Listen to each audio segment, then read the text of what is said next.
Hey, my boy, welcome. Welcome. Today it's the big reveal. So we're gonna watch the trailer together. I will put my opinions and then we wait for the patch notes. And after today, we're gonna do some league start practice. So I will level warriors from level 1 until Waystone 16 so I can show everyone the progression for the campaign. Look, Supercharge is here too. Welcome. You're here to take my mirrors, man. Don't worry, I will gamble them. So all the mirrors that you see here, I will gamble, how you call it, mom? The body armor from Sekema. I have a lapsus, Temporalis. So I will buy a couple of Temporalis and I will try to double corrupt them, but I will do it later.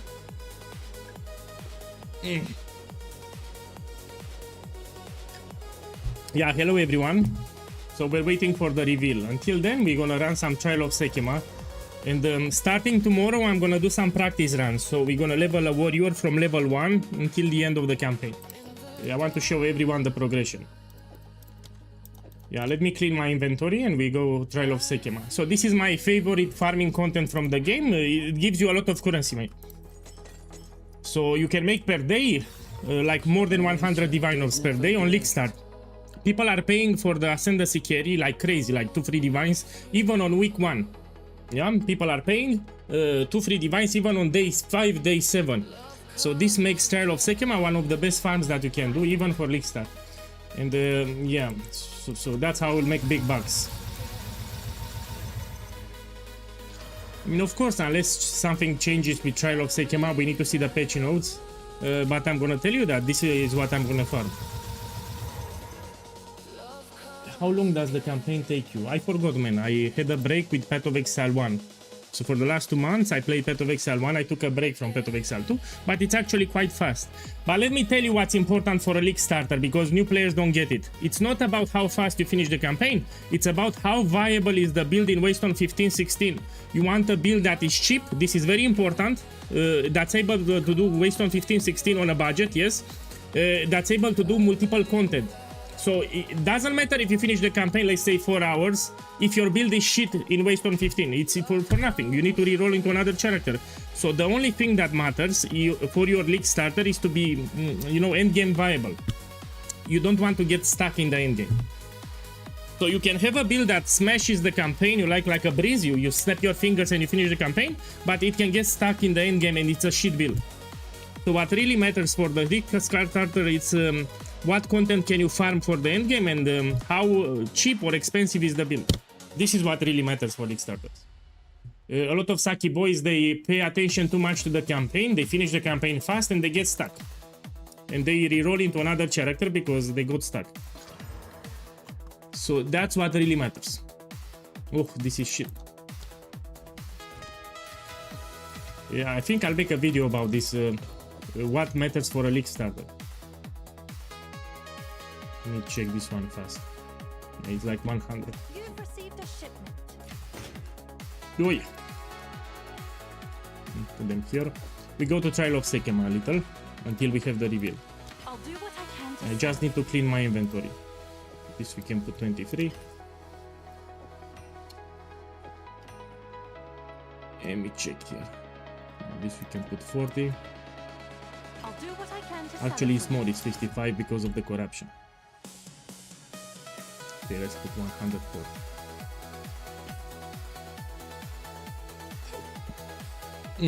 This is shit. So yeah, I repeat, starting tomorrow we do League Start practice. I think I finished the campaign like in 7 hours, I think, if I remember correctly. But again, for a League Starter, all that matters is the endgame.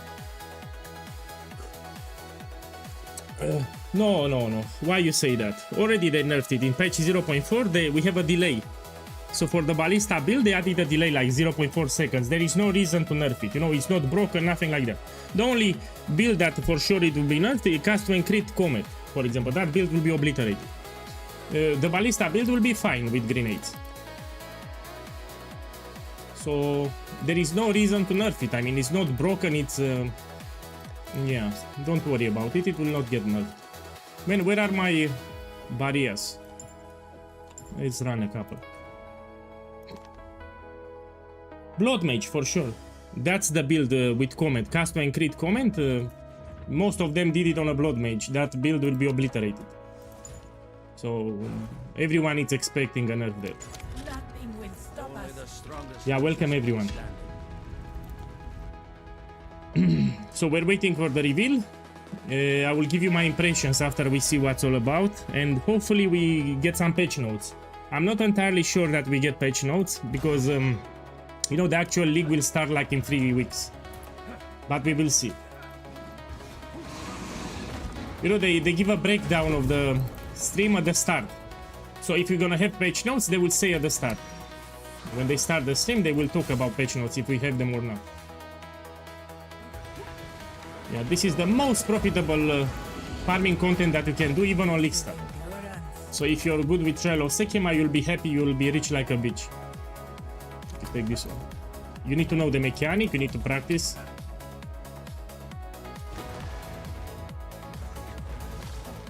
My boy, they give you a well skin, you know. Give me a second. Let me finish this room and I will give you a link. Yeah, give me a second. I need to finish this room and I will update the link. A great challenge overcome. Let's go here. Yeah, give me a second. I'll put it for the bot so you see it better. Let's go here. Let me do some clicks. Look, check the Twitch chat. So this is what you get. I'll put it on YouTube too. Yeah, so you get this MTX that acts like a well. You will replenish your flash charges and it looks actually quite cool. Probably you'll be able to use it in Path of Exile 1 too. Yeah, let me put a command for the bot.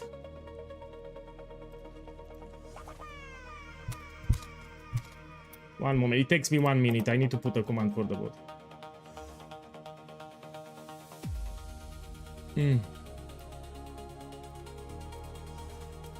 Man, by the way, speaking of bathwater, I don't know, you know, there was that influencer Belle Dolphin. She actually sold apparently millions of bottles of water.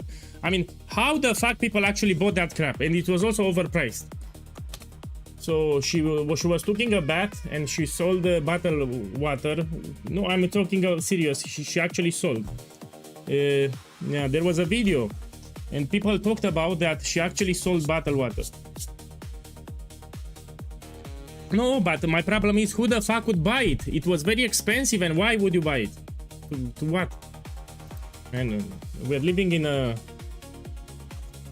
weird society. Why do you mean why not? First of all, it was very expensive, and secondly, what to do with it? You can even get a disease or something. I mean, you don't buy that. Give me a second. Let's put here. Oh, I need to make some commands for the new drops, yeah?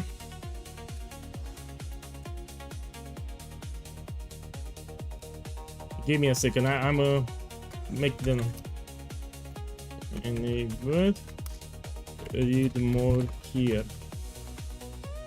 Okay. Let me give a link to the official thread.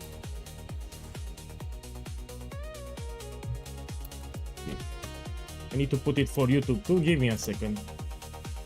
Log out. So starting tomorrow we do League Start practice. That's the plan. The League Start practice for the Ubit Warrior, in case you missed it. I'm gonna level on a different account. We start from level 1 until we reach Waystone 16, so I can show you the progression. Here, let's...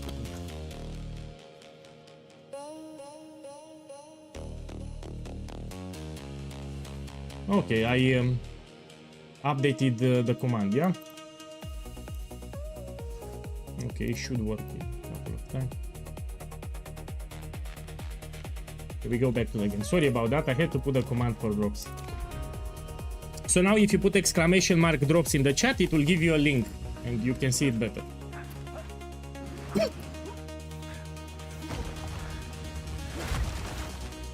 So what's my initial plan? Unless they add something incredible, I will go with Expedition. And after Expedition, I transition to Trial of Sekima. This is how I will farm my currency. This is ultra profitable. With if you can do Ascendancy carry service, it's ultra profitable.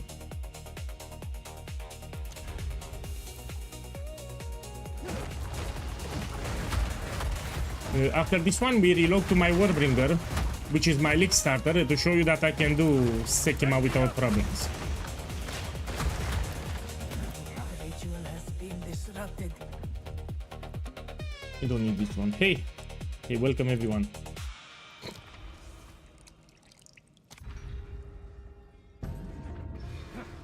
So I got used again to the, keyboard play. I had a break with Path of Exile 1, everything is fine. So starting tomorrow, we can start with League Start practice. I have a very strong League starter with totems, yeah? We have Ballista with grenades. It was my starter in 0.3, 0.4, and now I will make it again 0.5. Here we go here.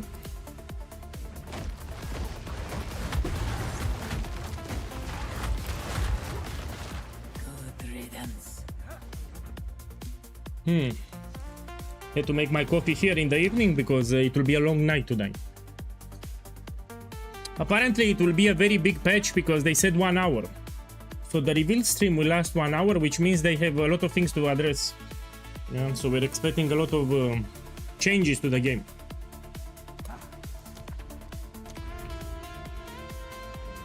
Usually the reveal stream is like 30 minutes or 45. Now it's 1 hour.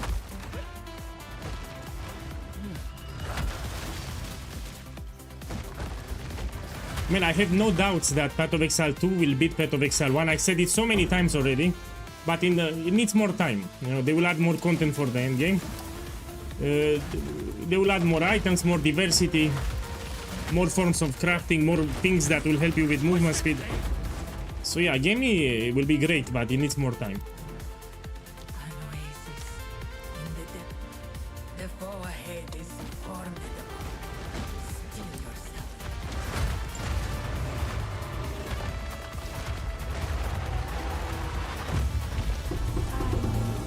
Sadly, the build that I'm playing here is not that good for league starting.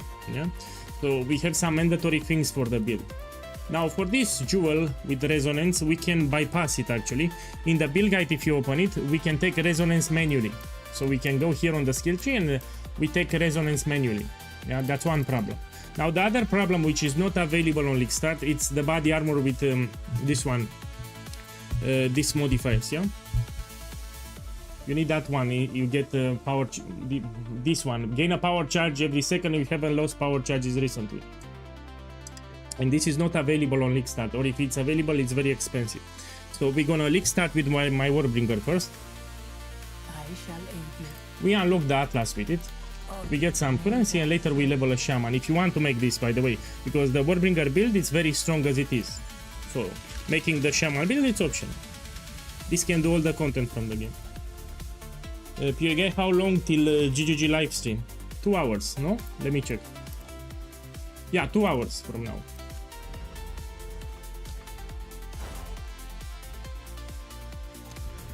I just checked 2 hours. I don't give you the hour because we have different time zones, yeah?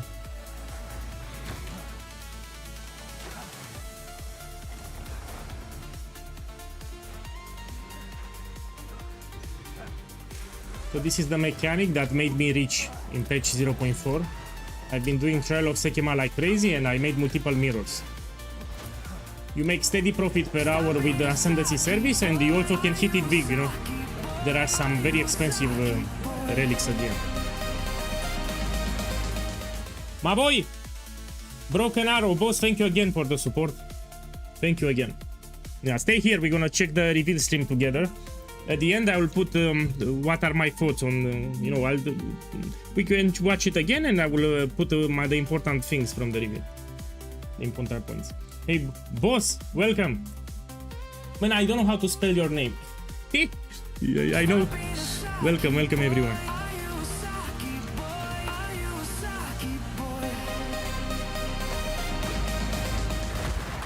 Mineralism, welcome. Thank you for the sub. Thank you. So starting tomorrow, we're gonna do some League Start practice. Heist! Welcome. So today we wait for the reveal stream. Until then, I'm gonna do some Trial of Sekemas, yeah? I will showcase both my Shaman, which is here, and I will relog on my Warbringer, which is actually my League starter. The Warbringer build can also do Trial of Sekema. It can even do carry service, so you can carry other people for extra profit. And we're gonna do this until they reveal in 2 hours. Are you excited for the new reveal? Let me check. Yes. I try to make a joke, but my jokes are terrible. No, volcanic joke. Of course I am. This is a very big patch. I mean, even the reveal stream lasts for 1 hour. So it will last 1 hour, the reveal stream, which is an indication that is something big. So what will happen here? Give me a second. They will rework the Atlas tree. How the fuck I open it? Here, the end game.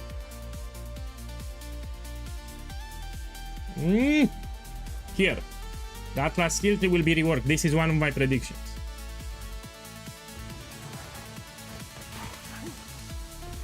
So I had 3 big predictions. Yeah, first of all, the Alva Temple will go core, but it will get nerfed. No longer people will be able to stack rarity and quantity. This is prediction number 1. Prediction number 2 was for Blood Mage will Comet Custom Crit.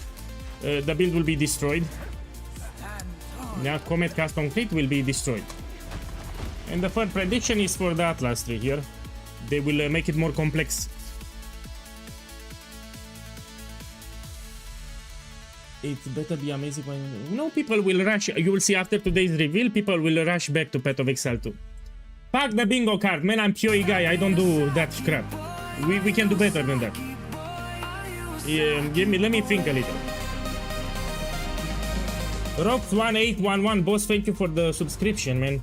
I love you too. Thank you. So bingo card only old people do. You know, when you become old, you start doing bingo cards. We're young. I think we are young, no? I'm checking it. Are we young? Yes, we are. So no bingo card for us. So yeah, bingo only old people play. We don't play bingo here. We talk like real men. We say directly we don't do bingo cards.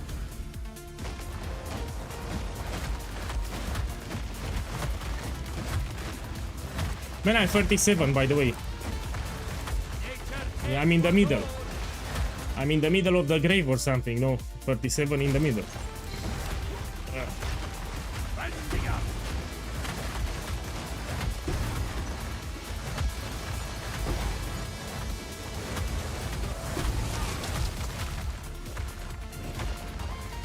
We have plenty of time to practice because the league will start at the end of May, so yeah, at least 2 more weeks, no? We are all the do a third chess bingo card. No, I don't like bingo, man. We can do something else. Give me a second. Let me finish this floor and I'll open Adobe Illustrator and we can put some points. Give me a second. Let me finish this floor. Okay, let's do something else.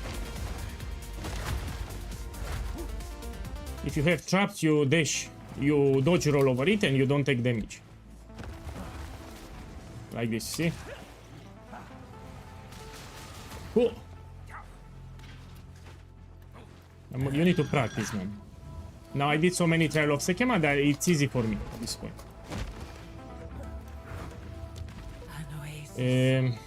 Let's go here. So you're gonna be a very old person and make shopping list.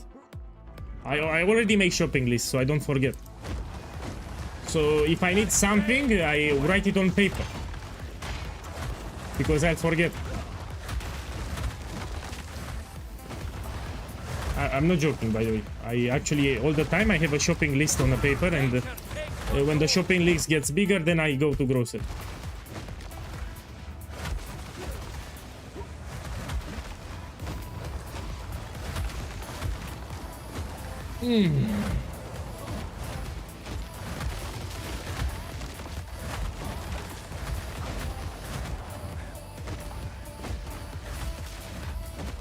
So my boy, when we do bingo cards, this is for predictions, no? What will get nerfed, what will get buffed, this is what people do, no? I will not do bingo cards, we can do it something else similar to bingo cards, yeah? Yeah, let me finish the Trial of Sekema and I will show you what we're gonna do. But I need to finish this one. No, I'm getting in the mood.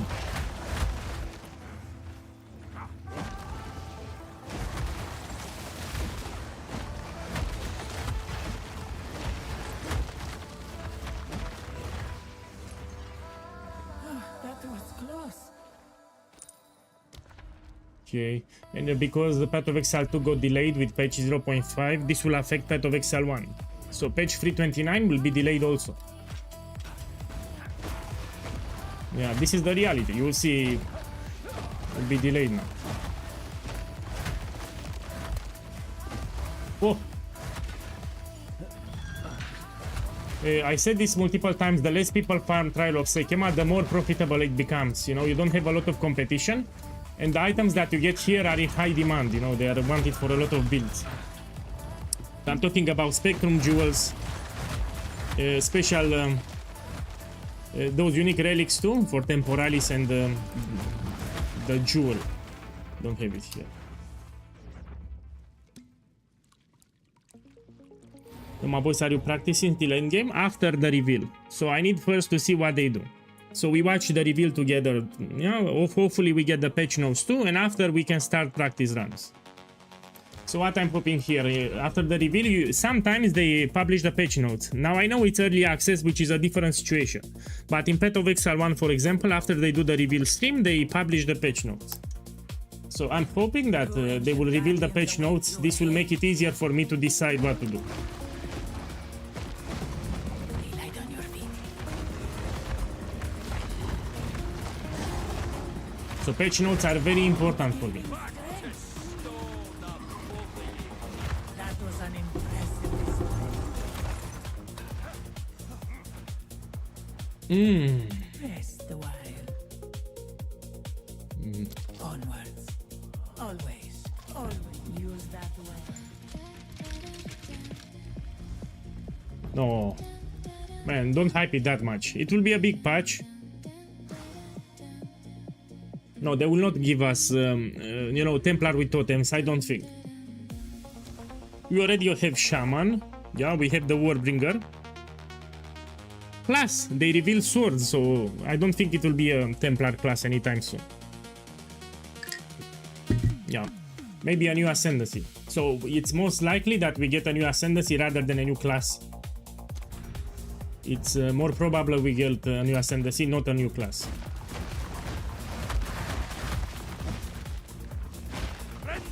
No, man, let's be clear about this. I don't think we're gonna have a Breach rework. I think we're gonna have a new League mechanic. You know? It's something new, something original that's just tied from Path of Exile 2. It's not scraped from Path of Exile 1. So usually, you know, they add a new League mechanic, they add some new nicks, they add a new boss encounter. So the teasers that we've seen, I think it's with a new League mechanic. Something original, I hope.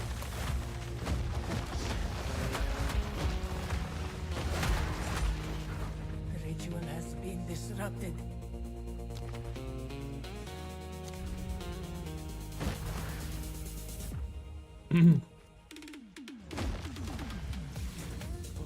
We will see, it's less than 2 hours.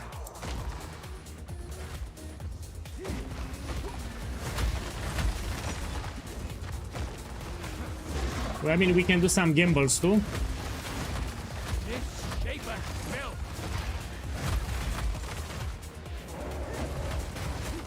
Depends on the time zone.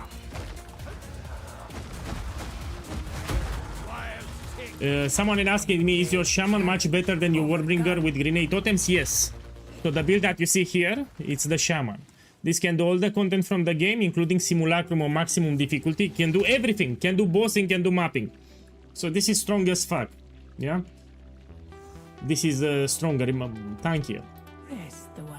So let's put it like this. This does more damage. Yeah, the build that you see here does more damage. Not more damage, my bad. I mean more defenses. Warbringer has more damage. This one with Shaman has more defenses, so it's very tanky. So don't be fooled by the life here. You see 3000 life. This is actually very, very tanky. We have a lot of defensive mitigation from the Ascendancy, and not only that. So the adaptation that we get, where it is, man. Symbion here from adaptation. I'm telling you, this is very tanky. we can do without problem Simulacrum on maximum difficulty. So Warbringer, more damage, less defenses. Shaman, more defenses, less damage than Warbringer. If you ask me, what's the difference, no? Another advantage of the Warbringer, it's very cheap to make. So you can make it for under 1 divine. That's why it's a good league starter, you know. Use cheap items and it's very effective. But this I like it more, yeah? So the Shaman, I like it much more. After this one, let me relog. I will relog on the Warbringer and then do a trial of Sekema, so you can see.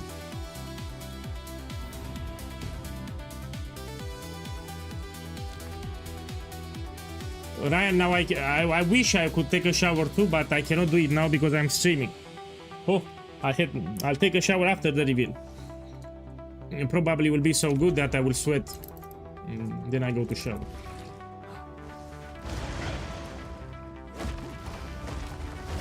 You know, you have a guide. You can put exclamation mark build in the Twitch chat. So in the chat you put exclamation mark build and yeah, you have the Warbringer guide. It has a league start section.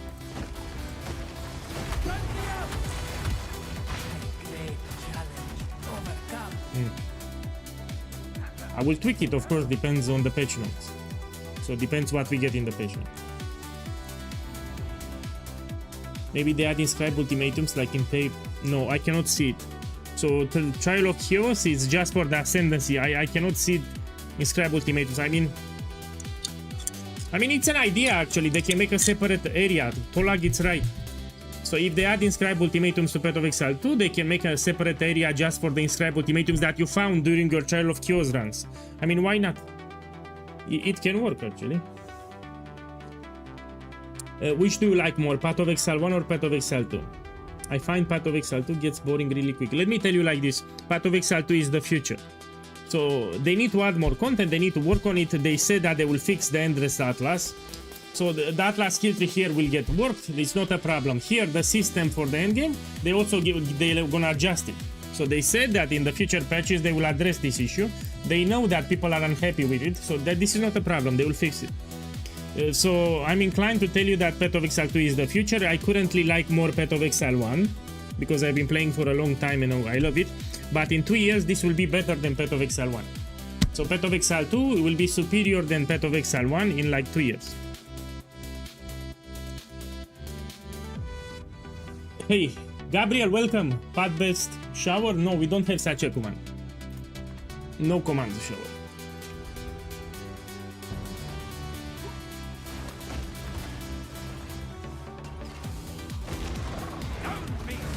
Tomorrow when I wake up, I'll make a video summary with all the important features from the 0.5. So today we watch it. I'm gonna put it in a list, and tomorrow I'm gonna present that list on a YouTube video.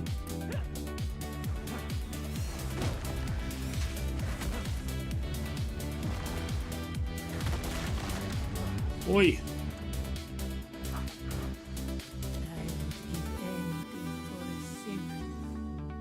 Let's go here. Will you do league starting tomorrow?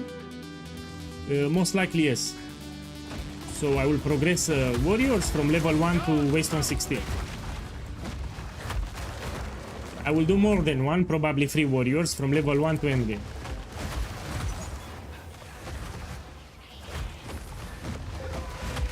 I'm just hoping that they publish the patch notes, that's it. Sometimes, most of the times after the reveal stream, they publish the patch notes. It's important for them. Will you... Yeah. Remember guys, Path 2 is still in early access. That's a good point. So check the YouTube chat. Path of Exile 2 it's in early access. How was Last Epoch in early access? Dog shit. So Last Epoch, when the game got released in early access, was dog shit. Nobody could touch that game. We already compared Path of Exile 2, which is in early access, big testing phase, with Diablo 4 and the Last Epoch and Torchlight Infinite and other crap. So we already compare a game that is in early access with other games that are fully released, which is not fair in my opinion. So it already looks incredible for early access. Yeah. most games when they release in early access, they look like pennies. And this it actually looks quite good for a early access game. Yeah, I also think it's better than Diablo 4, yes. So Path of Exile 2, it looks much better than Diablo 4. So I'm not talking about the content and the mechanics, I'm talking about the looks here, yeah? The graphics, the sounds, the feel of the combat, it's better. It's better than what Diablo 4 has currently. That was close. A moment of respite. Beware the scorpion sting.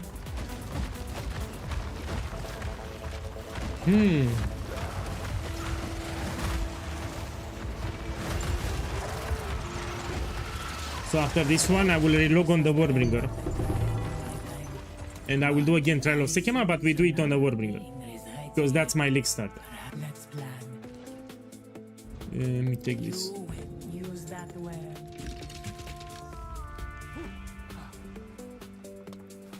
Diablo 4, I don't like it at all, man. I don't know why people play that crap. Remember, I played a lot of Diablo 2. So I grew up with Diablo 2. I love the game, but Diablo 4, it's nowhere close Diablo 2. It's pretty shit. Suffer the same fate as Varasta. I need to be careful here, 1 second. I have an affliction that I will lose a lot of honor. To be very careful.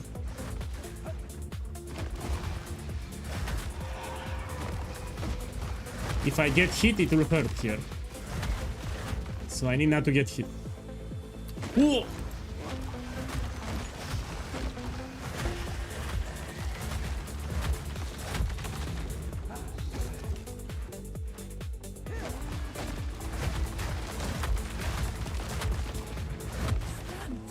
Great.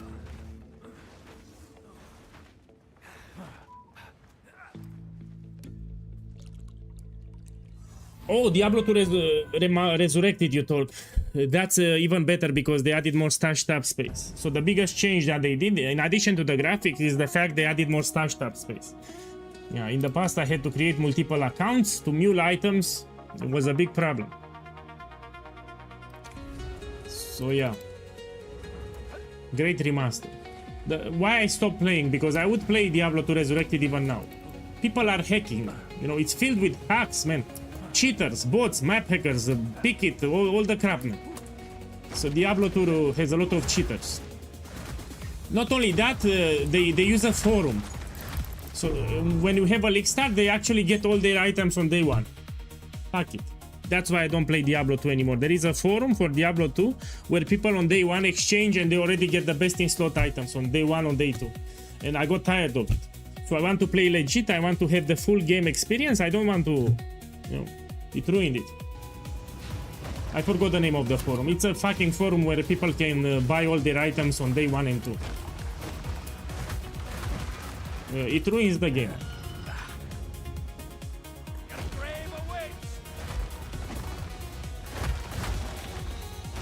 Yeah, that one, yeah. I don't use it. But it's like cheating, you know? It's like cheating. Give anything for a sip. Okay, let me check where to go. Here.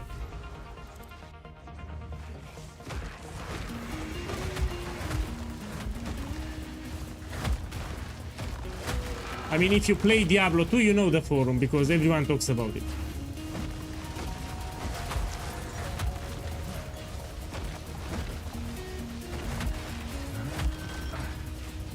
Yeah, it's tiny.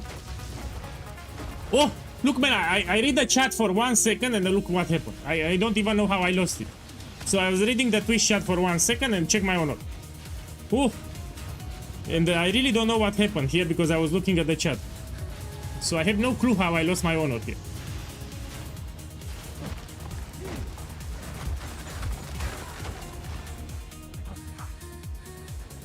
Oh, let me recover it. You stood in electric balls? I have no clue what are those. I didn't stood anywhere, so I stood in a safe area. When I was checking the chat, I stood in a safe area. I didn't stood in the balls, you know?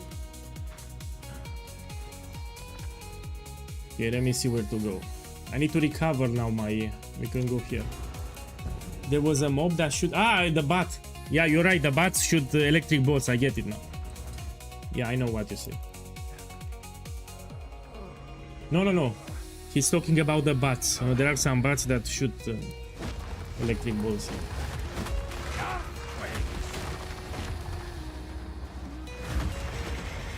I'm doing the Siege Ballista campaign leveling build right now. That's universal, yeah? It's just for the campaign. After you finish Arc 10, you swap into your build. So that's a setup just for the campaign. After you kill the Arc 10 boss, you swap in your build. So whatever build you want to do, you swap after the campaign. It's a good power leveling method, yeah? Swift magnificence. Okay, let's take it.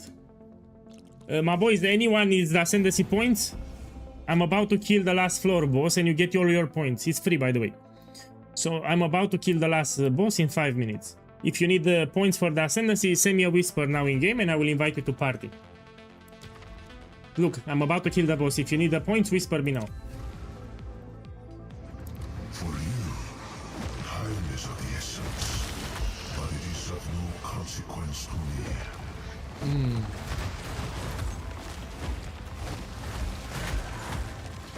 Oh! Man, fuck this room. So this is the worst room on floor 4 because you can lose your honor fast. You need to dodge all the attacks which are ranged. Yeah, this is a shit room, by the way. Oh!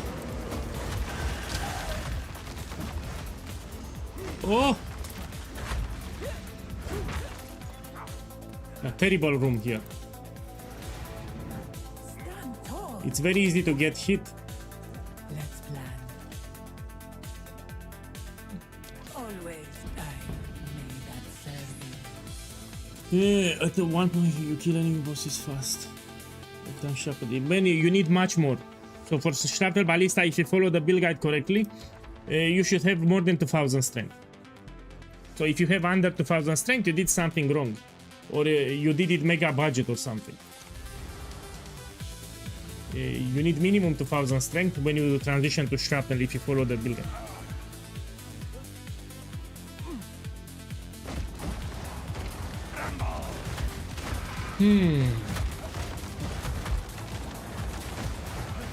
Yeah, 2400 strength, you can do all the content from the game. Everything. Of course you need, for Ubers you need to know the boss mechanics. Yeah.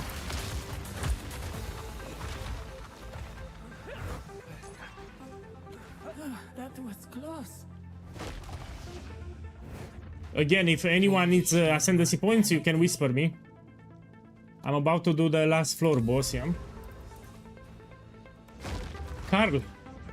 It's Super Mario Druid, yeah. Send me a whisper if you need it.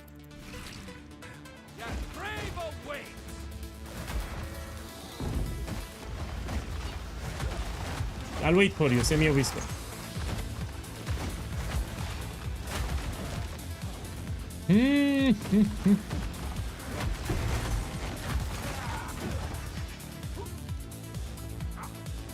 Yeah, give me a second, let me finish this room. A great challenge overcome. Okay, let's invite him. Okay, teleport to my location here. Teleport here. Okay, let's do it. Enter.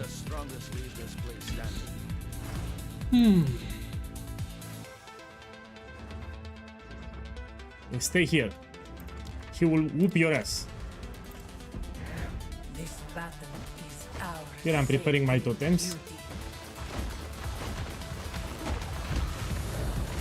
I have seen what has come and what will be.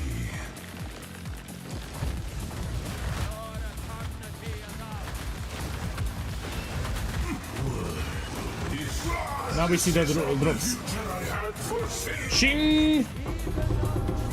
I didn't drop. But you see 3 unique relics. Yeah, so this gives you the best chances to drop the expensive ones. Safe. Okay, let's see what we have. I will reload to my Warbringer and we do it again.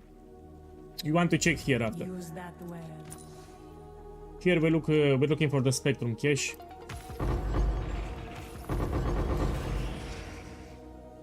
Let me check it fast. So okay, now I'll showcase the Warbringer, which is also my league starter. Okay, you got your points, you got them. I reload. So this is the build that I will use on league start. Yeah, it can do waste on 15-16 under 1 divine. It's very efficient. And the playstyle is quite easy.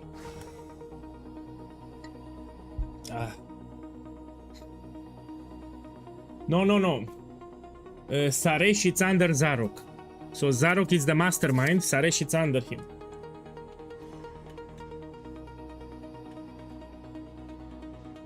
Okay, let's run Trial of Sekima with this one.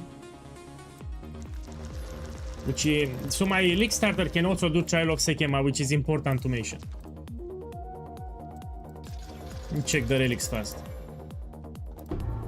Of course, we have a different economy now. Everything sells harder. Unless it's perfect, it sells really hard.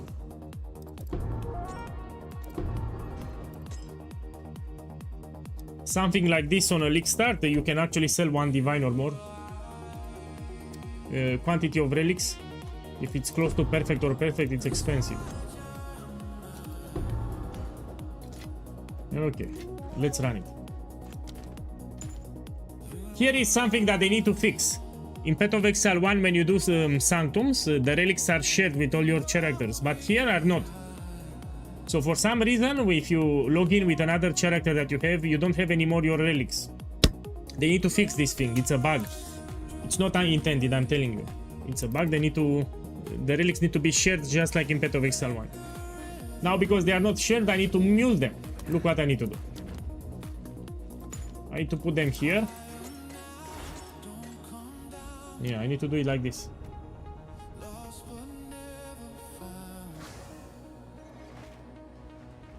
My boy, you need to understand the crossbow I crafted it myself, very expensive. This is a crossbow that I crafted myself. You don't need something like this. If you actually check the build guide, you have a guide on how to craft the crossbow for 1 divine. So you can craft a great crossbow for 1 divine yourself. It's in the build guide. I show step by step the process of crafting the crossbow. So you should stick with the build guide. Don't look at my items here because I pushed this character, yeah? It was close to end of the league, of course I pushed the character.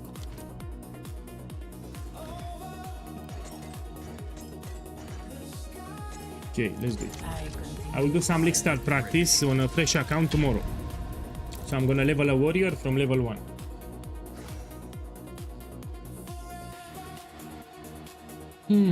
No, it's not a feature. Simply they mislooked this step. So the relics need to be shared with all the accounts. It's not a feature.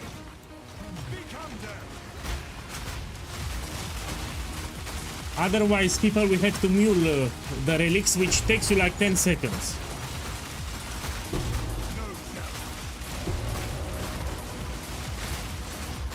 So very easy to do mapping with this build.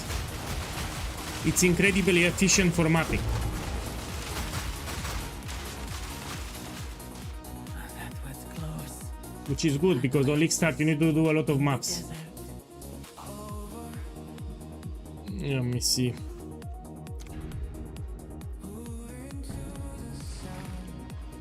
FPS killer. I mean, you have a point there. Some people complain that it lowers their FPS. So you have a point there. So on some computers, this might decrease your FPS.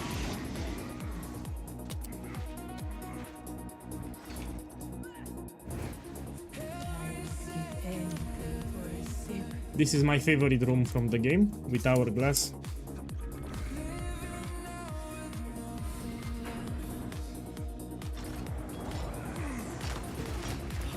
On PlayStation you should be fine. Look, someone is asking me on YouTube, why do you play Path of Exile 2 when Path of Exile 1 is vastly better? Because this is the future, man. So in 2 years, Path of Exile 2 will be superior than Path of Exile 1. In 2 years. So that's 24 months or something. They will add more content, they will add more diversity, they will fix the Endless Atlas. So there was an interview. First of all, the Atlas skill tree that you see here will be changed. They will make it very similar to Path of Exile 1. So the Atlas tree that you see here will be very similar to Path of Exile 1. And for the Endless Atlas here, they said that they will change the system, they will tweak it. So it'll be different. You will see, with time, this will be way better than Path of Exile 1. Already, it has a better engine, it has better graphics. You know, they will tweak, that's not a problem. It's early access, no? No problem. So a lot of the systems that you see currently in the game, they will disappear. They will get removed or they will be changed. Yeah. So don't look at the game in the current state, they will change a lot of things. Let me see where to go. Here. Of course, I already have it. So my league starter, you already have it. You put exclamation or you have some commands here, man. You put exclamation mark build in the chat. You have Warbringer totems, which is the build that I'm playing, and you have a league start section at the top.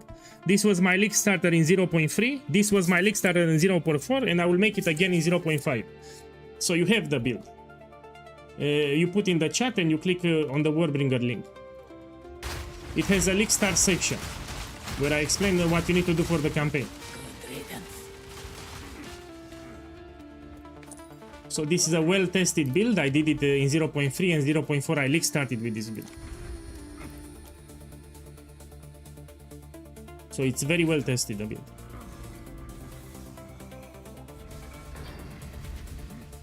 And starting tomorrow, we do some practice runs on stream. I will show you how to finish the campaign.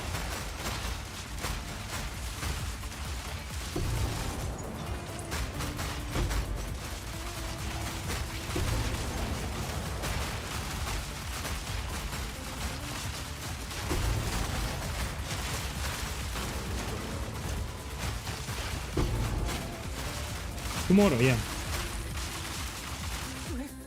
I'm just hoping maybe they will reveal the patch notes. So today we have the reveal stream, after maybe we have the patch notes. Are very important for me.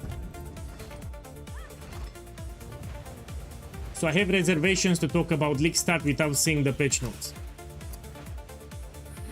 Yeah, they are very important. For everyone, not just for me. So the patch notes should be important for everyone.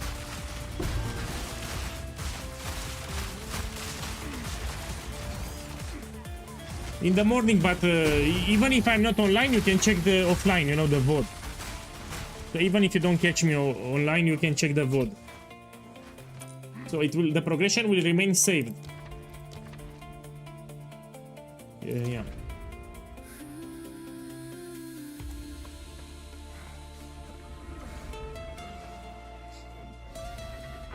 Many, they can publish some of them, you know, a partial patch notes. You know, they can publish some of them.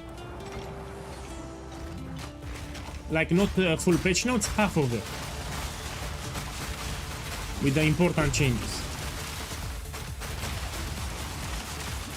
How would you make currency? My initial currency will make with expedition. So I will run logbooks. Pretty much each logbook that I will run will give me guaranteed profit.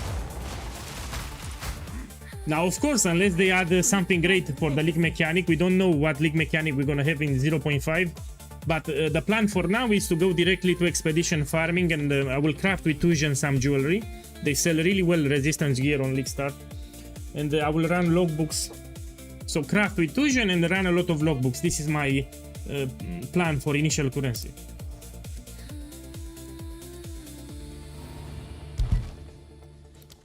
Oh, this is broken, I need to take it. And we see the affliction. Oh, this is shit. This is terrible, I need to remove it somehow. The realm is starting in... My boy check here, they want to restore the client.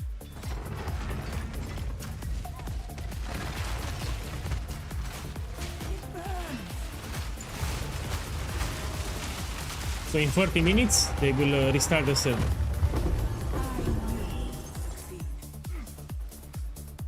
Greetings.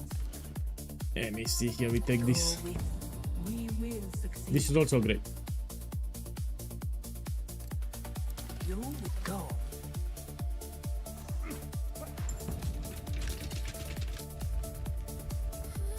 Yeah, you can add it to your hideout. So today you unlock it for free. So while you watch the stream, you get it for free and you can use it. After the stream, you can use it directly. Let me see where to go. Here.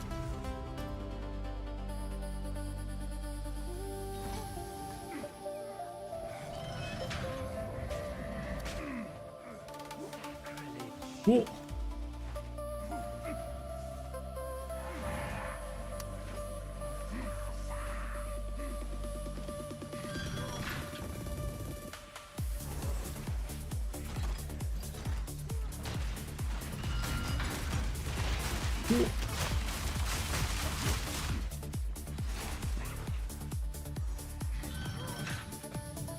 You see, if you dodge roll on top of the trap, you don't take damage.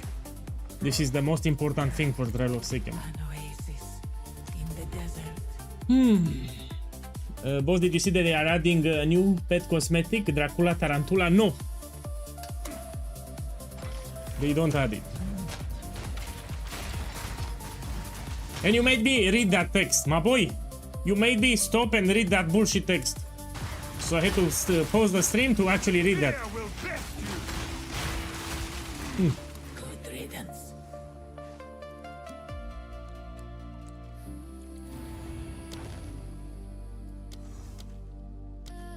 And I need to remove this affliction, man. It has, when you gain an affliction, you gain a random minor affliction. I need to remove it. Of course, he didn't remove it. So this is a terrible affliction, you don't want it. Ah, I need to remove it. It's so bad.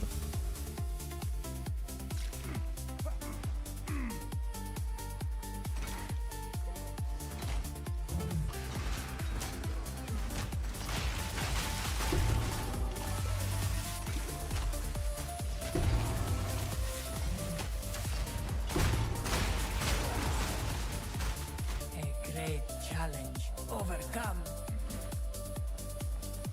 Press the while. Okay, let me see. The choice is made. Go with strength. Use that well. Now I get two of them. And oh, look, reduced effect of non-unique relics. This is terrible, I will never pick it up. So the last boss will no longer drop 3 unique relics, it will drop 2 now.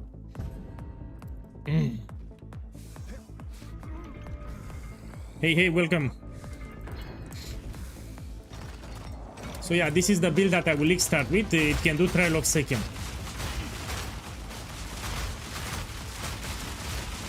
Not only that, it can do Trial of Sekhem, you can carry others. You can do carry services. So on League Start, you can carry like 1 or 3 guys, maximum. So you make extra profit.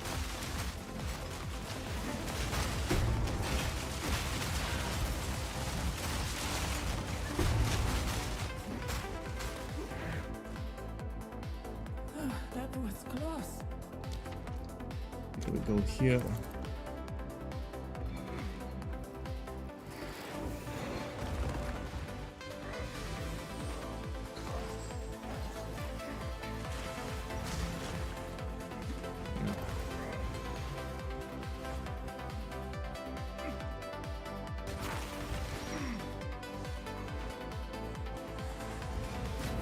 Stand tall.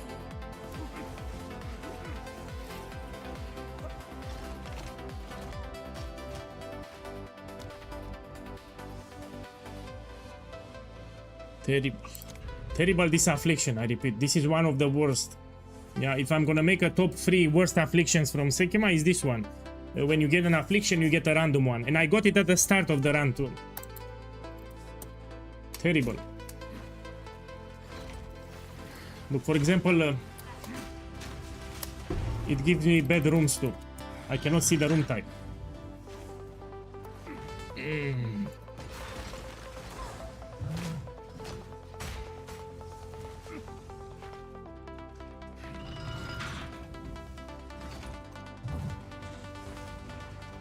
We can watch some videos after. Videos regarding the game. Shh. Press the Because the Y. servers will restart in 30 minutes. Use that well. Go here. Let me see what bullshit I got.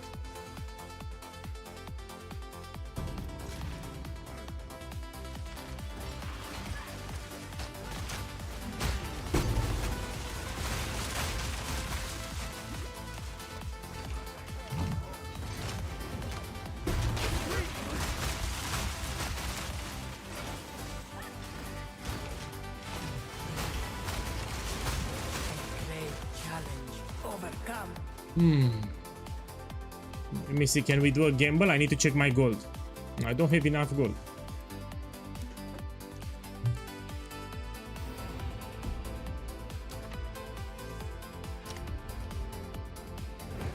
Two ancient guardians await you ahead.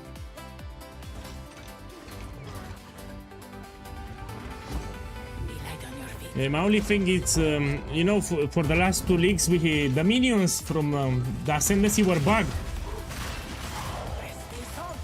So let's hope they don't get bugged again. I'm talking about this node. Yorosaki boy. It says trigger Ancestral Spirit when you summon a totem. This was bugged in 0.4. This was bugged in 0.3. So we had 2 leagues in a row when the spirits were bugged on league start. They give you a lot of power. Okay, it gives you 50% increased damage. They give you skill speed 20%. I mean, it's very important on league start. Rest a while. Terrible. May that serve you.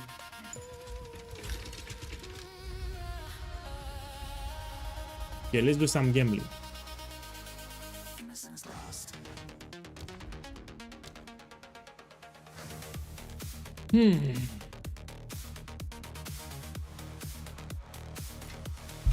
Let me check with TFT if someone is selling a gold service. Yeah, let me check it fast. So gold for me it's a problem in Path of Exile 2. Usually people are running temples now. Let me check. Nobody's running now. So everyone is now. No, they are not running. Let me buy some helmets here. So I made a lot of currency gambling Vertex. This was my favorite gambling. Before quitting the league, I gambled a lot of Vertex helmets. Okay, let's put here identified. Get corrupted, no.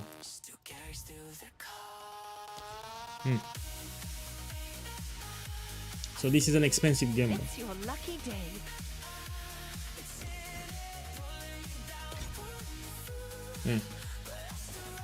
If anyone is running temples, let me know. So if you're running a temple, let me know. You drop a lot of gold. So I would like to join so I can pick some gold from the ground.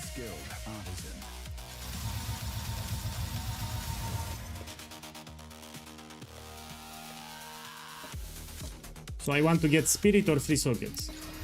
Oh, I got the pennies. Now we try to cultivate it and we want +4. Oh! I destroyed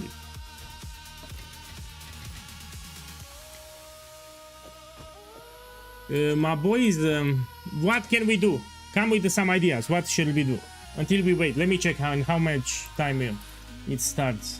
In 1 hour and 20 minutes. Let me think what we can do. We can do a map showcase if you want. Let me take a waystone here. Another benefit of my build, you don't need a regex filter. So the Warbringer build can do all the modifiers from the maps. You just put the map, you don't read anything. So it can actually do all the modifiers. Let me find a map where I can put tablets. Here. Need more expletives, let's slam it. With Exalted Orbs. Okay. Let me see where are my tablets. So again, I had a break from Path of Exile 2. Let me put Abyss. Yeah, let's make it like this. Put this. and slam it.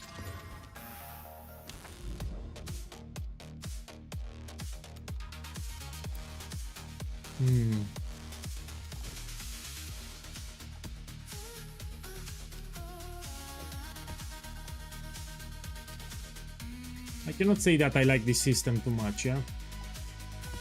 Okay, we do it here. So I want to showcase the build, how good it's in mapping. You know? So this is a good mapping build. Also very lazy to play, it's a one button build. You just move around and you drop totems. Yeah, let's talk about my predictions. But in 20 minutes when they restart the server, yes.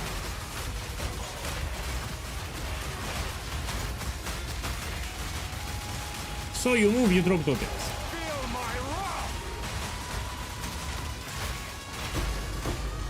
So every 1 second you drop a totem. That's the gameplay. Every 1 second you drop a totem as you move. And everything will be obliterated.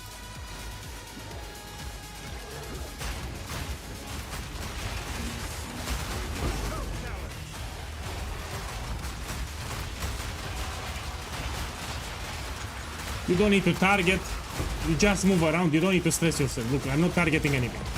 Let me take the gold, I need it.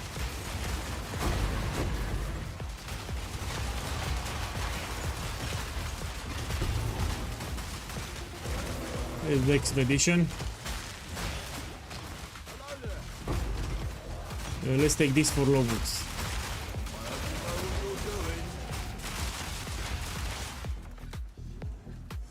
Okay, let's do it. I didn't read anything, I mean, I'm just reading the immunities. To be careful with expedition, the monsters can get really deadly.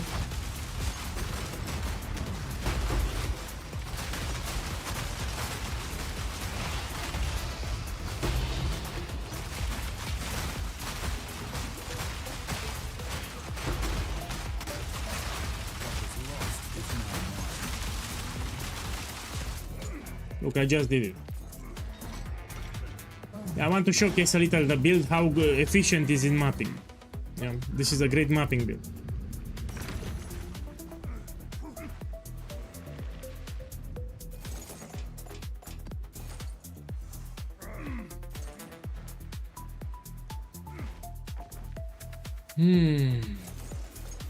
They are restarting the server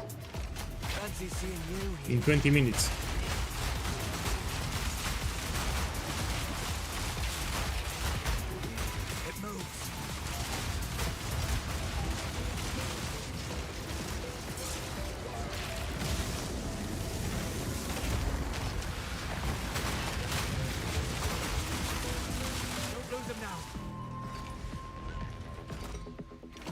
And I like the game.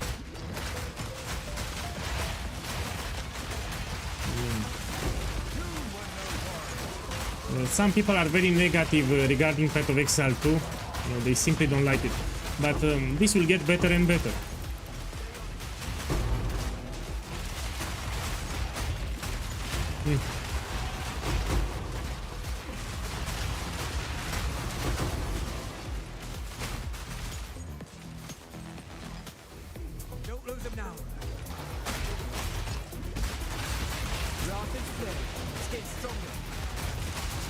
Here we're also tanky, but you need to use the shield here, the Jade shield. So this has a point, an active shield that you need to press from time to time.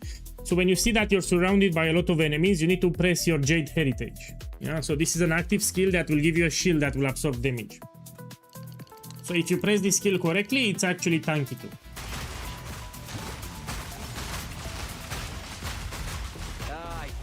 So you need to watch your life and you watch your shield here, yeah, and you press it. 15 minutes.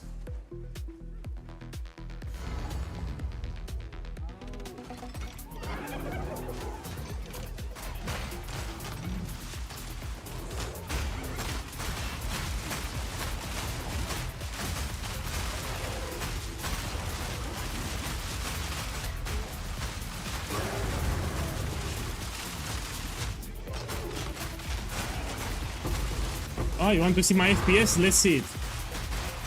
Yeah, that's a good idea. Let me open a new map so you see it better. Yeah.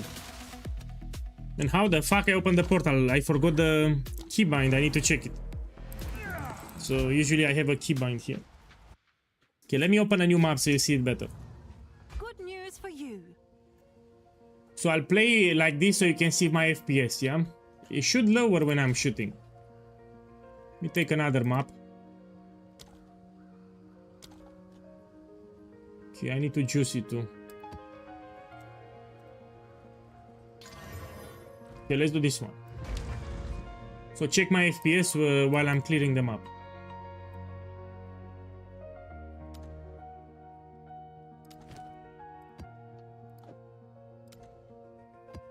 And I did all of them. Let me change an area here. The fuck? Here, finally, we do this one. They need to optimize the game. So the game they will optimize it better. But check here my FPS, yeah?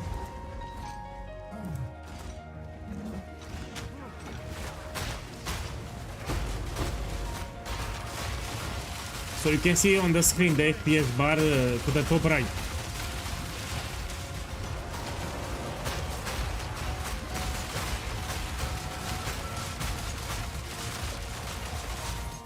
They will optimize the game better, but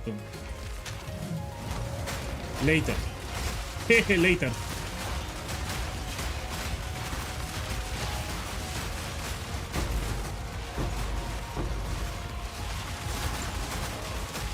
I mean, it's not bad. So I see it drops to 40. Fear will best you. I mean, it's playable. For me, at least.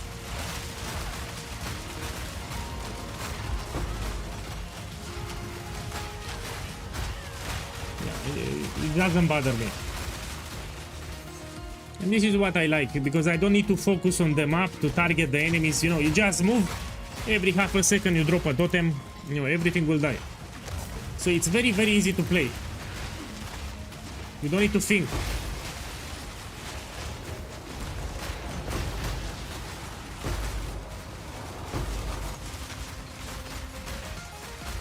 You take the gold.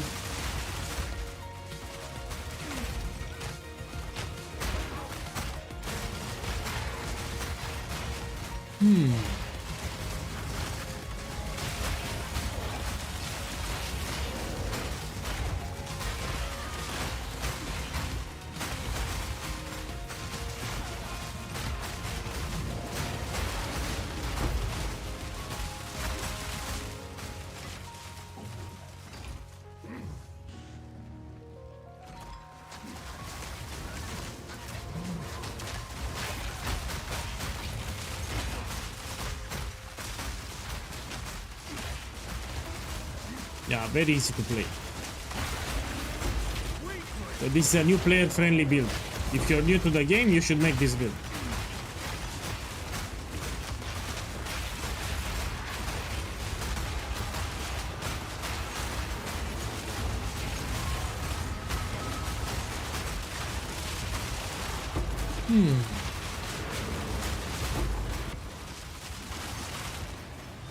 Let's do the bridge.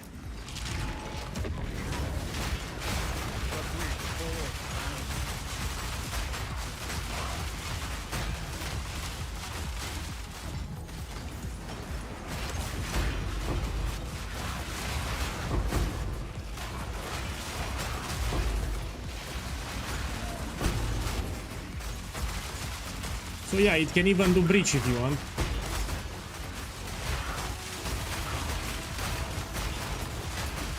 You just need to get used to the totems when to place them, that's it.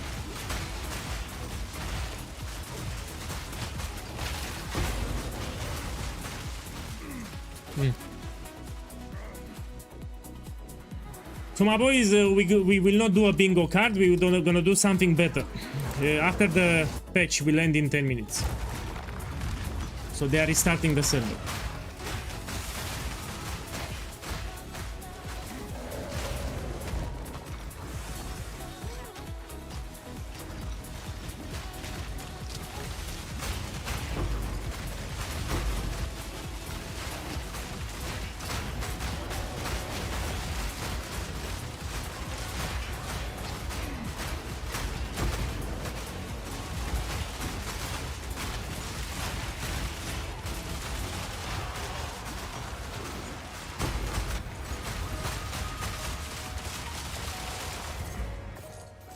Hey, Tutio, welcome.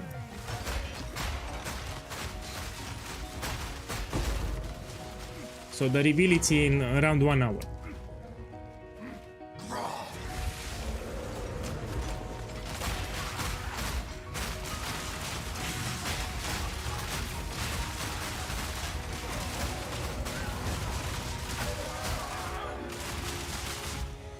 Yeah, so we can do mapping without problems. This is the idea. And the bosses that you see here were on maximum difficulty, no? Let me check. Yeah. I mean, I allocated all the points here. Great build. FPS is not the problem. Cheap is gaming. Boss, welcome. It's the first time when you write on my chat. It tells me. Yeah, I was a little busy in real life. I had some problems with my family, yeah? Someone is sick in my family. That's why I was busy. I'm still busy, but I don't want to miss the reveal. Let me go out here. This is the cosmetic that we get from Path of Exile 1 for doing the challenges, yeah? So this I got it for free just by doing the challenges. I mean, it's not bad. It looks like Captain America. Good news for you. In offhand, I'm using a shield because I have Leaf Slam, and this will help you to traverse some ridges. So it will automatically swap to shield and mace, and you can use Leaf Slam. Sometimes you need to jump over a ridge. Yeah. So that's why in offhand we put a one-hand mace random, doesn't matter, with a shield.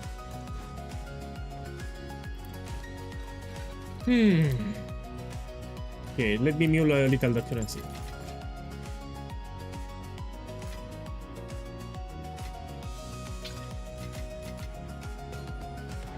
We can watch some videos too. So while the server is offline, we can watch some videos.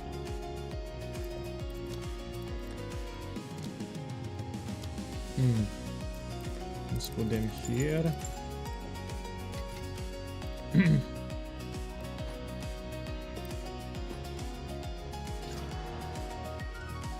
Double corrupted.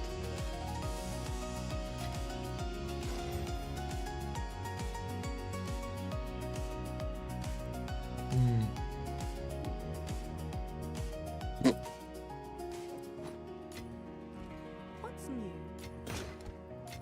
Yeah, I don't feel like playing today. I just want to see the reveal stream.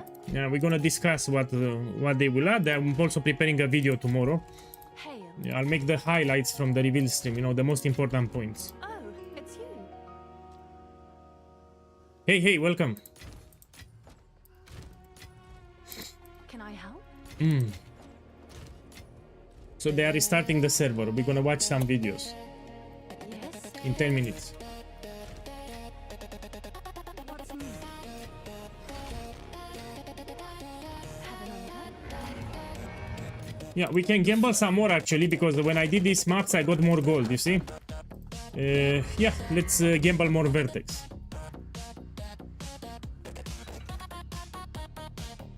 Let me see. Let's buy like this. Yeah, with 3 sockets, how much it is? Put here corrupted, yes. We put here cultivated, no? None. Okay. Let me buy it. We need to hit +4. Hi boss, in 0. Did you play that squishy Warbringer totem? My boy, you mean 0.4. And if you play the build correctly, it's actually not squishy. So with this build here, I can actually even do Simulacrum on maximum difficulty. So if you know what you're doing, yeah, you also have a shield here, yeah? You need to know when to place it.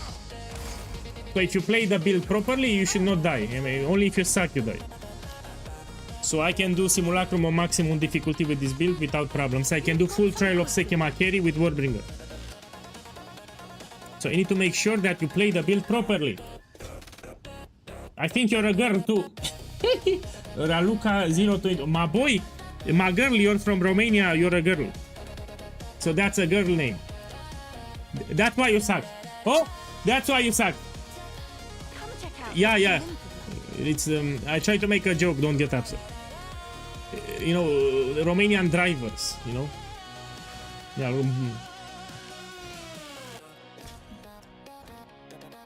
Let's go. In 4 minutes, we're gonna watch some videos. So until they restart the servers, we need to watch some videos. No, we say here in Romania that girls are not good drivers. Look, I got +3, we need +4. How much is +3? Cheap. So in order to be expensive, we need +4.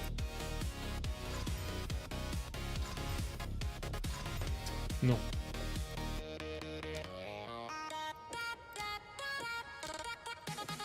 You know, I'm also from Bucharest.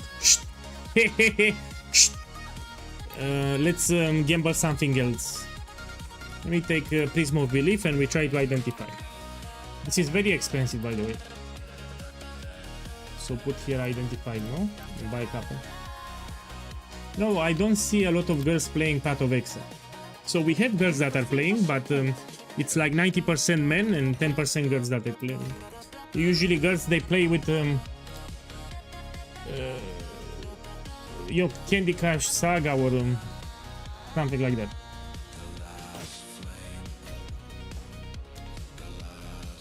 Yeah, girls play Candy Crush Saga Received a shipment. on a tablet.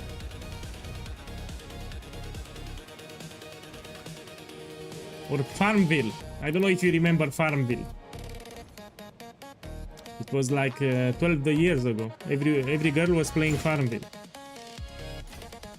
Okay, 5 is enough, you know, I don't want to spend everything. I like the story, that's the beauty of it. Good news. So you need a game that gives you a good story. I mean, we have a good story for the campaign. Path of Exile 2 actually has a good story for the campaign here for that. I like the story. Okay, let's see, I want to get rich. I need to hit +3 with a good skill. So it needs to be +3 to be expensive. And a good skill.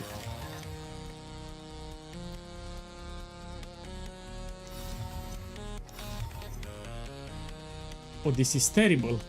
Oh, this is terrible. I paid 450 for each. And I made close to nothing. Yeah. Okay, let me think about what we can watch. So we can watch some YouTube videos. Give me a second.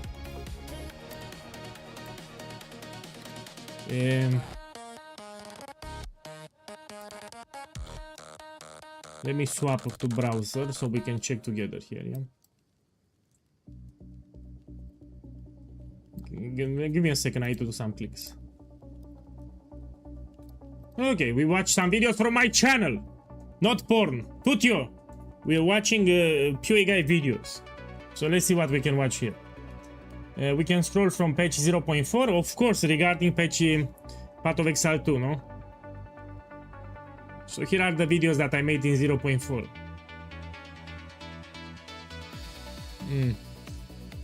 And I don't feel like it. Let me open Illustrator. Give me a second. We open Adobe Illustrator. One moment. Oh,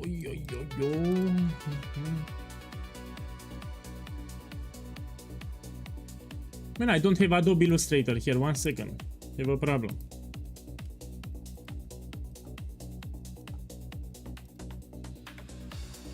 The fuck? My boy, what the fuck?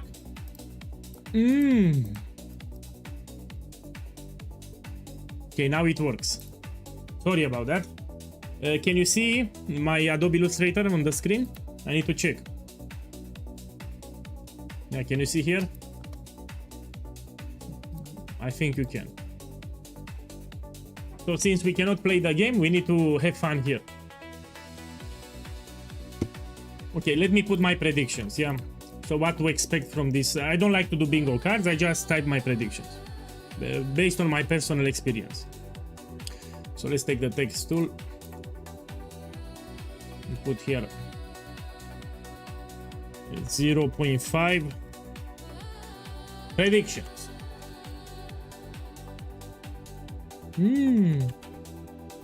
The fuck? Give me a second.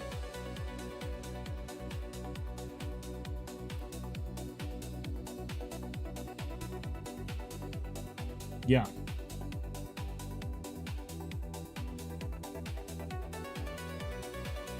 Terrible. Okay, now let's change the color. Let's make it white. Let's change the font. And put it this one. Give me a second. It's for some reason I cannot resize it. What's this bullshit?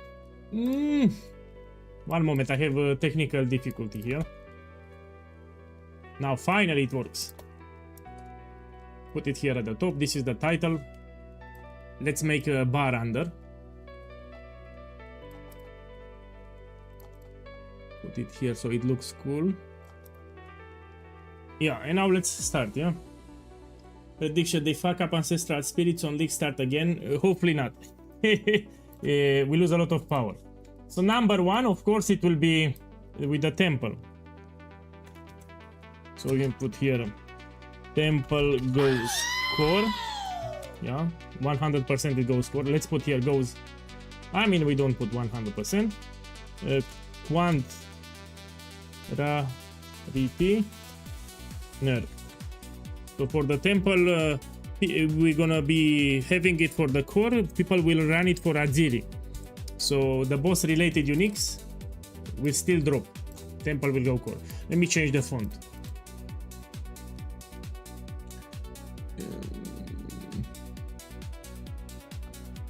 Music like this. Let's put it like this. So this is prediction number one.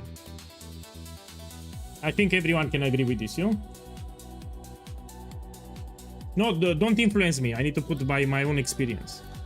Another prediction is cast and crit with Comet. Yeah. So let's type it like this. Blood Mage. Put here. Blood Mage. Cast on crit. Comet. Nerf. Man, I have caps locks. So all three will get nerfed. Yeah. So the Blood Mage, Cast on Crit and Comet will get nerfed. All three of them. This is point number 2. Terrible. Give me a sec. The fuck? I have technical difficulties. Give me a second. Put it like this. I don't know what's happening. I cannot delete the... Yeah, no, I have no clue what's happening here.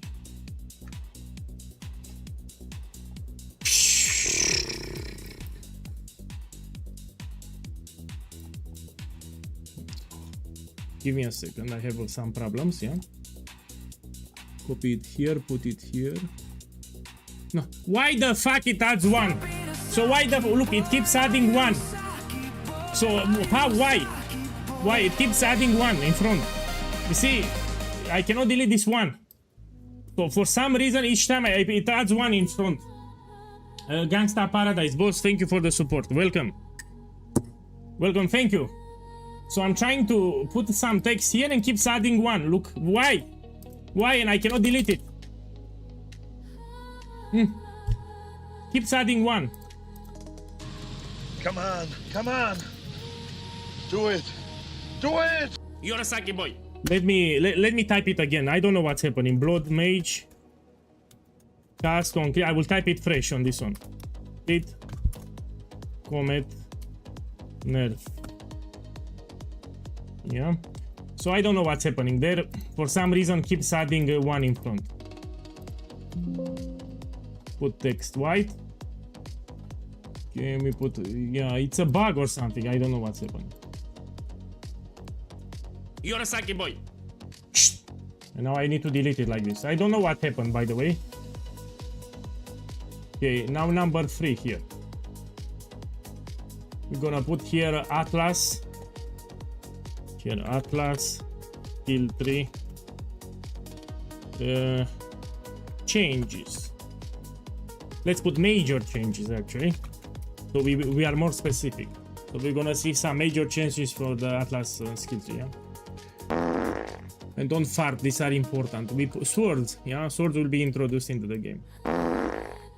Swords added to the game, yeah? Probably Probably a new Ascendancy class 2. It makes sense when you introduce a new item type, you add a new Ascendancy. Yeah, so probably we have a new Ascendancy. 2 for swords. Okay, let's see something else. And why the fuck are you farting? You don't like what I'm doing here, and you don't like my predictions? Hmm? Oh, no, fuck. Let's make it bigger a little. So yeah, temple goes core, quantity, rarity, nerf in the temple. So I'm talking about the temple. So it will go core, but people will no longer make snakes. Yeah. Blood Mage, Custom, Crit, Comet, all 3 will get nerfed. Atlas skill 3 major changes. Yes, sword added to the game, probably an SNDC. That's fine. Okay, let's see point number 5 now. Number 5, I forgot it actually. Let me remind you. Use same text box and hit enter at the end. Use same text box and I think you're right. So Philip Santos, I think you're right actually. I had to do that. How long has it been? But this is not Photoshop, my boy. This is Illustrator. So this is a little different. Yeah. So this is not Photoshop. Let me show you something. This is our secret. I mean, you're watching the stream. I need to show you secret. I usually don't show this. This is my workspace. So what I'm about to show, it's ultra secret. Oh! It's loading. Oh! Oh! Oh! Oh! So yeah, when I make a YouTube thumbnail, I put it here, yeah? Okay, let's make a thumbnail for tomorrow. I'm gonna make a thumbnail for tomorrow. Give me a second, put it here.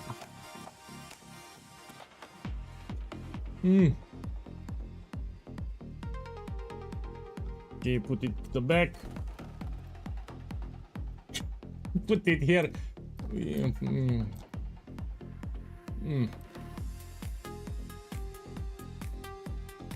Yeah, let's make a thumbnail for tomorrow. Yeah. Patch 0.5. And we put it here at the top. Let's remove the mirror. And the most important point, so let me think how I spell it. Let's put major changes. Major. So this I need to think about what yeah, let's page 0.5 major changes. So no, stream highlights or reveal highlight. Let's put reveal highlights. Sounds better. No, reveal highlights. Now we should put a different color. Yeah. See, I like this better than Photoshop. And we need to put some graphics here, you know, under. In 1 hour. Hey, love. In 1 hour it starts. It will be a big patch because it lasts 1 hour. Usually it's 30 minutes or 45 minutes. So it will be a big patch. And I need some graphics. We extract it from the video from today and I'll put it under. Yeah, be a little graphics. I'm making my own thumbnails. Yeah. Yeah, so this is my project, yeah? If I need an element, I just move it to the left. Here. Put here, we'll put the logo. This is the wrong logo, of course. Let me see, do I have it here? Oh, check here! Oh! Let's put it here. Yeah, give me a second. Properties, let me check here. Expand.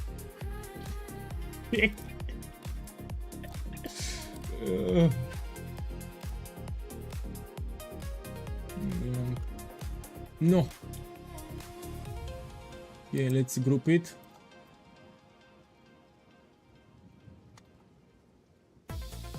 Put it like here, eh?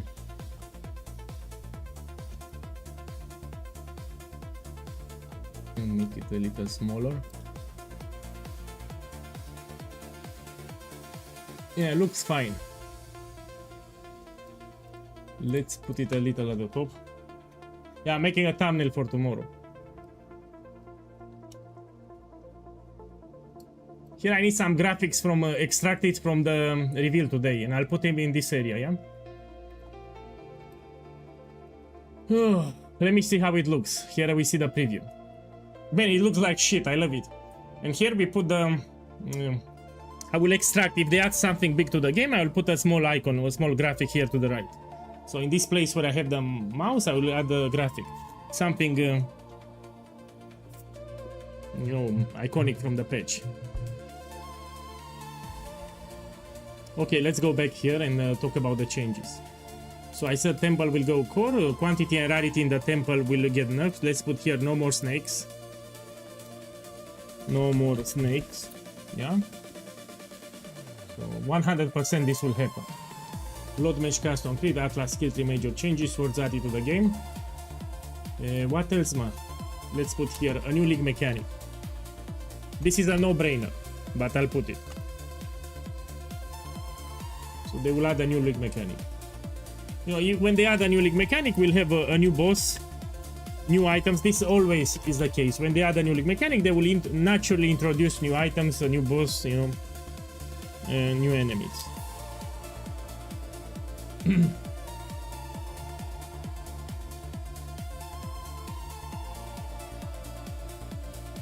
Okay, my boy, and other than that, let me think.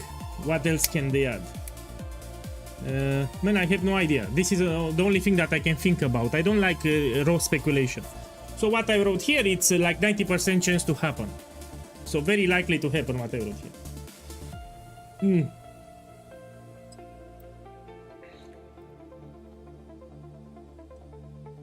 Yeah, let me check something here.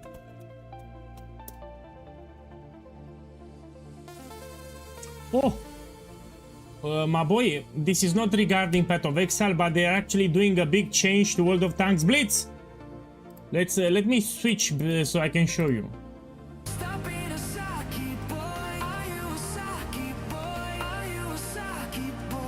My boy, Cheapest Gaming boss, thank you for the support, man. Thank you for being here. Thank you for the sub.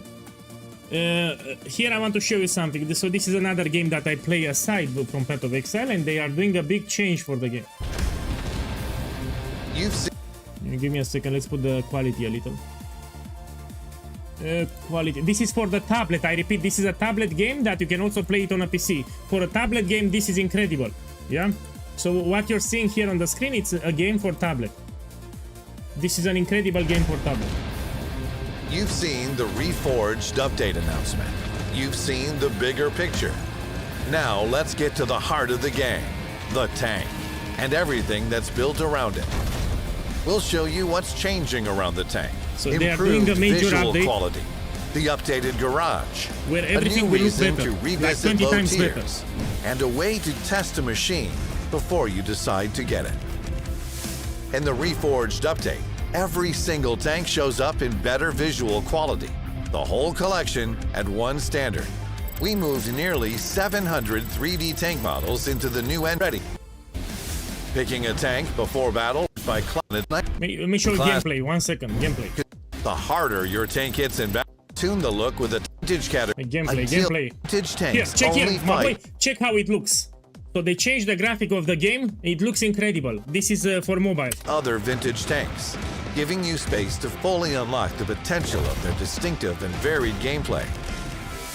And finally, test drive. One of the most long-awaited. It's your style, then decide. And that's what this part of the Reforged update is really about. The tank, the garage, the setup before battle, all of it's. Let me check here something. 1 moment.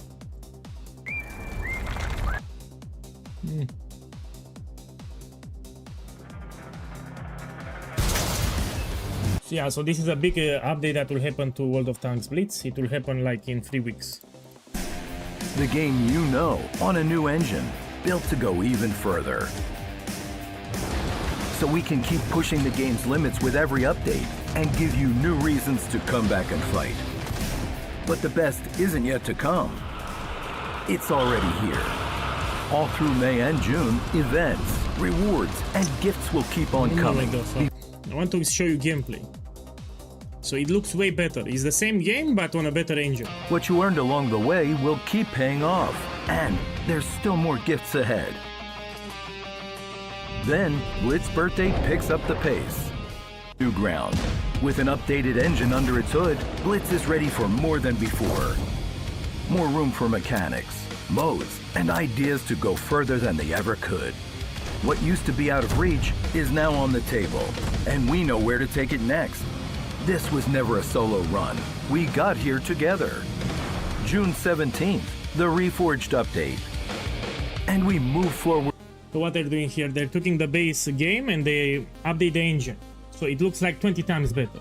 So it's the same game, but it looks 20 times better, which is incredible. In my opinion, this is one of the best mobile games that you can play. You can play it on a mobile or even on an Android device. I love it.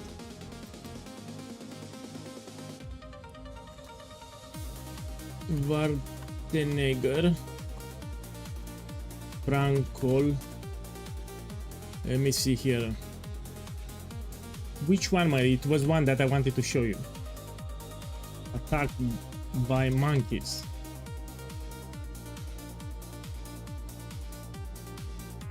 Let me see where it is, man.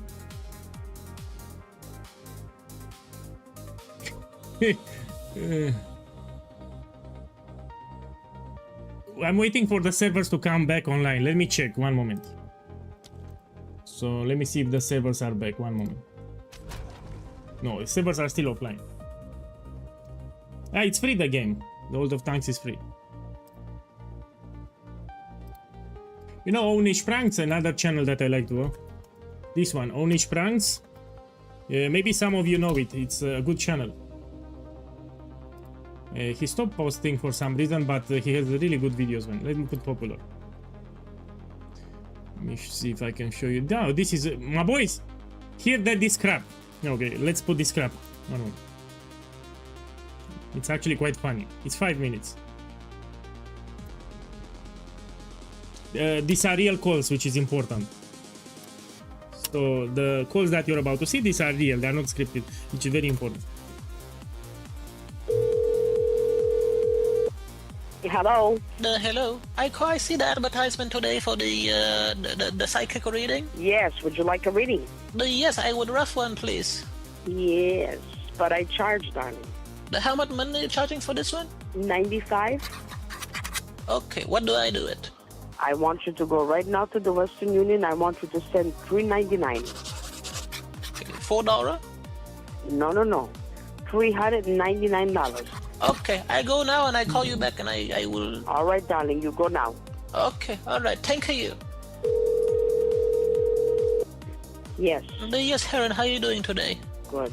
I send you the money right now. Okay, well, would you like to let me read for you? Yeah, I would. I'm having the problem right now with my girlfriend. She do a break up with me, and I want to win back her love. Okay. And but the problem is that she is not happy with my noodle downstairs. You know, she say it's not big enough for her, and I want to know. Can you help me like this with something? Yes, I could. Okay, and how much bigger can you make the noodle? Oh, I can make it big as you want. Oh my God, that would be so perfect if we can do it. She will never leave me again. You got pen? He's calling scammers. Okay, so I have this pen. lady is the scammer. I want you to get olive oil. Okay, olive oil. I want you to get 1 banana. 1 banana. Wait, what am I going to do with the banana? You're going to put it in your vagina. What? Yeah. Okay. You're going to put it by there. You know, not inside, but touch it. Okay. And you're going to put the olive oil. Okay. And I want you to put 3 pennies on top of the banana. But you see, I'm very confused because the whole point is supposed to make my noodle bigger, right? But you tell me to poke myself in the vagina. I don't know what to do. No, just do it nice. You don't have to put it inside. Just put it on top. On top of what? On top of your pussy. You see, you're very confused. I don't have a pussy though. That's the thing. I'm a male. I'm a guy. You know? I know you got prick, Okay. but you gotta put it like that. That way, you're gonna make bigger. Okay. So That's my magic. Okay, all right. So yeah, I understand. That's a very good one. Okay, so if I put on the, but the only part, do I put in my butt or something? Whatever you like. Okay, so but You got nickname? yeah, it's a buklau. B-U-K-L-A-U. Say it again. Yeah, it's a buklau. B-U-K-L-A. Balaclava? Yeah. All right, listen. Please, I'm gonna make you so big for her to love you and to care for you. Okay, excellent. Yeah. Okay, how big is that gonna be? It's gonna be 8 inches, maybe bigger. Oh shit. Okay. Bye. Okay, so you be available tonight? Yes. Oh, okay. Shit, calm down. Okay, I talk to you soon. Bye. Bye. What is going on? I think I just hit a gold mine of craziness. Hello. The hero, Herod? Yeah, I never got the. I just called the Western Union. And Nothing this is there. not that What funny. do you Let me mean? find I another just one. called the Western Union. You. Let me check here. Okay, let's take the top one. So this was the most viewed on his channel. Let's check this one. 3 minutes. Yeah. Doing, have you? The hello, I need to speak to somebody who can speak a Chinese. I am. The hello, how you doing? Sao anh hả? Yeah. Sao hả? 你要怎么样？ Đó mà, xong đi không? Đi lắm đớm. Huh? Ta đừng nắc đơ qua. I don't understand what you tell me. No, look here, I speak a Vietnamese. Oh, yeah, what you need? The shit, I need to make order today. No, it's too late. Bye. No, hello, look here, big Yeah. boy. I need to make big order for we leave it. $500. $500. I give you. I don't care. You fuck you, bitch. You know he cares too, which is why it's fucking hilarious. She's like, shit, that's a lot of money. I don't want to lose it. Shit, I lose the money. Drink, have you? Like somebody, why you hang up on me today? No, we don't have order for you, okay? I fuck you in the butt. I fuck you today. Fuck you, big boy. Fuck your mother. I know I okay. fuck your mother. You lie to me. Fuck your whole family, okay? No, your whole ancestor. I fuck your grandmother. And your everybody in your house, okay? No, your whole generation. You fuck guy. I hate you. Fuck all the Vietnamese, okay? No, what the hell? What do you say to me? I kill you. I don't care. I kill you. I kill you right now. Kill me. I'm right here. Kill me. Okay, I come with 2 chopsticks. I shove up your ass. Shoot chopstick. Come over here. Talk to me in the face. Like a somebody. You fuck you, big. You very chip.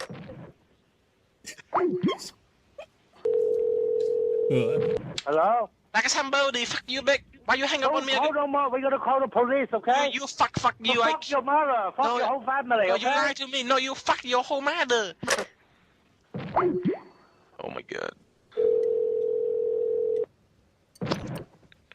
Hello? You want to hit it? Okay? I kill you your to mother. No, you hear me? Your mother. No, your grandmother. Very old, Your aggressive. mother. Fuck all the Vietnamese. Vietnamese a piece of shit, okay? Vietnamese. No, Fuck look, you Chinese people, they like. Don't call them all. No, I'm gonna call the police right now, No, okay? you fuck you. Fuck your mother. You fuck you, guy. I come.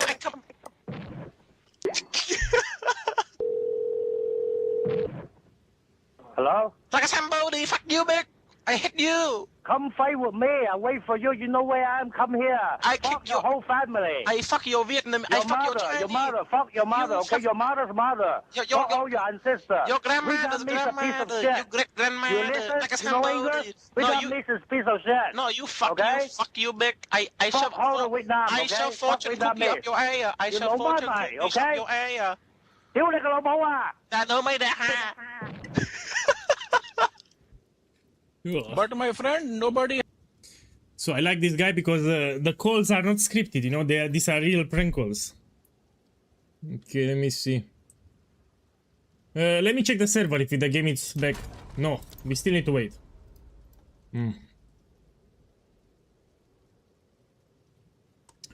Let's put here another one that I watch from time to time while I play.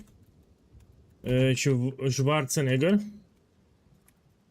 calls the FBI. So there are prank calls with Arnold Schwarzenegger. Phone calls, of course. Okay, let's check it. They are stupid, but actually they are funny. Yeah, Miami. Hi. Hello, how can I help you? Who are you? This is the FBI. How can I help you? What's your real name? Sir, do you have something you want to report? Yes! FBI. Hi. Hello, FBI. Who are you? Hello, Who are you? who are you? I'm Detective John Kimball. I'm a cop, you idiot! What's your real name? Okay, later, buddies. What? Good afternoon, FBI Lowell. Hi, how are you? Good. Good. I'm hungry. Okay, then go get some food. No. Negative. Who are you? Sir, this is the FBI in Louisville, Kentucky. Yes! I'm Detective John Kimball. Hey, I'm a police officer. My boy, let's do something else because I got really bored. Yeah, give me a second. We can go to Path of Exile 1 until the servers go back online. We can switch to Path of Exile 1. Give me a second. Yeah. These are actually funny while you play. If you listen to them, they're actually funny. For me, at least. Okay, so I'm gonna launch Path of Exile 1 and we do some gambles. Oh, we have a patch. Give me a second.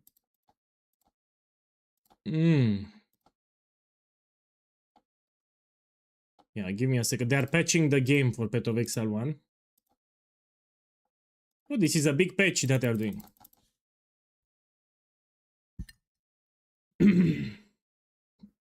GGG posted a new image, some angel with Holbert.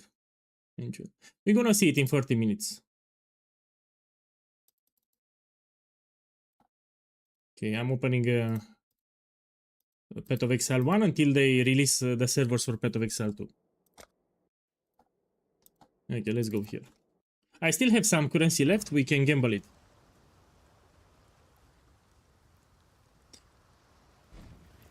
No, for example, Tutio, you're not right. I'm currently on the server. Path of Exile 2 is still down. Look, I'm checking it now. The drops will be available the moment the stream starts. So in 30 minutes. Yeah. Welcome. So I still have some currency that I need to spend. Let's spend it now. We can do the Inscribe Ultimatum gamble with 200% more Monster Life. Yeah. So I'm gonna buy Inscribe Ultimatums with 200% more Monster Life and I'm gonna vendor them 5 to 1. Okay, let me put the price with Divine Orbs. Yeah. Oh, they went up in price. No problem. Let's buy it. My boys, can you tell me if Path of Exile 2 is up? Because if it's up, I will relog back and we're gonna play that. No, it was offline last time I checked.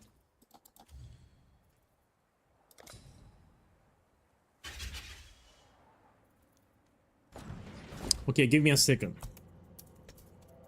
I'm testing it now. So the servers are back online? Okay, give me a moment. Let me vendor them and we return. So here you get a random one and we want to hit something expensive. Okay, let's go back to Path of Exile. 1 second, it's making a patch. The patch is actually quite big. We have 2.8 gigabytes.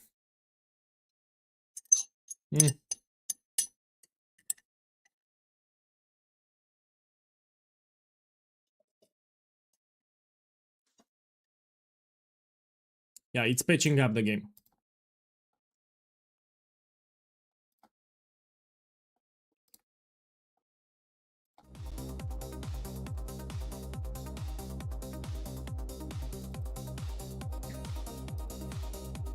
So yeah, probably this will be the biggest patch that we've seen so far, because it lasts 1 hour.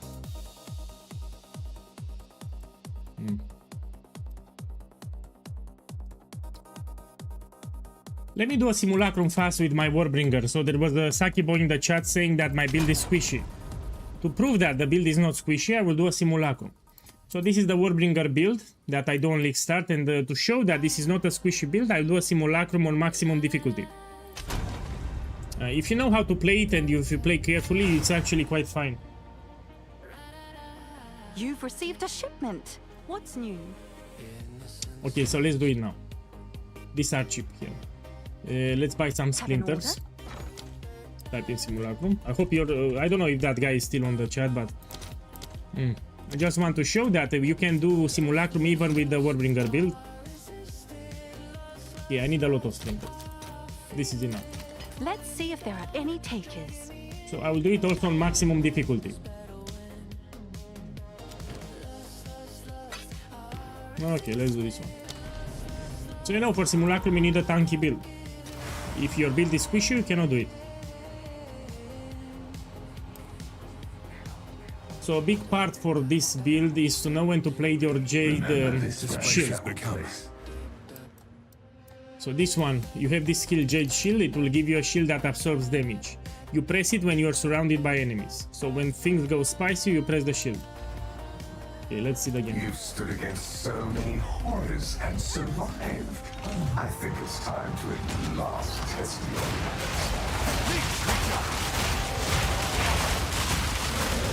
You move in circles and you drop totems every 1 second.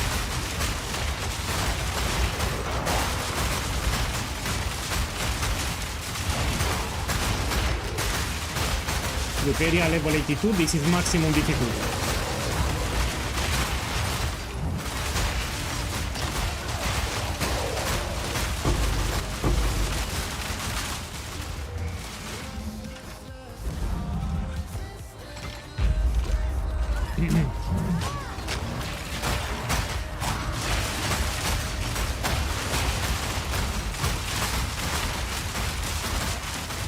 Let me check something.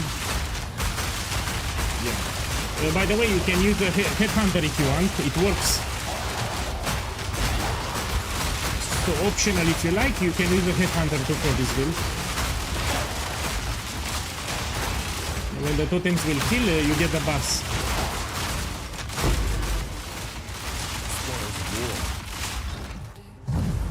This is only the beginning.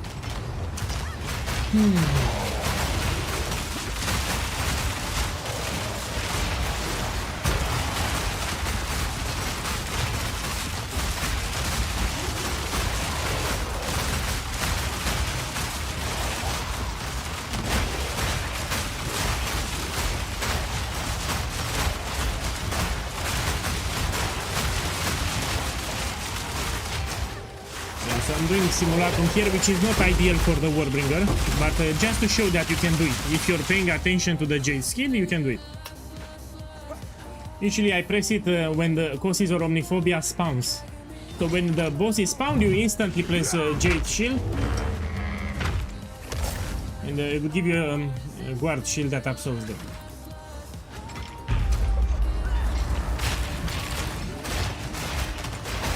It was already nerfed in 0.4. So now there is a delay before the grenades attack, it's a delay. So I cannot see them nerfing it one more time. So I'm pretty sure that the build will be fine in the next league. I mean, it's not broken, we don't use any exploits or... The build is fine.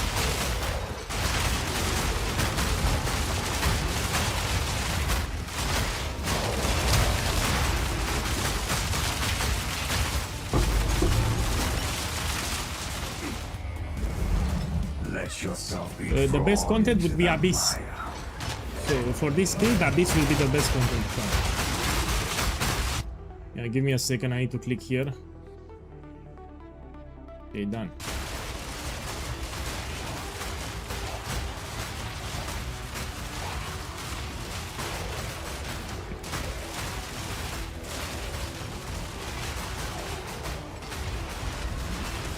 So now when Cos is spawned, I instantly put the shield here that absorbs damage. Yeah, so the Jade shield you activate it the moment Causes and Omniphobia spawn. That's the secret.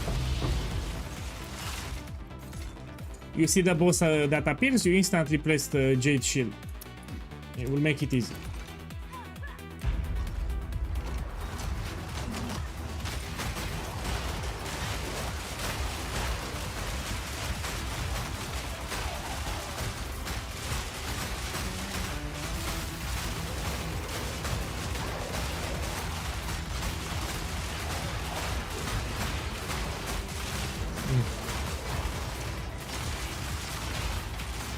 This is the same gameplay from Path of Exile 1, you move in circles and you drop totems.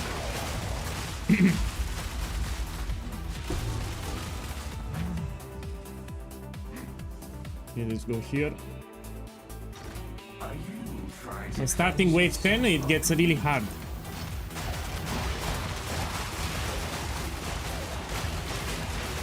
Again, maximum difficulty area level 82.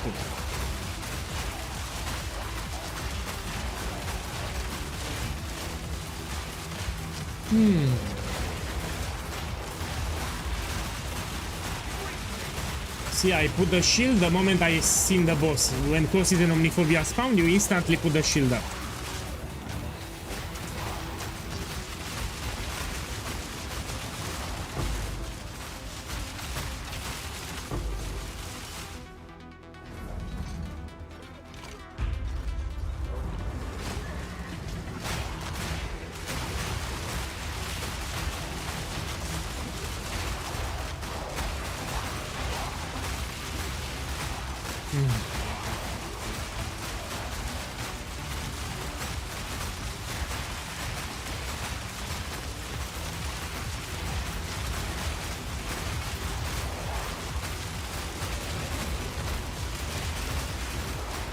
Another thing, people ask me why we don't progress directly with grenades. You need to understand because of the skill nodes here.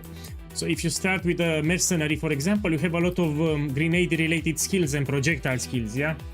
See, projectile damage early on. Here we don't have it, we have melee skills.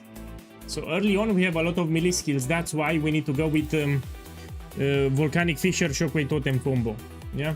Because the starting location, it's important. For a mercenary, it's easy to start directly with grenades. You have a lot of projectile damage. You have grenade damage also nearby. It's easier.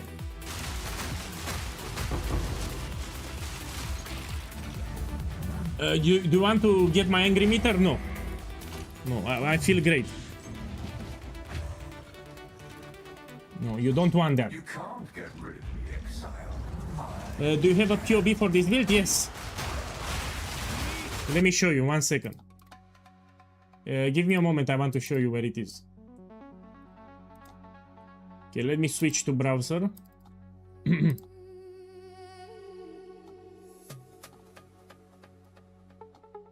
Come on. Here is the browser, give me... So you have a build guide. Inside the build guide is the POB. Let me put it on the screen. I move the channels, give me a second. Let me see if you can see it. So yeah, this is the build guide for the build. If you want the league start progression, so here in the build guide, at the top, here is the progression for league start. Yeah, it shows you how to progress it. Here it's a skill tree. It shows you the nodes one by one, how to allocate them. You can watch here the progression. It shows you the order of the allocation as you level up in the campaign. Makes it very easy for you. And yeah, shows you the skills. You start with Act 1. Yeah, you also have a guide how you need to play it. Then when you reach Act 2, you switch here. You reach Act 3, you switch here. Act 4, you switch here. And the interlude acts, we swap into the actual build. So the actual build will start after Act 4. So Mortal Cannon, we jump into it close to Act 4 or interlude acts. Until then, we're gonna use this one. Volcanic Fissure with Shockwave Totem, it's a combo. Yeah. I explained here how to play it, if you read. It's very easy to play. Starting tomorrow, we're gonna do some league start practice runs, yeah? And here is the actual build guide. So after you finish the campaign, you can jump into the actual build guide here. And you have the POB here. So here is the normal version, which is very cheap. And here you have the max version. You aim for this later. And you have a POB under. So you open the POB. And here it shows you the items that you need. You see, for league start, we don't use anything expensive. You have rare jewels everywhere. Yeah, if you don't have Eye of Uldum, no problem. Use a rare amulet with plus skill gem. But these are cheap items. This is the idea. Yeah, it's the build. It's excellent. Yeah. Here I explained for the normal version what to look for each item. For the max version, of course, we use very expensive items. You stick with normal because it's great. What else do we have? Some things for the campaign. Here I explained the flask and charms. Common mistakes, very important if you're doing the build for the first time. Yeah, I will need to tweak it depending on the patch notes. Okay, let me go back to the game. I'm telling you, this is a great build. You should try it. I don't play shit builds.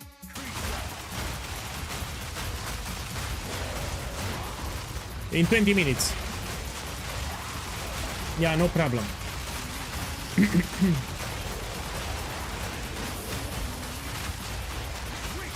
So I want to show everyone that I can do Simulacrum on maximum difficulty with this build. So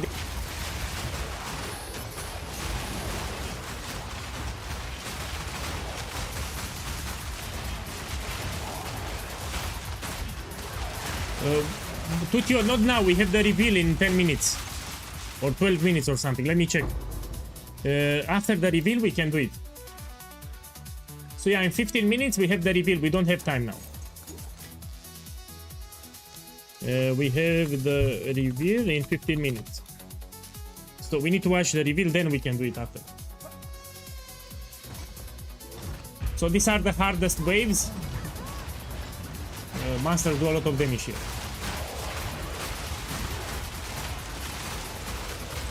Move in circles, try to move to the edge of the arena. Don't stay in the middle. If a boss spawns, you press your Jade Shield. Look, Jade Shield directly.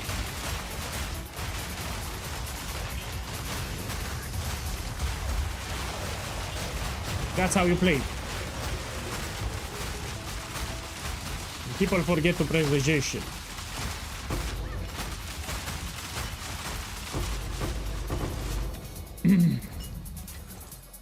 Wave 12. Do you not wonder what tugs at the strings of fate? What satisfying this and beckoning you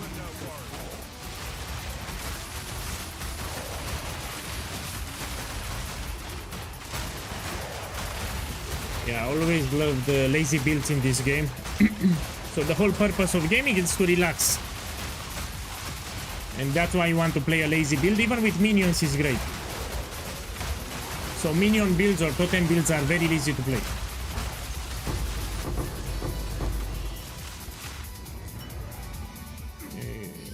Easy to play, relaxing, lazy.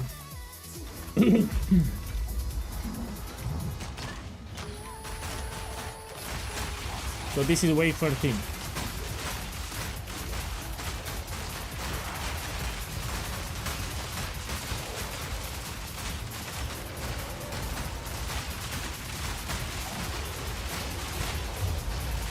Jade Shield directly.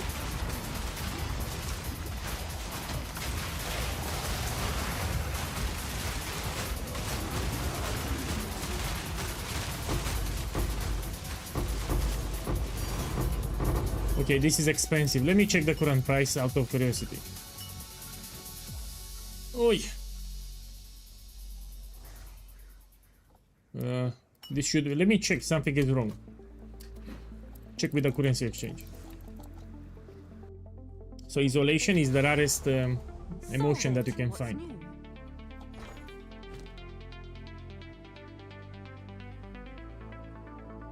Man, I'm blind or what? Here it is. Oh, this is actually quite cheap. For the current state of the league, it's cheap as fuck. Yeah, I was expecting like 20 or more. Anyway, I'm doing the showcase of the build, I'm not farming currency. This place has become... Yeah, so if you run a temple, you find 8 divines in the first 3 rooms, for example.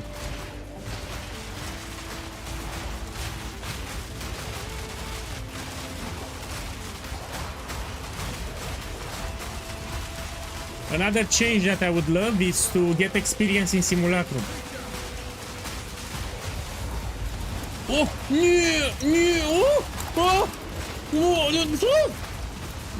I cannot even. Oh, fuck.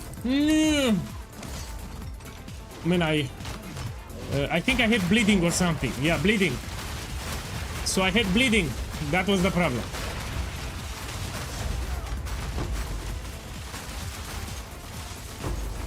I think I got bleeding. I didn't check. So yeah, if you do Simulacrum, you should have a staunching charm to help with bleeding. I have it? No, I don't have it. Yeah, so you need a bleeding charm here. I'm just too lazy to get it.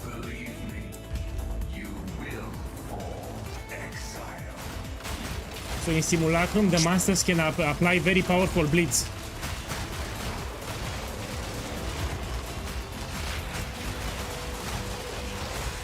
Well, I had something because I could not regenerate with a flask.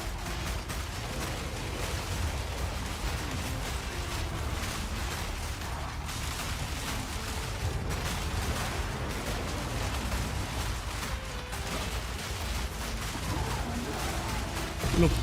Oh, and I got the best loot. This is the best loot that you can get on Simulacrum. Okay, let's try to price check it. Snack Pack 000. Boss, you're from James Bond. You forgot to put a 7. Thank you for the subscription. Welcome and thank you. So let me show you how I price check this jewel. Before I use the price checker, I check what we get. Yeah, and if it's something with great utility, then I will price check. So I already know this is cheap. So offerings cannot be damaged. This is shit. Yeah, so they don't have synergy and the effects are quite poor. So this is a cheap jewel. Now I use the price checker, but I already know this is cheap. Yeah, and they don't have synergy. So this is a shit jewel here. Yeah. My boys, we need to switch, you know, to watch the reveal. Let me check. No, we still have 10 minutes. We still have plenty of time. Let's go out. Try to do a gamble. You've got some goods in. Okay, until the stream starts, let's do another gamble. I'm gonna buy Vertex again. Let me check. 3000 device is fine. So I'm gonna buy Vertex with 2 sockets. So we put here equipment filters, 2 sockets. Make sure it's not corrupted. This is expensive. Yeah, drops are enabled. I made sure. You've received a shipment. Let me buy 2 more. So what we want here, we want to get spirit corruption, or we want to get 3 sockets, and then we want to put cultivation orb, and we need to hit +4. As you can see, this is not cheap. You've got some goods in. Hey Scottish, welcome. We're waiting for the reveal, which will happen in 9 minutes. I also did showcase with the build. So there was a Saki boy saying that the build is squishy. No, if you play it correctly, it's not squishy. It's very important to press this skill when you need. So you have a shield, you activate it, it gives you a guard shield. Yeah, this you can use it multiple times. And you need to pay attention to what's happening on the screen. Okay, let's put quality. Yeah, most likely he was new to the game.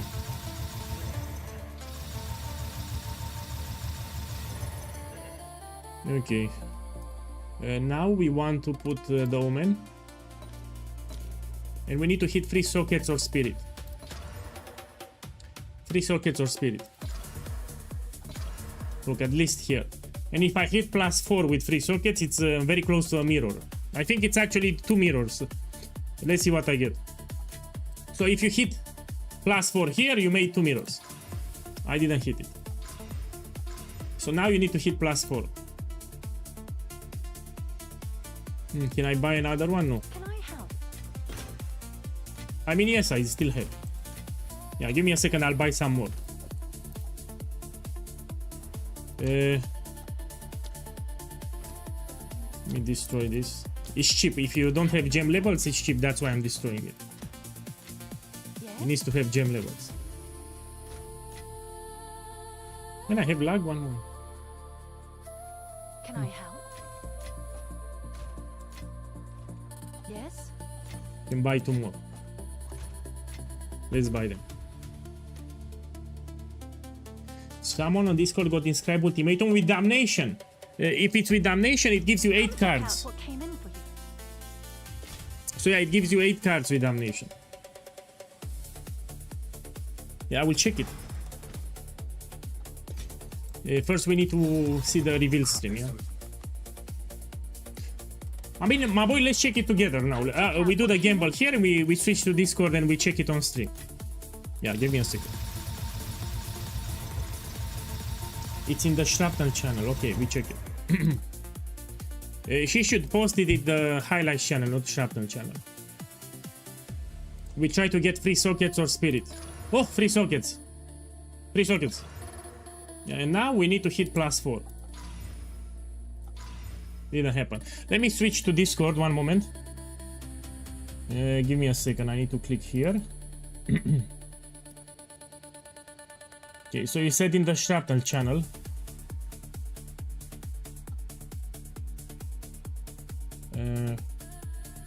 My boy, check here. This is from Ultimatum. He got 8 damnation cards. Yeah, this is actually much more expensive than rare item mirrorable. Yeah. Let me save it. We put here in the highlights. And we put a redirect. Here is the build that I will play. Yeah. You have info channels on my Discord. You have a support channel where you can ask a question. You can post your POB. We already have a community of players that played my build. And here is the starter progression. Yeah.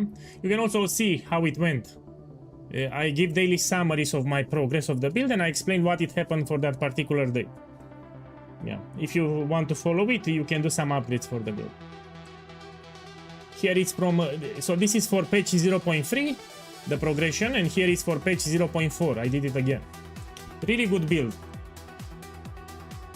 Yeah. So if you're interested into the build, remember you have support channels here. I moved the channels here at the top. Okay, let me check on Twitch when it starts. Give me a moment. In 5 minutes we should swap. Give me a second. Let me see here. I'm gonna swap to Twitch and we see the reveal. One moment. Click here. Now we should show it. We go here. We activate the sound. My boy, I have a question. Can you hear the sound, the music? So here I'm showing on stream is the countdown timer. Tell me if you can hear the music on the background. If you can hear the sound from the browser. Okay, let me put the volume a little higher. Okay.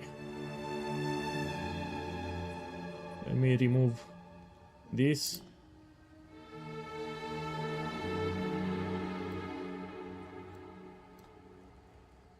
Let me make it bigger. Let me make my webcam a little smaller, yeah? Put it like this. Put it here.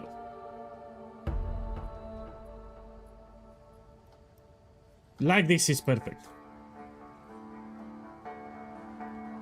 Stop being a Saki boy. Are you a Saki boy? Are you a Saki boy? My boy, Cop Mutter, boss, thank you for the subscription. Thank you, man, I appreciate it and welcome. We're gonna see the reveal together.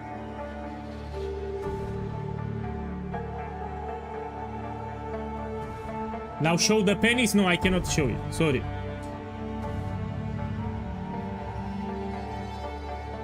You know, speaking of the pennies, I need to go to the toilet. Give me a second. Be right back. I need to go to the toilet. One moment. So 1 minute.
So I will make a list with the biggest changes.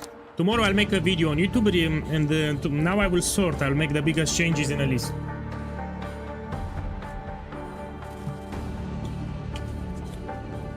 Stop being a Saki boy. Are you a Saki boy? Are you a Saki boy? My boy, Chechu, boss, thank you for the subscription, man. Thank you. I appreciate the support. It starts in 1 minute.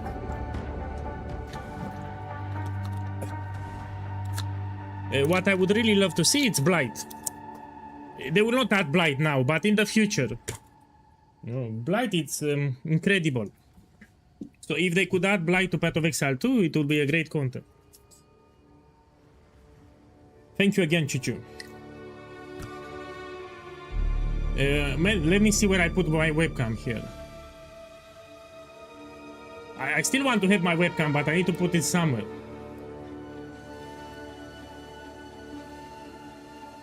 The fuck? Put it here. No. Here, put it smaller.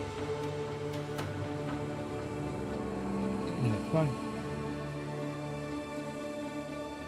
Put it here.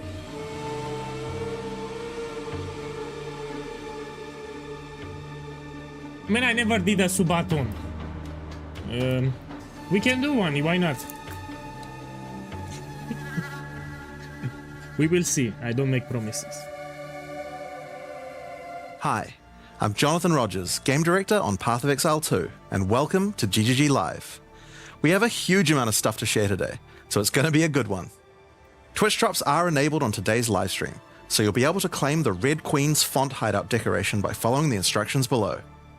Okay, so with that out of the way, time to roll the trailer for Path of Exile 2, Return of the Ancients. Those in darkness once lay dormant, now return.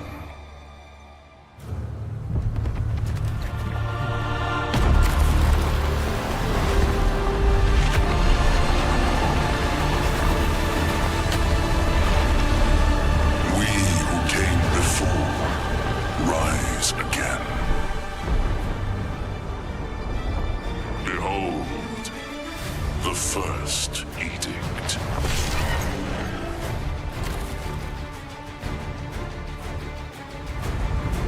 So we have a new boss.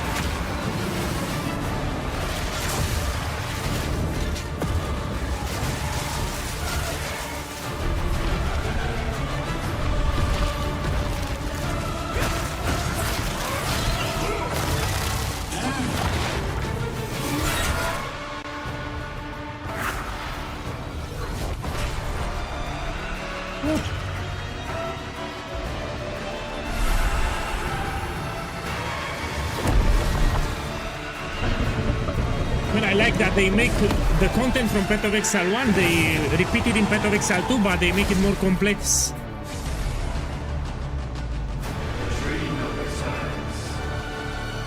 Woo. They added a Genesis stick from Path of Exile 1. So they're using Path of Exile 1 as a Guinea pig. They're using Path of Exile 1 to test features for Path of Exile 2. So they don't give a shit about Path of Exile 1. They only care about Path of Exile 2. You are completely alone.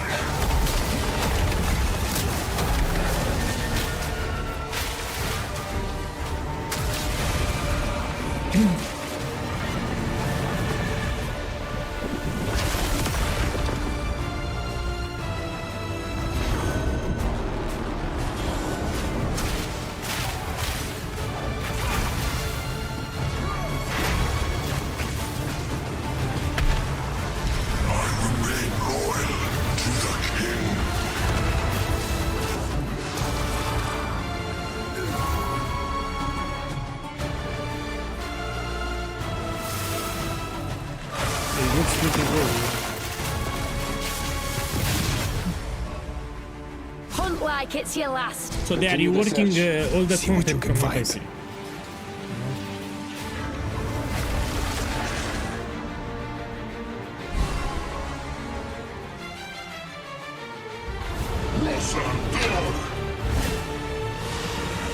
Now see how the story ends. Look, so this was expected much better. They reward the Atlas skill tree.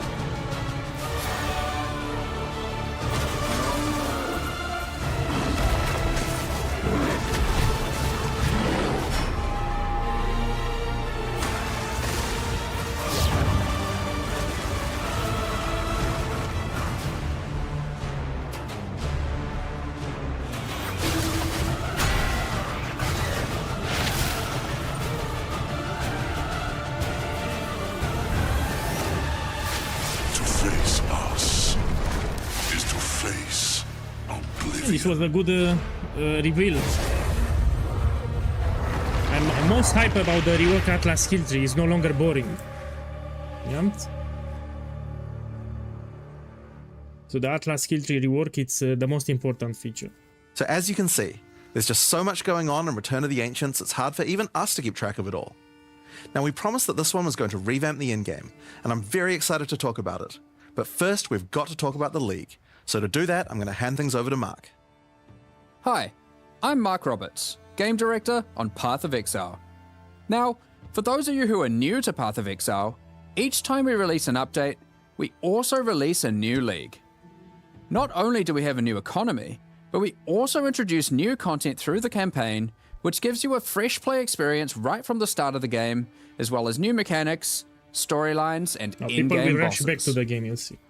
In the Runes of Eldur League, you will encounter a man being attacked by the undead in Clearfell. After saving him, he introduces himself as Pharaoh, a young blacksmith trying to bring back the ancient art of Ezomite runesmithing. He has been collating his discoveries in a tome and is keen to show you how runesmithing works. By inscribing symbols on these ancient Ezomite remnants, you can create all manner of old magics. Unfortunately, Items, no? on doing so, the corpses of the nearby undead are revived and infused with some of the latent power, making for a difficult fight.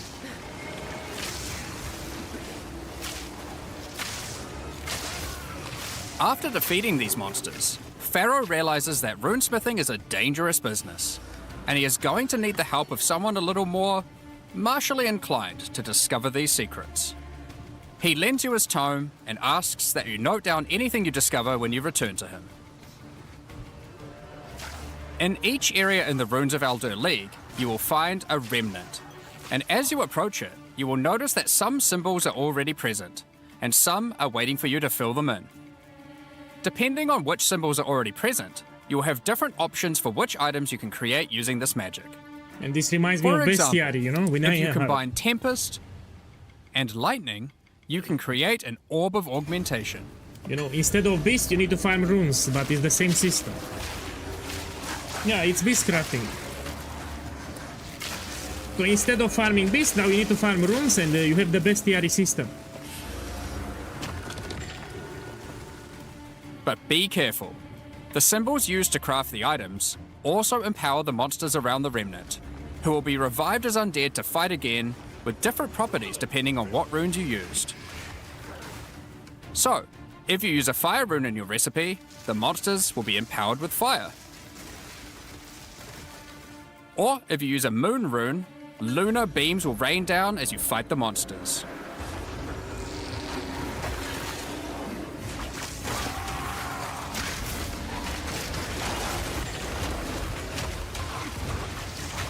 No, I mean they borrow some mechanics from the Bestiary League. After the fight, break the remnant to receive the item you crafted. As you get higher level, you will start to find remnants with more slots for more runes, allowing you to craft rarer items. As the number of slots increases though, more waves of monsters will be added, with each wave being empowered by more and more of the runes.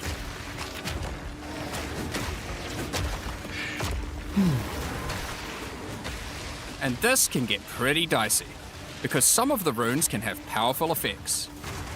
And if you're playing totems, you put the totems close to the altar and you stay aside, you know, and they will clear for you. It's actually quite easy for totems. So the league Like mechanic, the it's Oath easy. rune, Poor which will totem. cause one monster to be nominated as a leader, spawning waves of minions. The leader itself will be invincible, but killing its minions will deal damage to it. If you play cluster grenades, they will kill all the adds extremely fast and you finish it fast. So this is a good mechanic for my build. It's easy for my build. Some recipes can get pretty large, requiring 6, 7, They change the color. or even 8 runes. So the rewards that are more expensive, they have with purple. But don't worry, you won't have to remember them.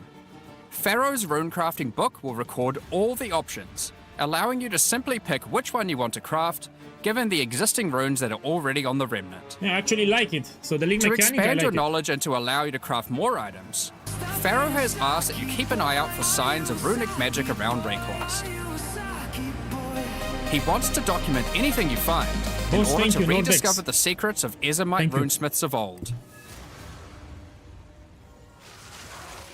The first of these can be found in Ogham, and reveals to you an ancient secret, buried deep underground. The runic magic which the Ezomites believe to be their own is actually of Kalguran origin.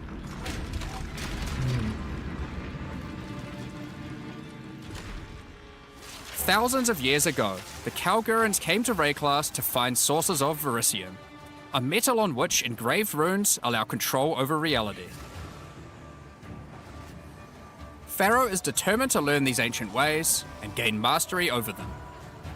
If you can bring him more Verisium, he'll be able to use it to smith power into any armor, granting you Runic Ward, the power harnessed by the Kalgurans since ancient times.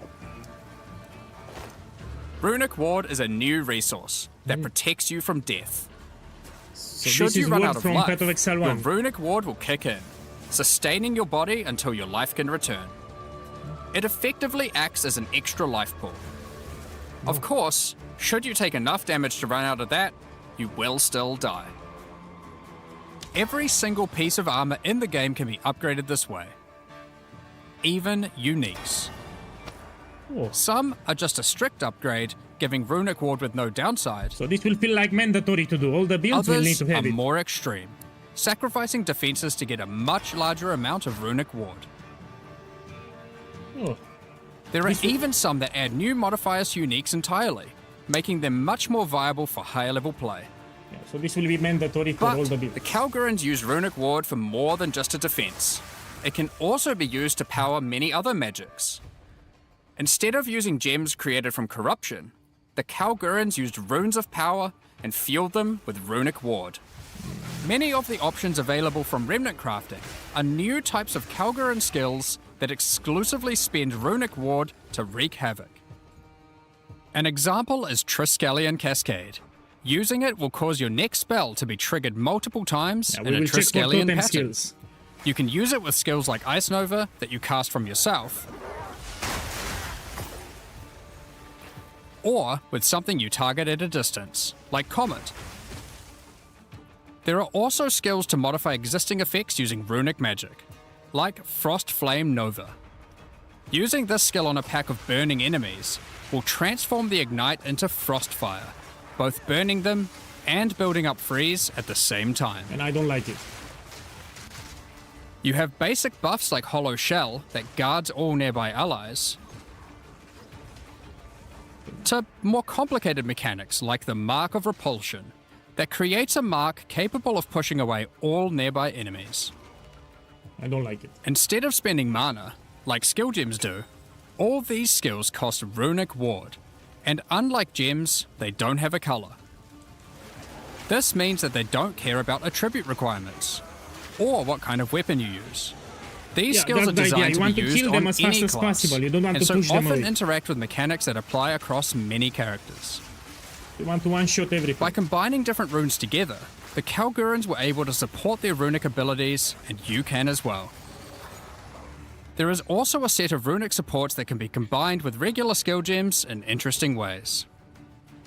Concussive Runes allows you to add these concussive shockwaves to any skill that stuns, Nah, I don't like it. while Runic Infusion lets you spend ward to directly empower the damage on any skill.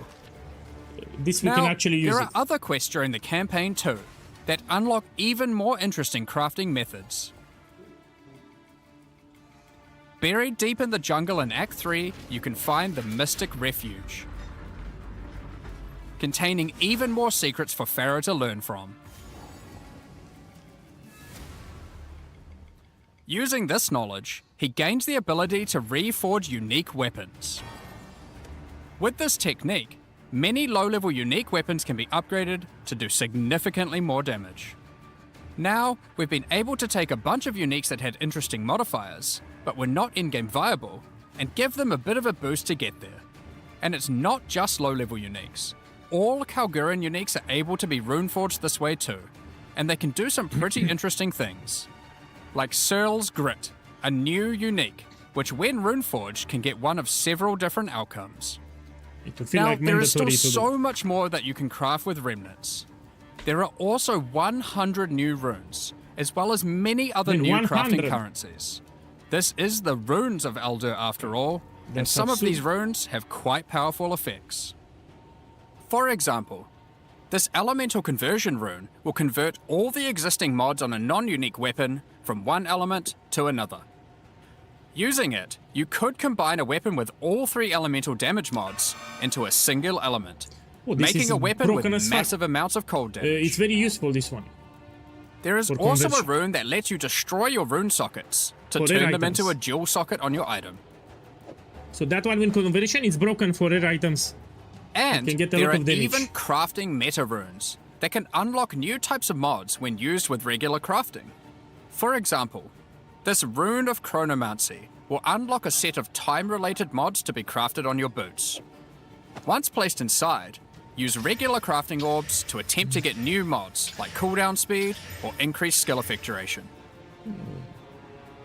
You can also create a new type of currency called alloys.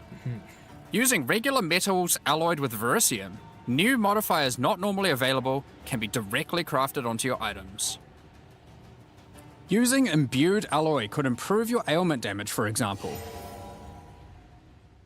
There are honestly so many options here that unlock all And they said sorts of 100 crazy runes. crafting projects. So I think people will be That's experimenting absurd. with these for a long time. Once you get to King's March in Act 4, Pharaoh finally meets Danig, a real Kalguran runesmith. And riddled with excitement, he wants to learn how to merge modern Kalguran techniques with the ancient knowledge that he has found. From here on, Pharaoh joins in the Kalguran expeditions that Danig has been leading. With the ancient knowledge that Pharaoh brings to the table, the Kalguran expeditions that Danig has been going on will change significantly. For those of you who haven't played it, the Expedition League mechanic involves carefully placing explosives, uncovering the buried dead, and recovering verisium Yeah, from this them. was my initial content for By the- choosing where to place the explosives, you can choose which kind of challenges you would like to face, or rewards you would like to claim. But unlike before, expeditions now contain the remnants from Runes of Eldur, allowing you to do some specific crafts along the way using the new League crafting mechanic. One very important difference from the simple remnant encounters, though, is that the empowerments that the remnants grant apply to every monster down the explosive line for the rest of the Yeah, I'm encounter. really happy because my stacking Warbringer together. can farm expedition without problems. This can lead to some pretty extreme situations.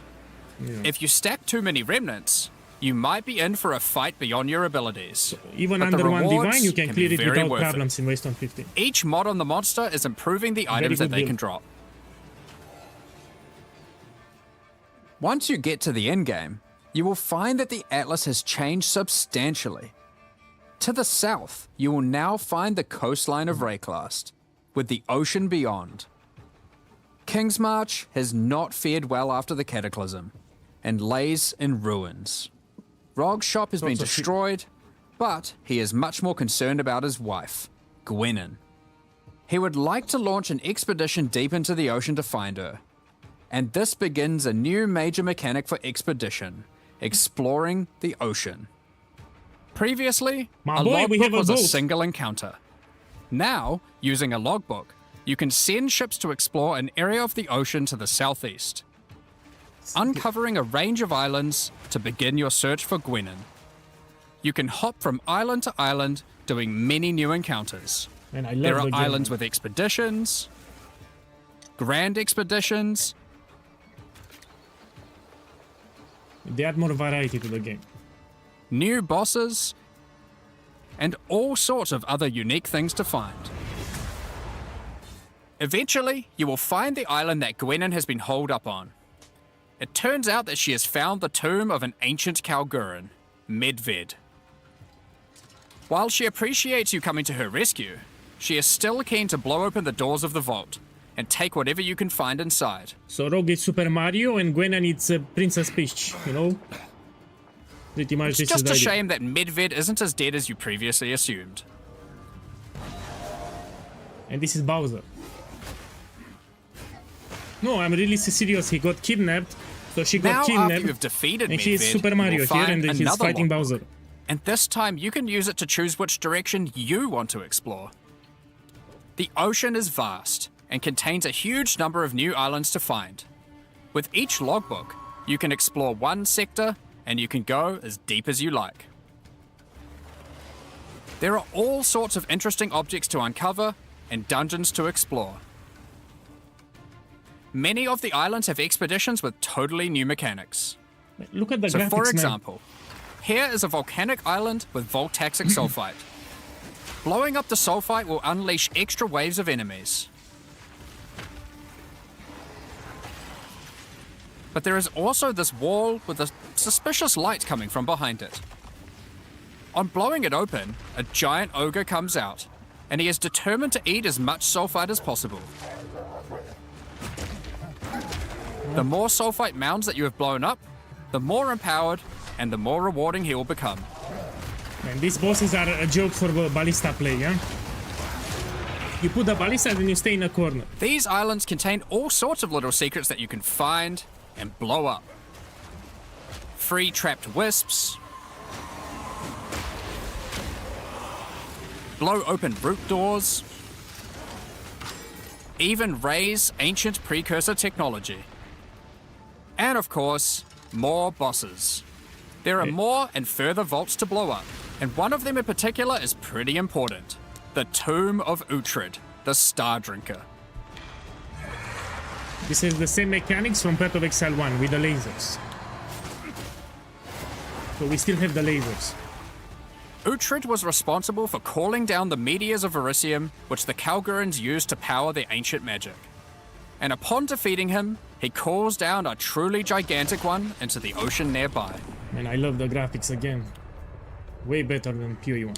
On visiting it, you find that it is shrouded by a strange energy emanating from the Verisium core of the meteor within.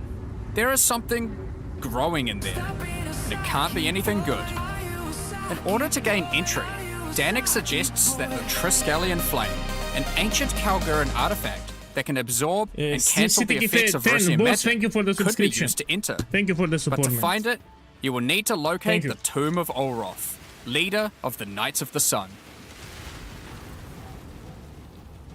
Defeat him and gain access to whatever eldritch nightmare is growing inside. Now, we're not going to spoil the boss, but one thing you should know is that the Verisium that makes up the core of the meteor is of a quality that has not been available for millennia. Bringing this to Pharaoh and Danik should allow them to forge some objects of power, the creation of which has been lost to time. My boy, thank you again. Man, thank you So for the that's love. the league. I really and there hope is you a have a good lot week start going with me. on. Thank you. To sum all that up, there is a new encounter with over 30 new monster types and over 30 new rune modifiers to enhance them. You can create more than 100 new runes And they to added craft a your lot of gear, content here. as well as dozens of other new currency items. They need to talk about the Atlas skills here a And little. there are new quests added to the campaign to unlock even more new crafting options. Rune forging armors, So they will talk about the Atlas skills. upgrading uniques, And they also need to talk about the Val Temple. dozens of new Kalguran skills and supports, I mean, it just started. tons of new islands to discover by exploring the ocean, 5 new bosses, including a new pinnacle boss, and a bunch of new uniques to top it off. But there is still a ton more to come, it's time to talk about the massive changes to the endgame. But for Atlas that, skill tree. I'll hand it back to Jonathan. Now, as Mark hinted at before, the endgame atlas is very different now, and the ocean to the south is the least of the changes. The entire area around your starting location is now teeming with new questlines and things to discover. Will you investigate the strange forest to the west? The cracks in the earth to the east? Or perhaps visit the ruins of a Val city in the north? The atlas now has fixed points of interest at specific locations. Oh, I love it. Giving you specific objectives that are easy to Depending where find. you go, you find different content. Like before though, no matter which objective you choose, going to towers to see what's out there is always a good idea. The first time you do that though, something new happens. The earth shakes, and a gigantic fortress rises from the earth. A remnant of the ancient precursor civilization.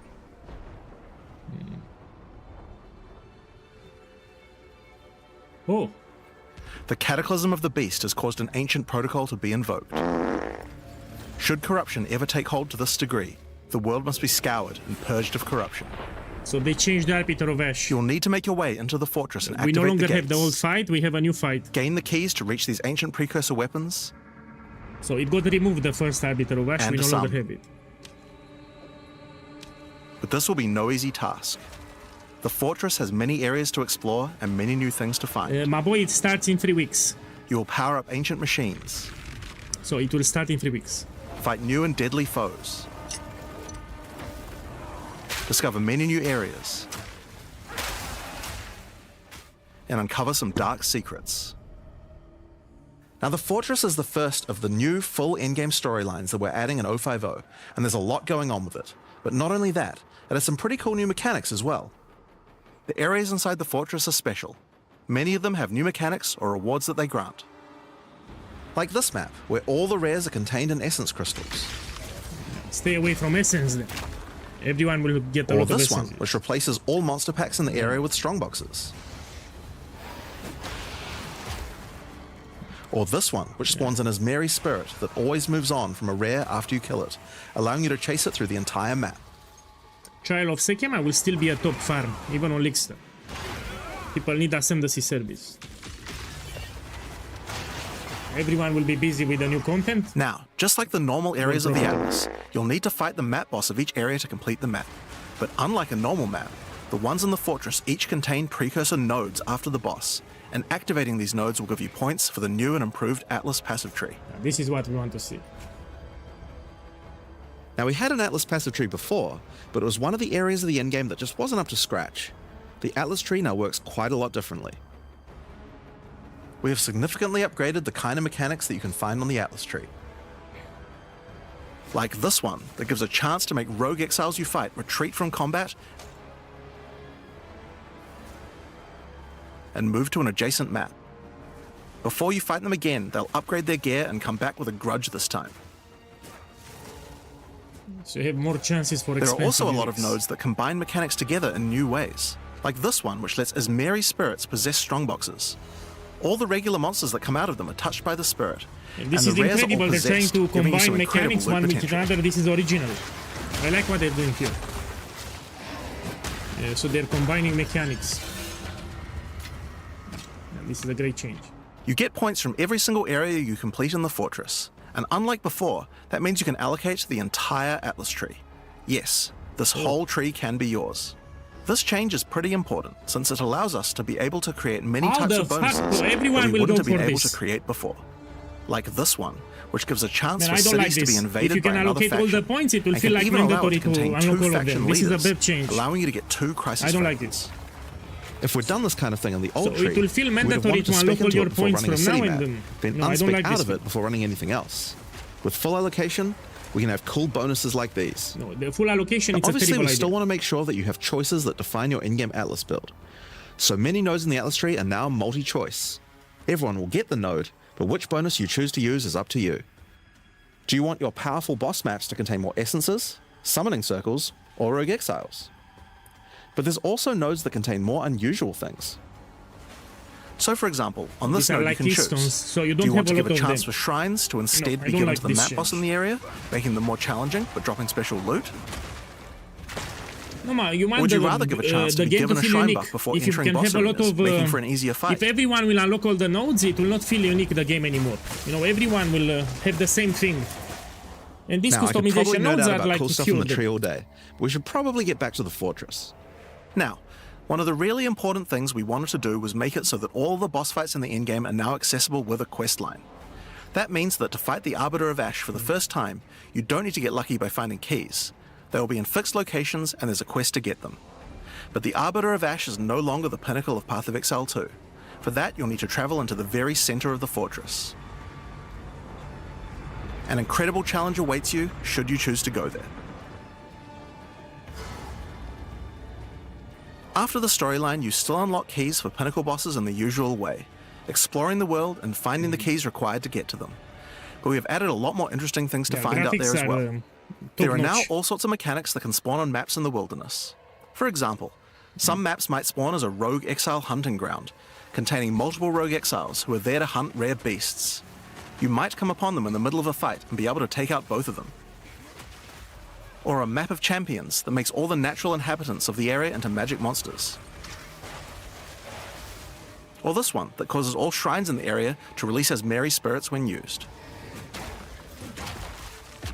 This looks way better Once than you've Diablo explored 4. and found your keys, Like you can 20 return and times fight better. the pinnacle in the fortress again. But this version of him will be harder. And not only that, Way you'll have new superior than unique Diablo 4. rewards as well.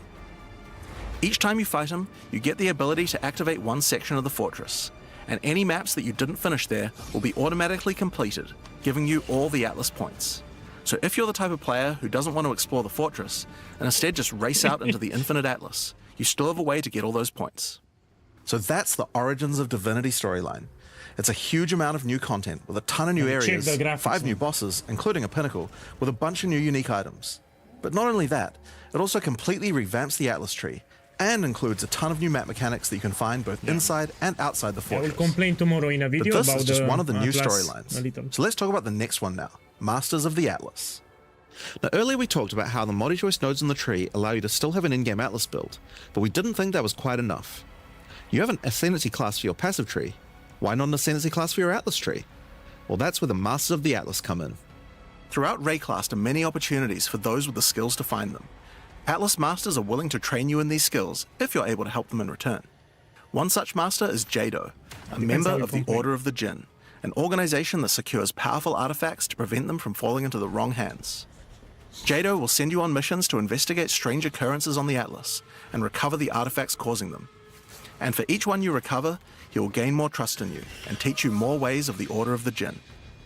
At level 1, you could choose to massively increase the chance for rare and unique chests, or make it so that all map bosses drop an additional unique item, or make corrupted waystones have an additional modifier, This is good for magic but at finders. the cost of making them send you to a totally unknown location.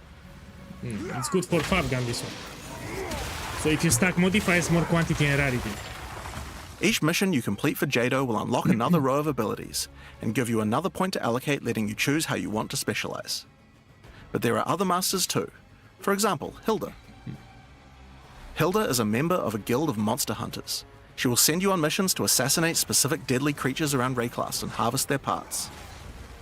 In exchange, she will teach you her monster hunting skills, like this one, which adds a 25% chance to upgrade any map boss to a powerful version. Those Or drop this the one, which makes special Asmarian supports. spirits no longer possess rare monsters, making them go for the unique bosses in the area instead. You might notice that many of the effects on these are both upsides and downsides. So Hilda, for example, can make it so that you only get one attempt when fighting pinnacle bosses, but in exchange for that, they always drop 2 uniques. Because of that, we wanted it to be easy to swap between them depending on what you're doing. As you unlock each master, they will appear on the side of the screen. Simply click whichever one you want to use to run the map, and all the bonuses you have selected for that master will be activated. This allows you to have a few different strategies that you can quickly pick between, depending on what you're running at the moment. Now, one thing that's been pretty obvious is that the in-game leagues we created when launching Early Access in 010 were not really up to the standard of the leagues we did since then. Fate of the Vaal and Rise of the Abyssal just have a lot more going on than Delirium or Expedition, for example. We wanted to do a serious upgrade to all of these mechanics before we do our 1.0 release, and so that's what we've done. All 4 of the leagues we launched in Early Access have been upgraded with not only new quest lines, but new mechanics, new crafting systems, new uniques, and new pinnacle bosses. One of the really important changes we made to all the leagues is that you can now find them on the Atlas in specific locations, and each one has a quest line that will lead you there to being able to complete the league, depends along in with what its Atlas direction tree you and start its the pinnacle Atlas. boss. This is true even for the leagues that we didn't do major redesigns to. So let's use Abyss as an example. When you first encounter one in the endgame, you'll get a quest that leads you to the east, where you will find these mega abyss cracks in the earth leading away from the Well of Souls. All the maps along the cracks will contain abysses with special properties, and mapping along these cracks will close the Atlas scale abysses, giving you points for the Abyss Atlas tree. Whoa, check the graphics. At the end of each Atlas abyss, you'll find an Abyssal Depths with the boss fight for one of the Abyssal factions, giving you a guaranteed way to fight them. And after completing all three, you'll get a key for the Well of Souls, allowing you to fight the Vessel of Kulamak. This kind of thing makes an in-game league so much more friendly for new players, giving people obvious goals and a guided They experience improved to the complete graphic them. even for the Atlas. Alright, so let's talk about the first of the upgraded leagues, Delirium, and its new storyline, The Hare and the Raven. As you may remember, during Act 4 you were tricked into releasing an ancient entity from a Karui prison known as Tangmazu, the Raven Trickster. Tangmazu delights in breaking the minds of those who step through his mirrors, and when touching one, he will attempt to destroy your mind with twisted abominations generated from your worst fears. In Return of the Ancients, the first time you approach one of his delirium encounters in the endgame, you will find Elder Maddox locked in a trance. His mind is trapped in one of Tangmazu's delusions, and you will need to free him. I like that they reworked the mechanic. It was pretty basic delivery. Once free, Elder Maddox demands that as you caused this problem, you should put it right. He asks you to travel west to the Withered Willow, the location he believes that Tangmazu first gained his powers. But be careful. As you travel there, the Raven Trickster will attempt to break your mind. Each map around the Withered Willow features delirium encounters. This is a great change for Now this is Delirium. more than a simple quest upgrade. The mechanic of delirium has been overhauled and expanded. At the bottom of the screen, there is now a bar that indicates how deep into delirium you are. You can see which direction leads deeper by looking at the fog, and the deeper you go, the more challenges you will face. By looking at the bar, you can see how long you have until the delirium ends. And you can also see special encounters that you will face if you're able to go deep enough into the fog. So with red, At the end of the it's a bar boss. is always the boss of the map, but we now have a variety of other encounters that you might find as you explore the horrors of your own mind. For example, you might encounter a purple mirror shard that when shattered will cause all the enemies to become more nightmarish. After hitting this, you'll notice the delirium demons are enhanced, significantly more powerful, larger, and scarier in general, along with more rewards. Or should you encounter a red mirror shard, you'll be sent into the depths of your mind.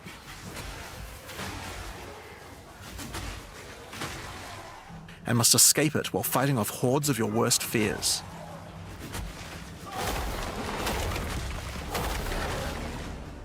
If you are able to do so, you will gain a powerful amulet with 2 instilled notables on it. Once you reach the Withered Willow, Elder Maddox discovers that a shard of the mirror is missing. You will need to track down Tangmazu and restore it if you have a hope of discovering how to defeat him, and that means entering the Raven Trickster's mirrors in an attempt to locate him. Each area around the Withered Willow contains delirium encounters, so that's a good place to start. As you do deliriums, some of the special encounters will drop liquid emotions. Normally these emotions can be used to install amulets to add notable passive buffs to them, but in Return of the Ancients, emotions have a new function as well. Oi. Each one now has the ability to add crafted mods to jewels, allowing you to add specific mods to an item slot that can be quite difficult to roll. For example, Liquid Despair will allow you to add critical hit chance, while Liquid Suffering will allow you to add movement speed or Air of Effect to your jewels. But One there more are many reason more. to do Trial of Sekema, you get a lot of jewels. Once you've and done stuff. enough delirium encounters, So, the this is location of a great. grand mirror, an entrance into Tangmazu's realm is revealed. But it won't be that simple to enter. Using his powers, he reflects the map boss for a ridiculous empowered fight, then destroys the entrance into his realm of madness.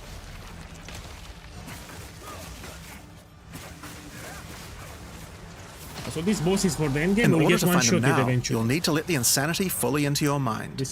A strange fruit is left behind which you can consume to fully embrace the madness in an attempt to reach the Raven Trickster's realm.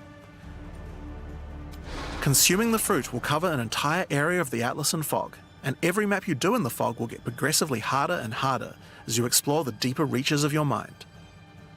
Yeah, I like the rework. At some point, you enter a new layer. A simulacrum of your memories, twisted and perverted by the Raven Trickster. Should you be able to complete the simulacrum, Tangmazu will believe that you are worthy of a true challenge, and will let you take the remaining shard of his mirror, allowing you to enter his realm of madness back at the Withered Willow. If you dare to face him, it will be a fearsome challenge.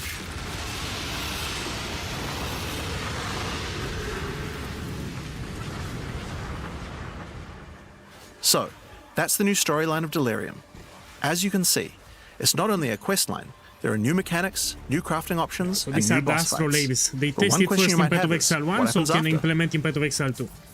Well, once you've completed the story, don't grand care mirrors will about start Path of appearing Exile on the 1. Atlas sometimes after They really completing don't care. Delirium encounters. After doing the Grand Mirror, you can select where on the Atlas you want to do your fruit-induced drug trip and get another key to fight Tangmazu. But this time, the fight will be quite a bit harder. And not only that, the fight will be able to drop a bunch of new uniques that were not available in the questline version.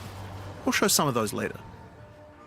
After doing a Grand Mirror, the decision of where to spread the fog can be important, because there are some potent emotions that only come from certain map bosses affected by Delirium this way. Like all emotions, they can craft special mods onto jewels, but these potent emotions can create mods that you can't get any other way. So for example, Potent Liquid Melancholy is an emotion that can only come from human bosses, and allows you to add a variety of on-hit effects. Again, for Also, jewels. you might want to try instilling amulets with these emotions.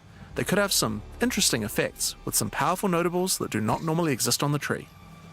Like Storm's Rebuke, which makes Armor Break boost your cold and lightning damage. But also notables from a clearly deranged mind, like Calm's Blessing. This skill allows you to ancestrally boost fire spells after using a war cry. My boy, let's How about wait for using the an reveal, ancestral then we flame talk. blast? Yeah. So I try not to talk too much now. Now, just like before, you can also upgrade the League by getting points for a dedicated Delirium Atlas tree. But this now works in a much better way and has much cooler effects. The maps in the Delirium area of the Atlas give you Delirium passive points for completing them, so it's easy to see how to progress. Some nodes will add new types of mirror shard encounters to your Deliriums. Like this one, which will pause the Delirium for some amount of time, allowing you to more easily get to Atlas higher skill for depths. Delirium was Or this one, pretty which bad. adds Now extra it's Delirium modifiers much to monsters better. when you pick it up. There are also nodes that can add new types of drops, like this one, which modifies Simulacrum encounters to add special liquid emotions, which can craft time-lost jewels. And nodes that apply to the Atlas mechanics of the League, like this one, which causes the Grand Mirror to spread Delirium fog Sherlock over a Sekima larger will be area of the Atlas, ultra potentially profitable in the containing next multiple week. Simulacrums. Alright, so that's the changes to Delirium. The core mechanic now includes a bunch of new things to find, new monsters to kill, and has new mechanics on the Atlas. It also has new crafting system for jewels, and over 20 new unlockable notables for amulets. Not only that, but you have a new pinnacle boss with a bunch of new unique items, and a massively upgraded Now Atlas it's tree even just for better. Delirium. Even better now. But there's still a lot more to come, so let's talk about Breach next. When you first do a Breach in the endgame, you will find Aelith, one of the Keepers of the Flame, an ancient order of monks dedicated to preventing the Hiveborn from entering the world. As you seem to be a keen slayer of demons, Aelith would like to recruit you to the order and asks that you travel to their monastery to the south. My boys, so On this the way is there, you'll from start to Path of encounter Exile more 1, what they are breaches, doing. They are and we'll testing notice features in Path of Exile 1 to implement in Path of Exile 2. This is a trend already. And this shows that they don't care about Path of Exile 1. They really don't care. They use Path of Exile 1 as a testing ground for making better Path of Exile 2. Once you've reached the monastery, So they you really will don't learn care more about Path the of Exile 1. Keepers. In the 25 years since the events of Keepers of the Flame in this Path of is, Exile 1, the war with the Hiveborn has bridge not that gone we well, got in and they have managed to establish a recently foothold in in the Path of world Exile. nearby. A gigantic area has fallen to the Scourge, and the Keepers are unable to get inside. Yeah. Inside the monastery is the Genesis Tree, a powerful asset to the war effort, stolen from the enemy and gifted to the Keepers by the Dreamer himself. Using the tree, Aelith could create a breach stone and penetrate the Hiveborn foothold, but without Hive Blood, the tree has withered. Yeah, it's the same To mechanic. get Hive Blood, you will need to take advantage of another new mechanic of Breach. If you can keep the otherworldly portal open for long enough, the Breach will stabilize and will enter a new phase. The Hiveborn will send their toughest miscreations to defeat you, and the Breach will not close until you can annihilate them, Yeah, so this dropping Hive tested the Blood that you option can use house to in Path of restore the Exile 1, Genesis there tree. they implemented Path of Exile 2. Now Breach again. In some cases, you may even attract one of the deadliest foes the Hiveborn can offer. A Marshal of Zesht. It's still better than the These old monsters also drop womb gifts, and if you take these to the Genesis tree, they can be used to craft items to help you in the war against the Hiveborn. Given that 25 years have passed since the beginning of the war, the tree has grown and withered many times, but with each cycle it learns and expands its abilities. We should have new nodes. When you first open the Genesis tree, you will notice these holes into which you can place your womb gifts. Each womb gift can be used to create a different type of jewelry and must be fertilized with hive blood. So for example, you can place this amulet womb gift into the tree and it will give birth to a random rare amulet. But the Genesis tree is capable of much more.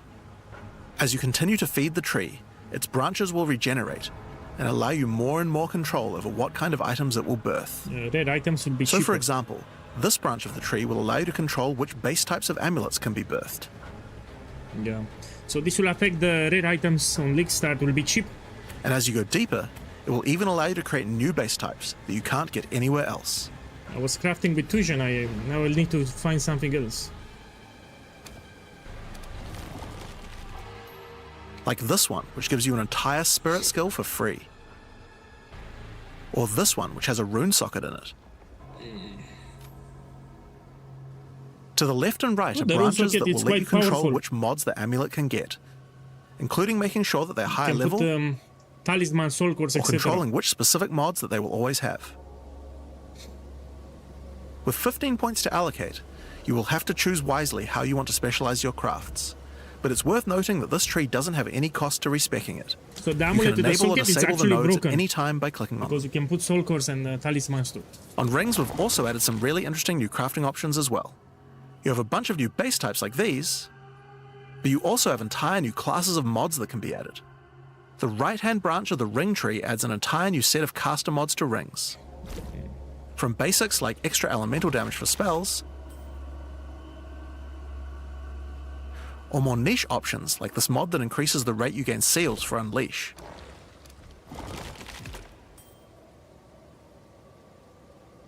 Fracturing orbs will be And on expensive. the left-hand side, you can unlock an entire new set of mods for minion characters. Fracturing orbs, you should flip This them stuff and, is and actually start pretty as important much as possible. because It will go casters expensive. and minion builds didn't have as many slots with interesting item crafting compared to attack builds. The Genesis tree narrows that gap. There are also trees for belts I will and do it currency. tomorrow in a video. I won't go over them too much here, but there are all sorts of goodies in these too, like being able to create new catalysts for jewels, or a belt that gives lightning damage. Once you've done enough breach encounters, you may finally get a womb gift capable of birthing a breach stone.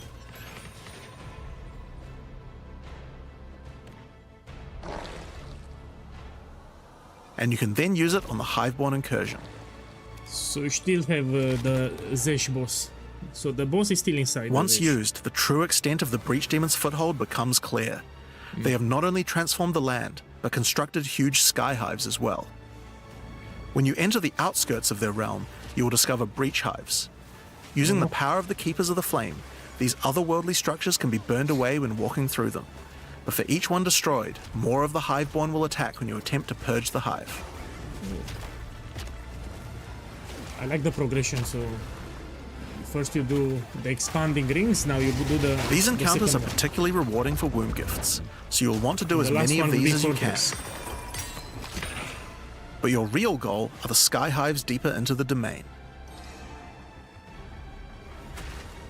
These twisted creations are securing the demon's entry into our world. Inside the very center are the Breach Lords Tool and Ash, and you will need to defeat them if you want to get rid of the foothold once and for all. Yeah, Guinea Pig, Path of Exile Now, 1. once you've completed the questline version, there is still more to do. You will find other breach domains on the Atlas randomly in your travels. For each one, you will need to find a breach stone, destroy the sky hives, It looks way better in Path of Exile and 2. defeat the breach lords. So the breach mechanic, it looks more interesting and better And in doing Path these of Exile 2. encounters is what will give you access to fight Zesht, the existing breach pinnacle boss, which you can access by communing with the Dreamer So himself same mechanic, inside the but it's monastery. better in Path of Exile 2. While completing the questline for Breach, you will also be gaining points for the Breach Atlas tree, and there are a Yeah, lot exactly. of cool new It shows options the here. limitations of Path of Exile 1. This node will cause breach hives to spawn outside of the Hiveborn domains on the Atlas. Yeah. And this one will give Aelith additional abilities that you can use while attacking a hive.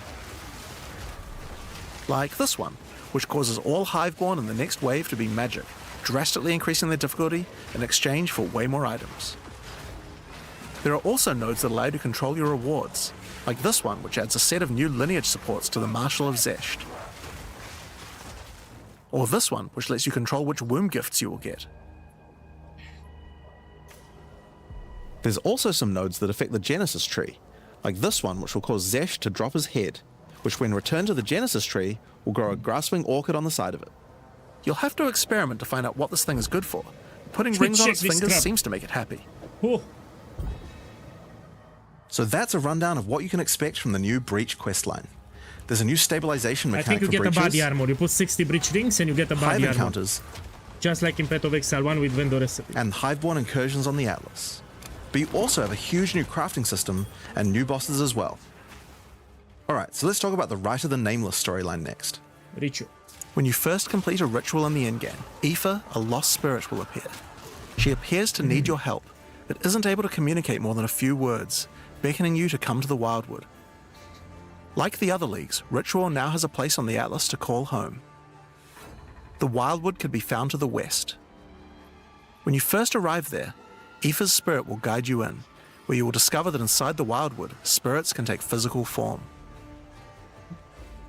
Aoife has been bound to this place by the King in the Mists, and requests that you free her, but in order to do so, you will need her body, currently in possession of the King. To reclaim it, you will need to gain an audience with him. Inside the Wildwood, there are many ritual encounters to complete. Like before, in each area, triggering rituals will resurrect the nearby bound monsters to attack you, and killing the monsters will give you tribute. In addition, each ritual you do in the area will add the monsters from the previous ritual, making the encounters much more challenging the more rituals you complete. Once you've completed them, spend your tribute to get items. Now, an important change to the rewards of Ritual is that all the items in the reward window are now uniques or omens, making this league's rewards much more valuable than before. In order to gain This is an a big audience with the change. Nameless King, you need to sacrifice tribute to him. Any remaining tribute you don't spend can be sacrificed this way to fill up this This bar. is also useful because you always Once you this- have enough tribute for an some audience, extra tribute. return to the Wildwood to divine his Oh. location with the Nameless Shrine.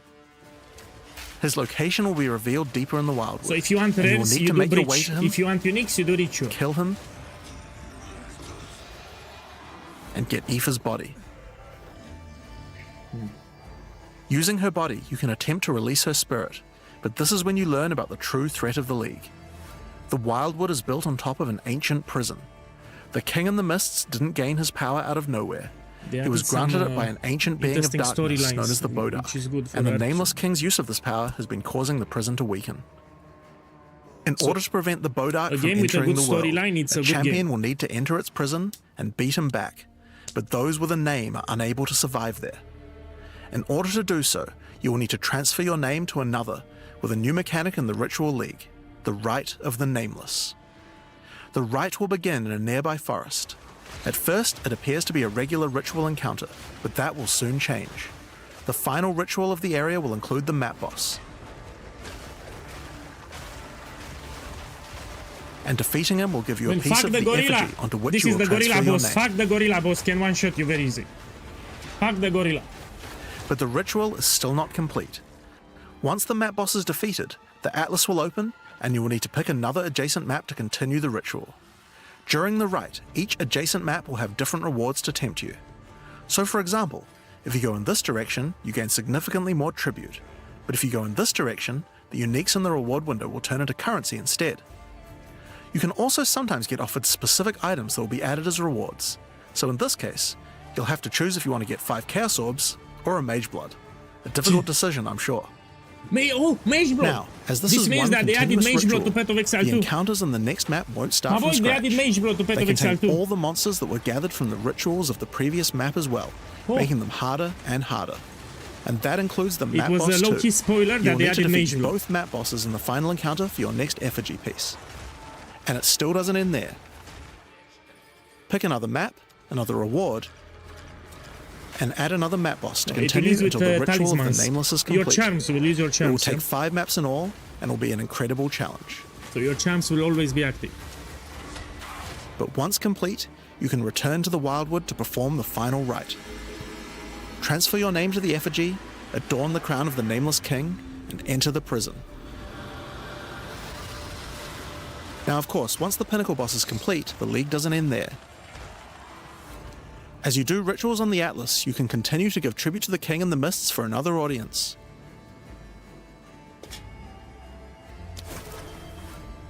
Pick another forest to begin the Rite of the Nameless once more, and this time with a harder Pinnacle boss and new unique items to find. Of course, we've also significantly upgraded the Ritual Atlas tree. Get points by completing maps in the Wildwood, Man, I don't and know you'll be able about you, to but unlock some this pretty looks cool incredible. nodes. Some of them affect the Rite of the Nameless. So we have a like lot of this one, which diversity. extends its It's duration. harder to You get thought bored fighting now. 5 map bosses at once was hard? How about 6? Or this one, which makes maps during the rite have more reward mods, often having 2. So the more diversity we have, the You better also the have game will be. nodes that allow things to combine with other content, like this one, which gives a chance for rituals to be created inside summoning circles, adding a random boss to the ritual encounter.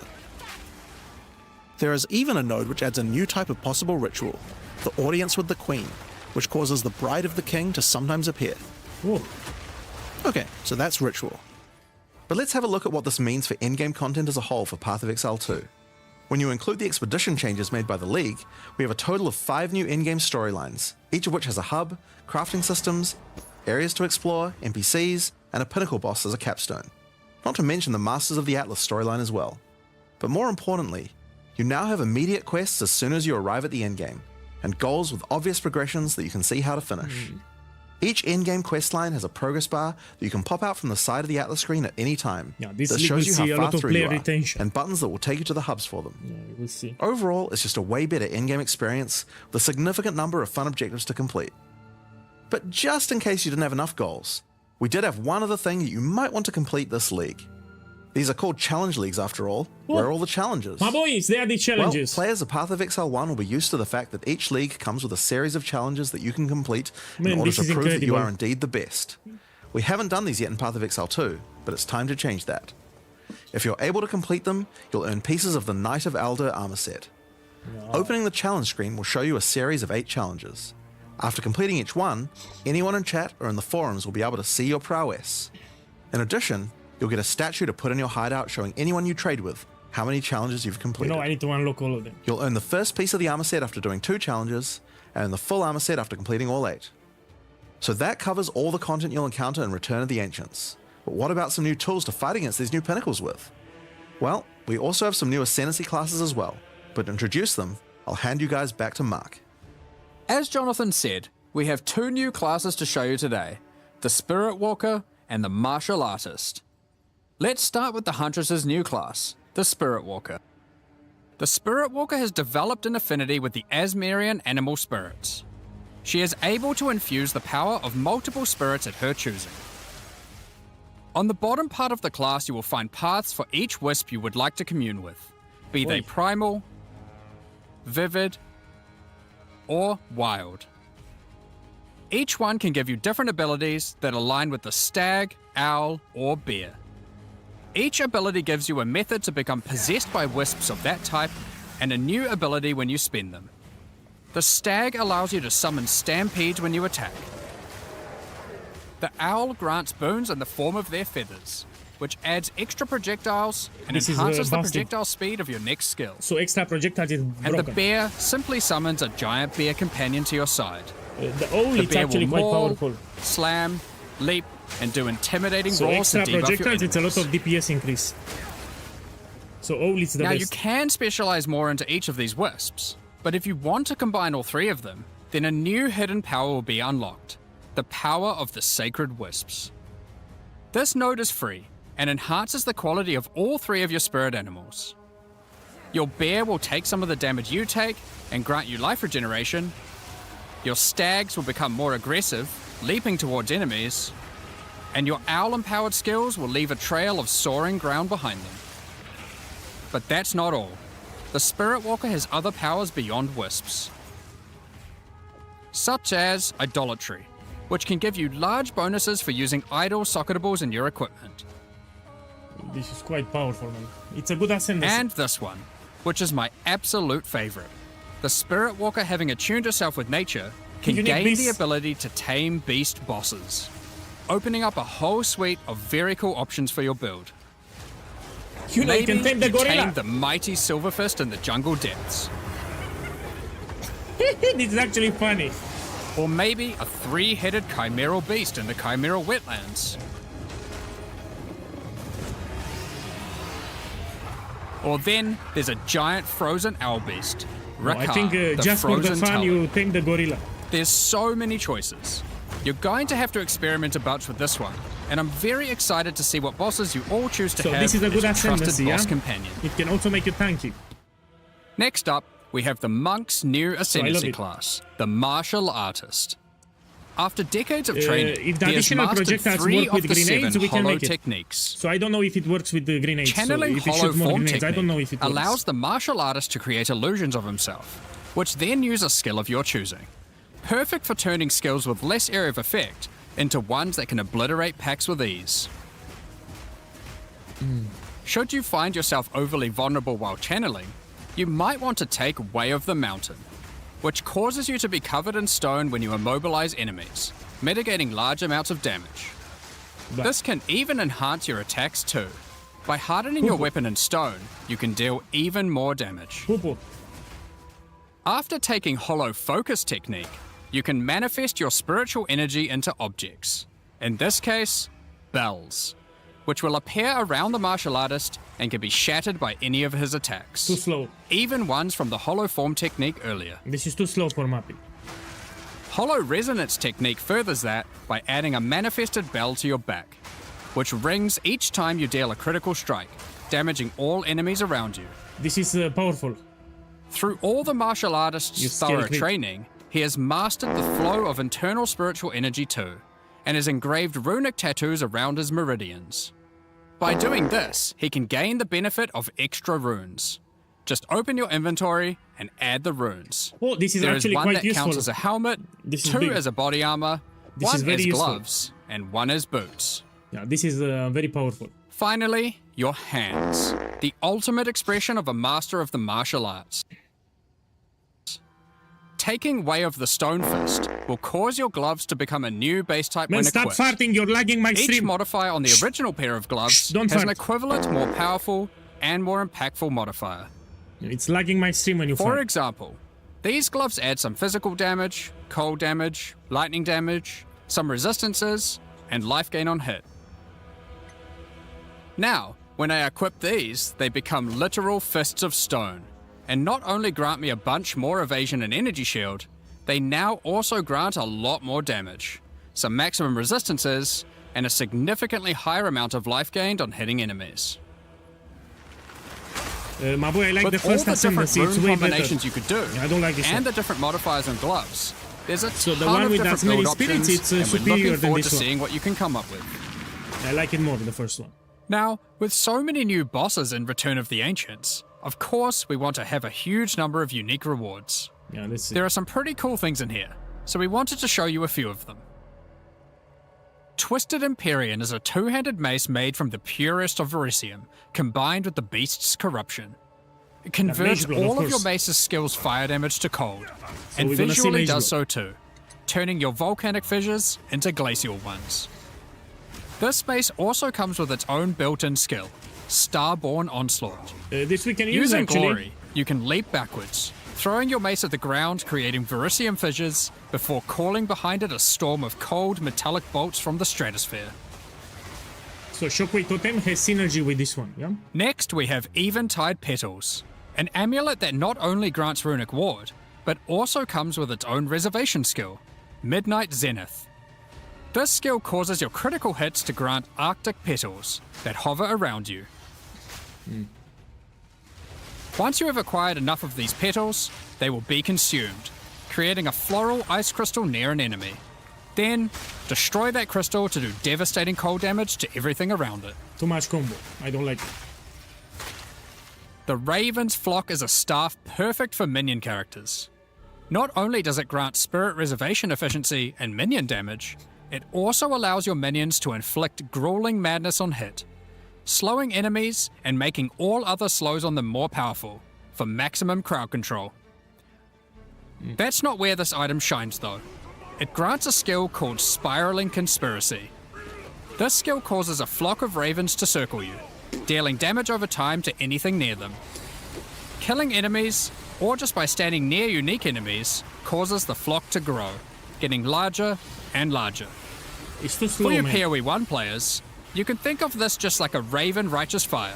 Man, this is too slow. That's not all, however. For mapping These it's slow. ravens are also minions, so they fully scale with minion damage and come with their own command skill. Man, I don't like Mad it. Flight. Terrible. This command skill causes your flock to create a tunnel of deathly damage what between a shit set skill. of I don't like illusory it. mirrors, You need to blast the obliterating maps. You need anything to in clear between. the maps as fast as possible. This is shpupu. Horror's Flight is a pair of gloves instilled with the purest of fear. Equipping these causes your enemies to become terrified of you. These gloves cause you to gain stacks of fear incarnate when you cull enemies. To aid in your culling, these gloves also come with the skill Crushing Fear. Yeah, we need to This see is for similar totems. to the monk skill Killing Palm, except it deals chaos damage, and the amount of damage and area of effect scales drastically based on the power of the enemy. As you use this, gain your stacks of Fear Incarnate, which increases your culling threshold, meaning enemies like become easier and easier to cull, even to the point of being able to instantly kill some you don't monsters want a from build that full life. relies on culling strike. You don't want that. Sylvan's Effigy is a scepter for those wanting to run companions. It allows you to have any number of companions of different types, instead of the normal restriction of just one per type. Oh. But what makes this cool is the Asmerian Wolf companion it comes with. This is a persistent minion that bites foes to maim them, leaps to cause bleeding, and even howls to buff nearby allies. This is actually powerful because there Additionally, are it comes with the support command gems skill that Eternal deal Hunt, damage if you which the when enemy's used maimed will or howl, yeah. calling on the spirits to So this is actually manifest very spectral useful. wolves to ambush all foes around you. Yeah, this is a good item. Yeah. Liminal Coil is a crazy wand. It allows you to apply as many curses as you please, but those curses will have no effect. What's the point then? 2 reasons. Firstly, your spells gain a bunch of extra physical and chaos damage for each curse on enemies. Secondly, is the skill it grants called Coiling Bolts. This skill is a projectile spell that fires coiling Okay, this physical looks strong. and chaos projectiles You with have a every lot of cast. curses and you do What a lot makes of this damage. skill truly special, though, is that it will split and chain Okay, through this is every powerful. cursed enemy, causing is an powerful. absolute ruckus. It also See for chains. yourself. It's very easy to clear the entire screen. Periphery is a unique bow, which utilizes all the powers of the Asmerian spirits by dealing damage of all elements. And all elements can cause all ailments. The coolest thing about this bow, however, is the Asmerian Swarm skill. These are minions that are summoned when you kill enemies. They will pursue all nearby enemies, damaging them and inflicting a debuff on them that boosts your elemental damage even further. Watch as you mow enemies down, and the swarms of Asmerian wisps aid you, melting Mage enemies Lord. one screen at a time. Mage Blood. Next item. The Ordained is a new spear, mastering in physical and lightning damage, with high critical strike chance too. This spear allows you to leech life not only from physical damage, but lightning too. It also creates a fragment of divinity nearby periodically. What are those? Well, this spear has the skill Righteous Descent, which is an epic, divine leap, aided by angelic wings. If you use the skill when a fragment of divinity is nearby, it will become empowered, dealing significantly more damage, gaining massive area of effect, and bypassing its cooldown. I don't like it. When fighting a boss, let a bunch of the fragments spawn, and then just unleash your divine havoc, obliterating them. Last, but not least, we have a new unique jewel. Voices. Voices. The Voices simulacrum. is simple. Yes, you get It from consumes Simulacrum. 1 jewel slot to add more. There are versions that add 2 jewel slots, 3 jewel slots, and for those who are absurdly lucky or rich, one with 4 jewel slots. Okay, this is broken. Equip it and notice the slots appear next to your character's portrait in the center. This is broken. One of the things we are concerned about is how long it takes for experienced players to replay through the game in each new league. As we learned from Path of Exile 1, one of the things that can really help is having elements in the campaign that tell you where to go, if you know what to look for. We'll cover just one example per act for Acts 1 to 3, but there are many more than just these. Okay, this is important. For example, Hunting Grounds in Act 1 is a large, sparse area, containing multiple entrances and landmark encounters. Here's an example of some of the changes we've made here. Finding the ritual encounter in this area isn't too difficult. Now, after completing it, a trail of locusts will lead to the entrance to Freythorn. Okay, this is a good Just change. follow it and find the source of the evil. So you finish You the might campaign also faster. find corpses of dead animals, killed and pecked at by the crowbell. It's especially useful You'll in Act notice a 4. trail of blood leading away from them. Follow the trail, and it will lead directly to the boss. We even put a signpost on the road to tell you which way to go to find Ogham Perfect. Village. In Act 2, in the Mastodon Badlands, you need to find the Lightless Caverns and track down the Abyssal. Now, to make this quicker, in the level you'll find these cracks. Just follow them, and it will take you love right it. to their lair, allowing you to find and unlock the Well of Souls. It shows you exactly what it is. It's In not Act 3, shorter, but it the shows jungle the areas location. have camps of explorers to sell you items. However, they are now even more useful. By talking to the explorers, they will point towards the next area. Not only that, but it will also reveal it on the minimap. Yeah, it shows you so with you the can hand. know exactly where to go. So it shows you with the hand. These are just some examples. We plan to do more and more of these over time in order to streamline the experience. No, they didn't add the swords, no. Now, as this is an in-game expansion, it makes sense that we would work on Atlas QOL. We've added a search box that updates live as you type. Have a specific map you want to run? Now, they will be much easier to find. My boy, my hands If are there on are the... multiple maps, hitting enter will move you not from on the map to keyboard, map. yeah, I want something else.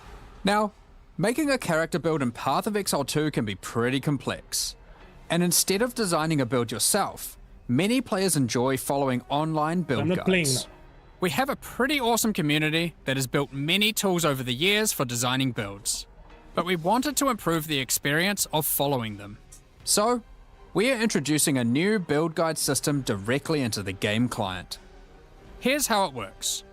Community creators who write build guides can now create a new file format, a build file. Once downloaded, the builds appear in the in-game client, and selecting one will show you everything you need to know to make that build.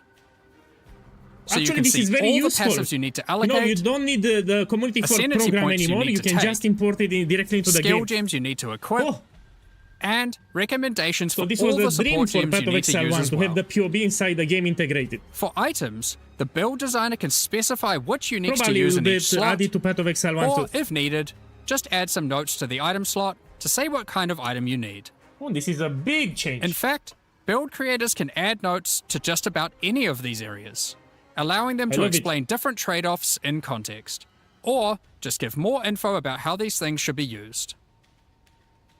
They can also give level ranges to each element, allowing recommendations to change over time. Oh. Great for builds that need to respec after they reach a certain level. Yeah, this is incredible. Now, all of this is written in a standardized build format that creators can use, and we imagine that a lot of community build tools will be updated to add support for this format. Now that we Apple have Building trade will market get searching built into the in-game client, we have added the ability to price check items you can find more easily. Control-Alt-clicking an item will now search for it on the trade market, showing you the current prices. They build a For in-game rare price items, checker. it's handy to exclude some mods.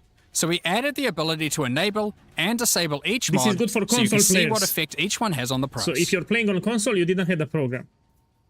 Next up, we're going to be talking about the new supporter packs Man, for I love Return it. of the Ancients. I love it. Great game. Today, we're launching 2 new series of supporter packs, the Blood Reaver and Divinity packs. If I like something, I will buy Each it tier because this is a contains good the patch. pack's full face value in points, alongside several exclusive microtransactions.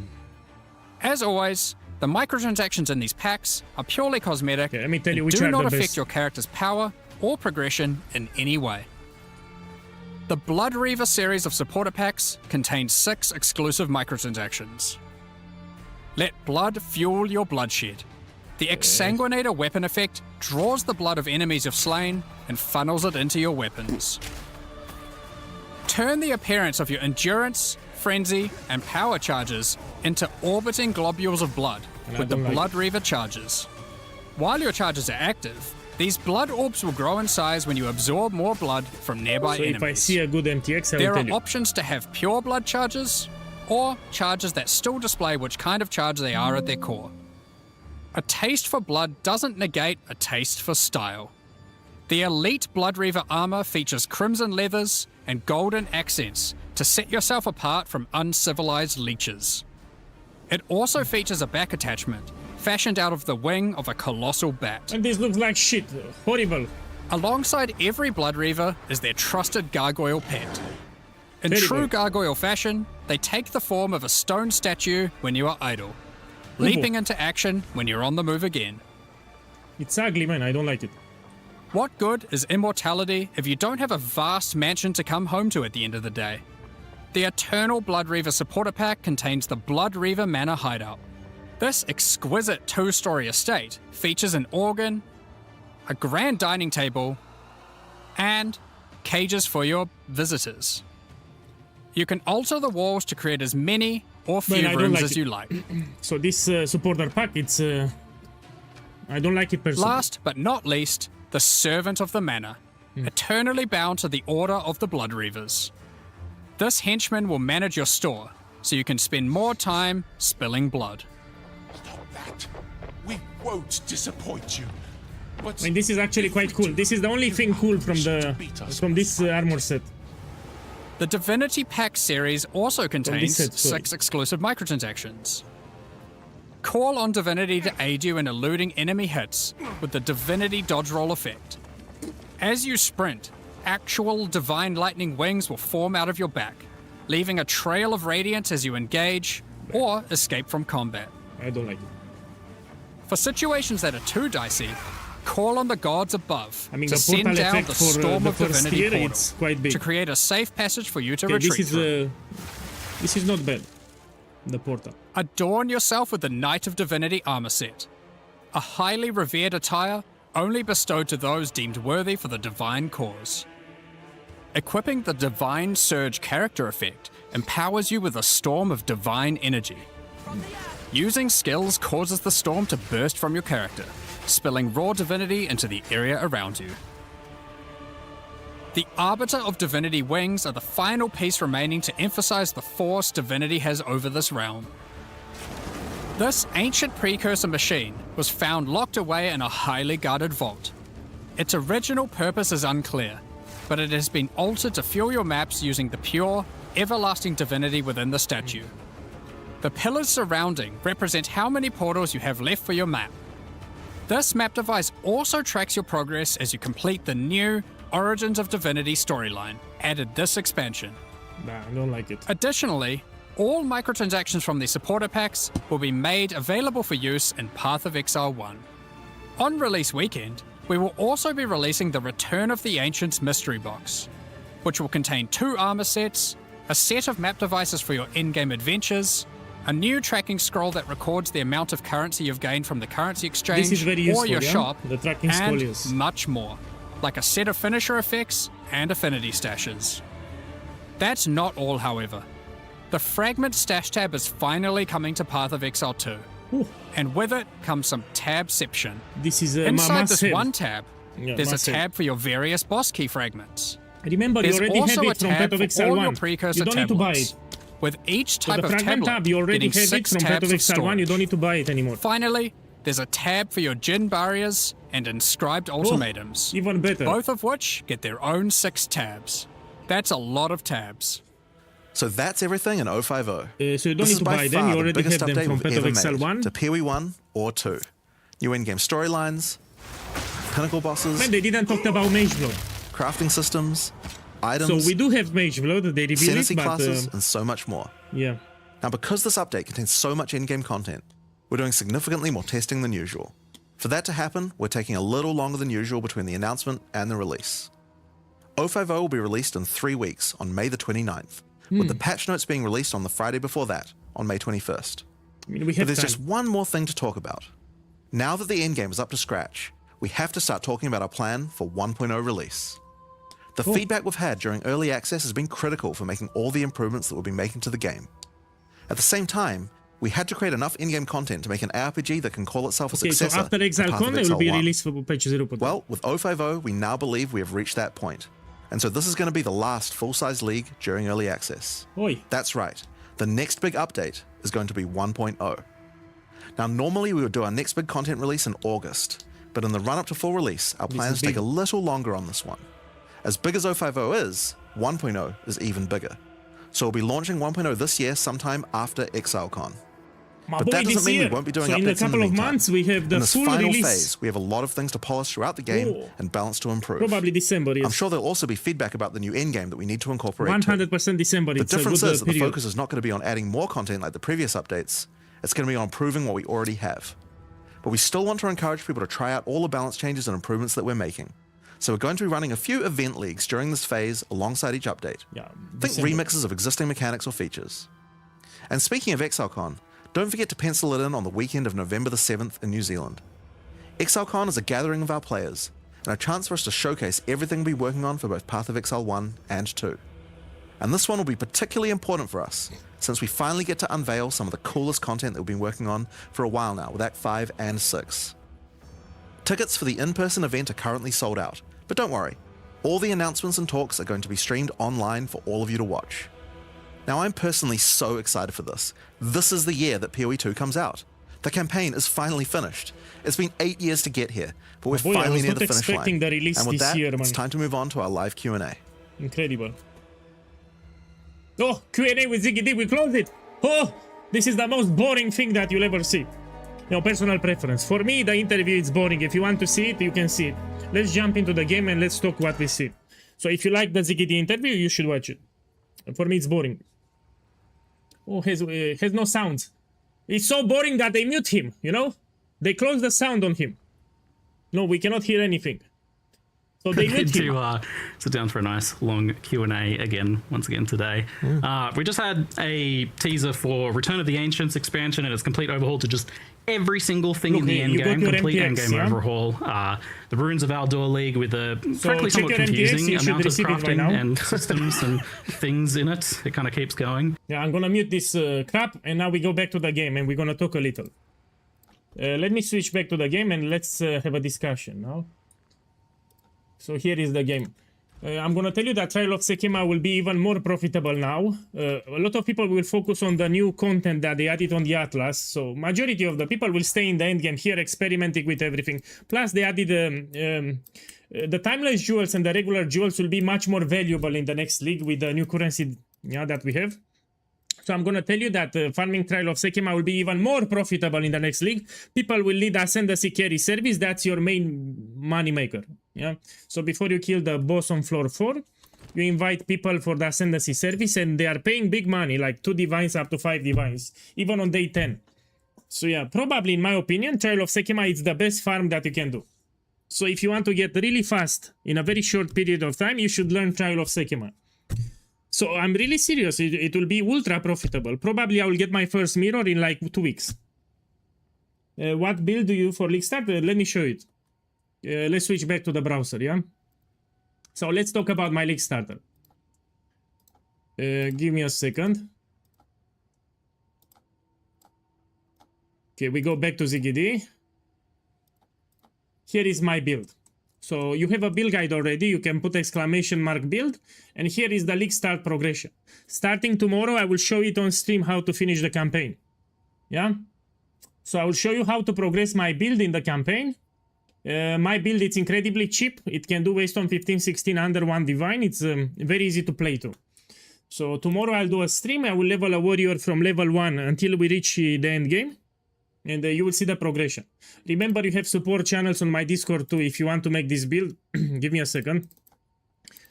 So yeah, if you're interested in my starter, you can go on my Discord server here. You have a support channel, active support channel. If you have any questions or problems, you can ask here. We have a community of players that are making my build here. Was my starter in 0.3, my starter in 0.4, and I'm gonna make it again in 0.5. I cannot see this build being nerfed because it's not broken, it's not you know, overpowered. It's just a simple build which is very efficient.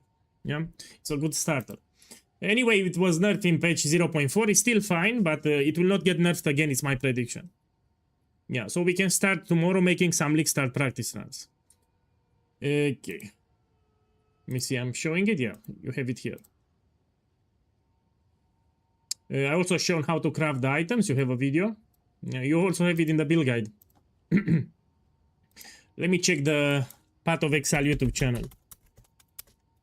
So if you are curious on my starter, you can drop by on Twitch tomorrow. Yeah, I'm gonna level in the campaign a warrior.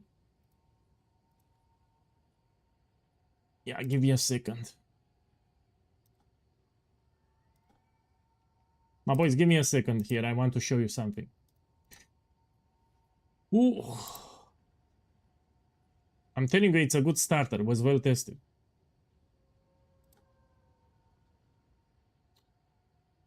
Okay, let's switch back to YouTube. And let's see again what we have, yeah? Because I'm preparing a YouTube video tomorrow talking about the biggest changes that we've seen. So let me swap back to YouTube. Okay, let's put it here. Oh, we need a big video. I mean, this is just the short trailer. Yeah? We need a big video, which is still not up on the channel. Darkness. Once. We can play solo self-found too, but the build is not solo self-found. I mean, you can play it on solo self-found, but I don't recommend to play it on solo self-found. You can use it fully with rares that you drop, so you can play it solo self-found if you want. Okay, let me see here the important parts. So first of all, they added quests.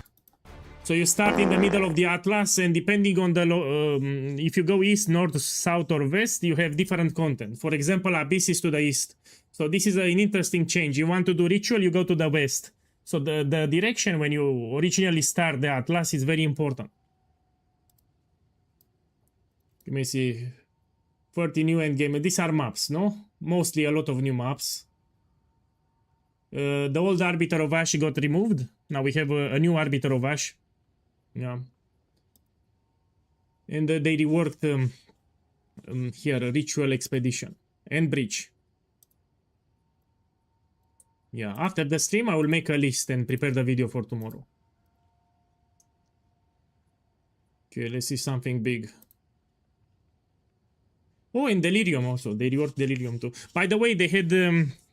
someone spoiled the changes. There were a couple of streamers that knew in advance that they reworked all the content. So this was a leak. This was a leak from Grinding Gear Games. Someone told some streamers about this change. They knew it in advance that they reworked all the content.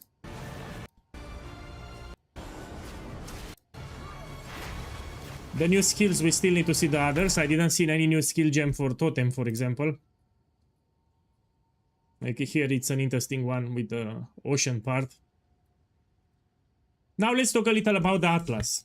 So why I don't like that you get all the points. I get it that you have a degree of customization, but let me show you. So apparently you can unlock all the points available in the new Atlas skill tree. I don't think it's a good thing. Yeah, I don't think it's a good thing. You want to have some unique customization for each player. Now, of course, you have some keystones that can give you a different effect similar to a mastery, but you don't have enough of them. So personally, I don't like this change. RemPoE boss, thank you for the support, man. Thank you. Drop by tomorrow because I'm gonna do the league start progression for my league starter. It's a good league starter. It's a strong league starter. I will show the progression tomorrow. Thank you. So yeah, they added some nodes where you can choose an option for each node, but they are not enough. So maybe you have 5 or 7. I mean, you don't have a lot of them on the Atlas. I don't like this change. But on the other hand... Oh! Boss, I forgot to switch to game. Oh, fuck. I need to switch. I forgot to switch to game. It is what it is. On the other hand, you have these nodes that can add extra customization. And if you notice, the graphics are improved. Check here. So they did some changes to the graphics, even for the Atlas. Now it looks way better. And even here, when you do some Abyss maps, it shows how it closes the cracks. Yeah, so they tweaked the graphics. You can clearly see an improvement in terms of graphics. Yeah, this is way better than Diablo 4.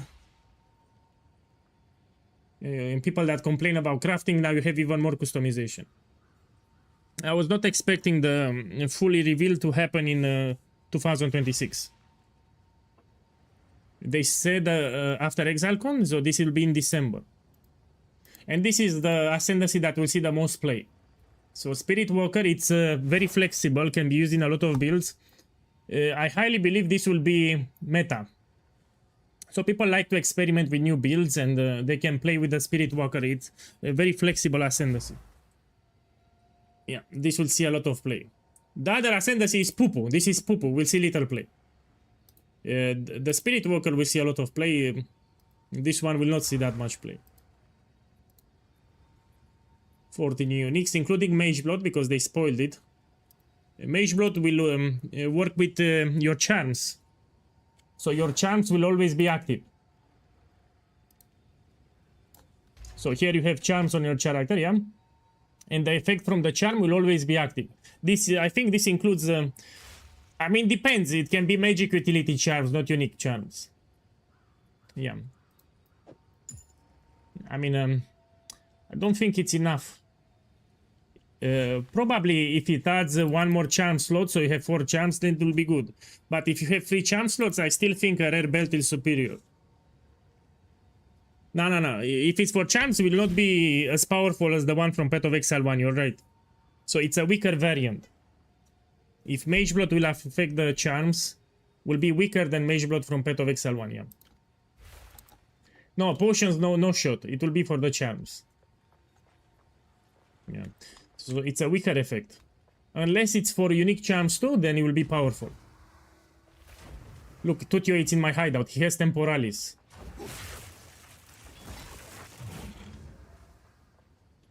Let me see. I left the guild, no? Yeah, I left it. Okay, my boys, let's see. Let's do something before I close the stream. I want to do more showcase for the build. Let's do some maps. So this is my League Starter build. It's great for mapping. Look, let me demonstrate. Let me run a couple of maps. Maybe you don't know it. And another benefit of my build, it can do all the modifiers. So you don't need to read them. This is a very versatile build. Doesn't require a regex filter. So you just put the map and you hit it and you run it. Okay, let's find a map that I can run. Somewhere. Oh, the fuck, give me a second. Here.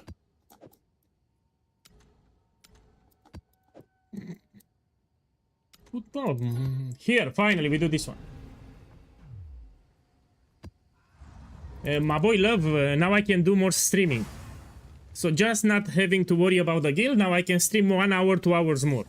So I'll be more online, I can focus more on YouTube.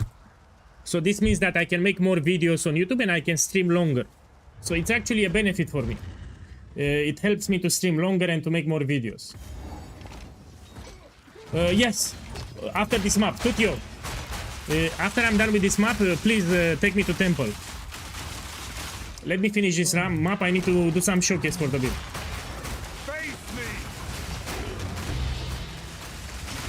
So the map modifiers are pretty shit. No, let's check it. Look here. These are shit modifiers, very deadly.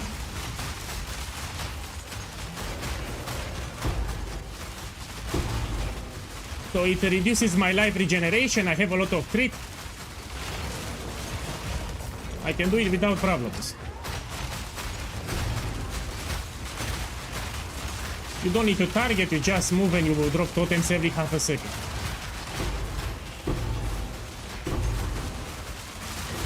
Very good build, yeah? It can do all the content from the game.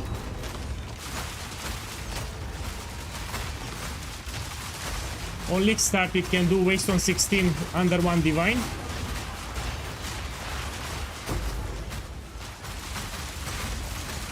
Now, of course, I have bad modifiers. Usually, I regenerate my life much more faster. Yeah, this is my starter build. I will show you the progression tomorrow on Twitch. So I will level a warrior from level 1 to the end game. You will see how easy it is to progress the campaign.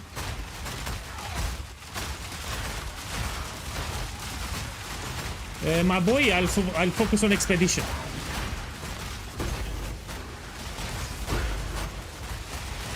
So I focus on expedition. After expedition, I go to Trial of Sekema. That's how I'll make my currency.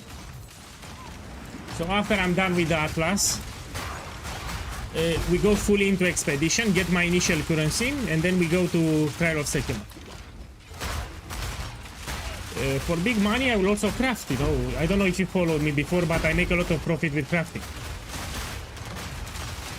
We do low investment crafts and you make a lot of profit.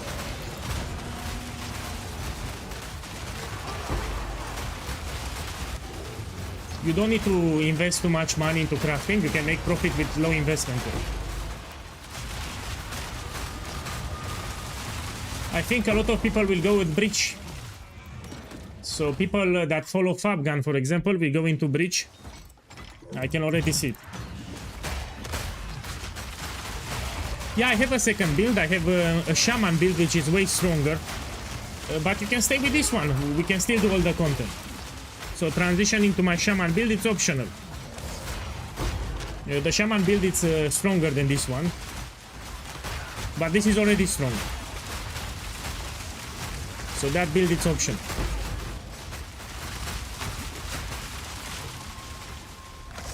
Look, let's do the boss too.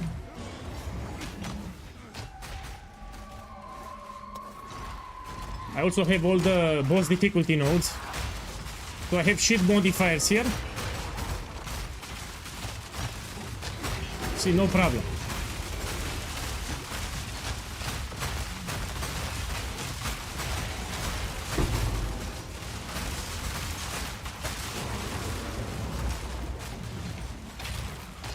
Yeah, and the build it's easy to make. You can also make it just with rare items. So for the build that you see here, for the amulet, for example, you can get a rare amulet with skill gems. So you can also play it on solo self-found if you like.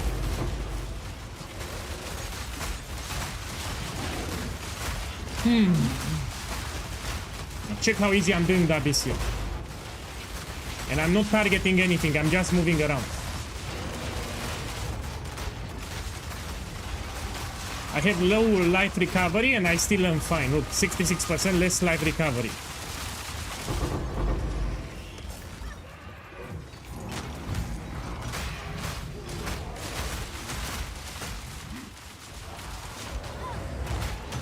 Okay, let's do the boss.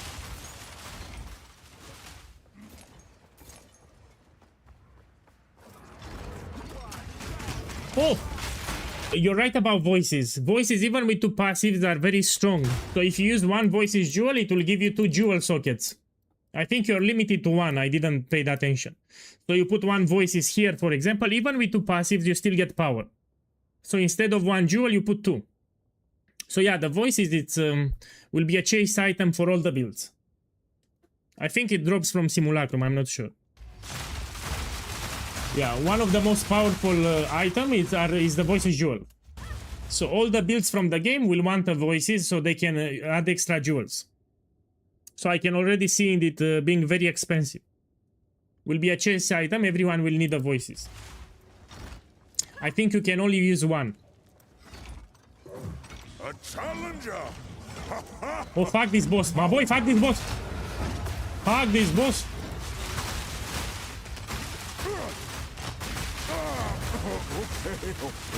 I did a lot of damage here. You are worthy. Tutio, I'm coming for gold. Okay, here I need some gold so we can do some expensive gambling. I'm going to the temple so I can farm some gold. You know, Tutio will give me some gold.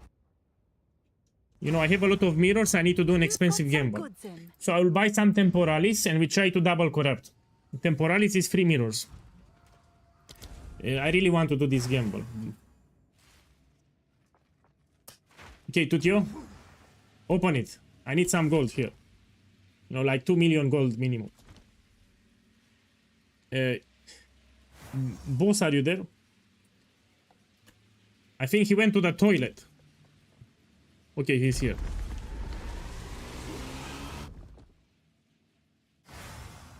They didn't talk much about the temple. Probably in the Ziggy D interview, they talk about the temple too.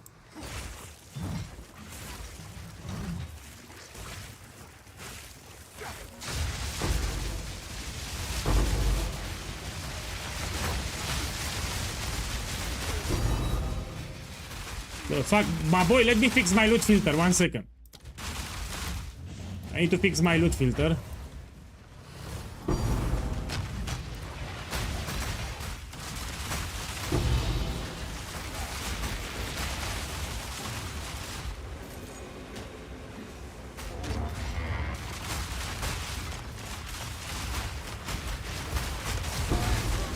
No, temple will stay to the game, but they will tweak the quantity and rarity. So people will no longer be able to stack a lot of quantity and rarity. May the best smith win. So this is the problem with the temple. People stack a lot of quantity and rarity. People can still farm temple for the Aziri Unix. We have the boss specific Unix.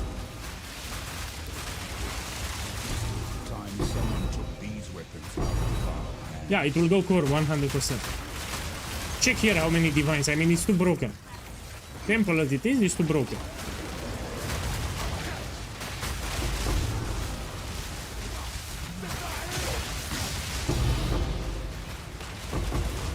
Look, I am using the highest loot filter and I still see a lot of loot on the ground.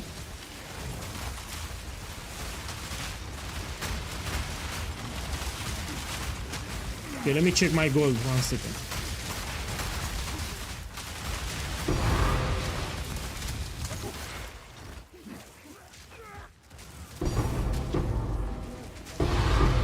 And fuck, I cannot see too much loot.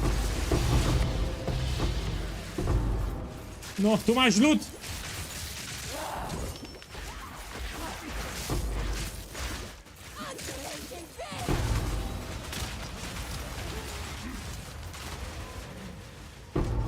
I'm not picking loot, I'm just picking gold.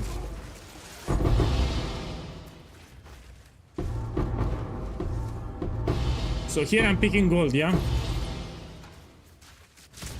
I mean, I could just watch... The gold, you can see it on the minimap, yeah, with an icon.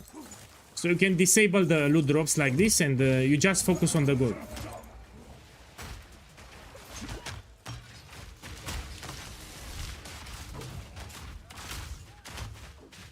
Man, my FPS, let me check it.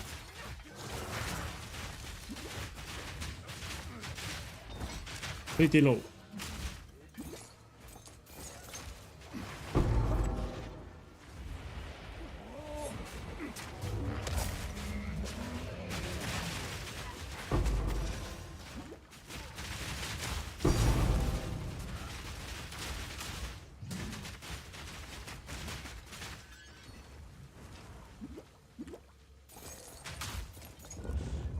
The vow of many ones. And I'm getting good experience too.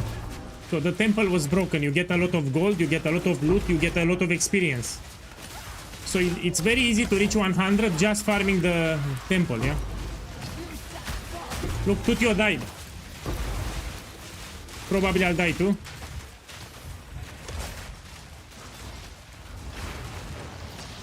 Oh.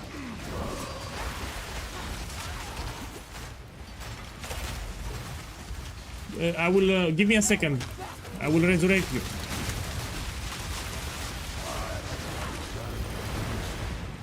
You know, my boy, I got 2 million gold. It's enough. Tutio, thank you. So I got my 2 million gold. This is more than enough. Thank you. Now let's do some expensive gambling. Oh, actually, you can help me. Come to my hideout. Let me show you how you can help me. You can exchange a Mirror of Kalandra for me. So if you have enough gold, you can help me. Come here to my hideout. So if I try to sell a mirror for divine orbs, check here. It requires a lot of gold. So it requires 7 million gold to do the exchange. What I can give you, I'll give you a mirror of Calandra and I'll list an item for 9,700 divine orbs and you buy it. This way I don't need to buy to pay the fee for 7 million gold. Look what I will do. Tutio, I'll give you a mirror. You take it, and I will list an item.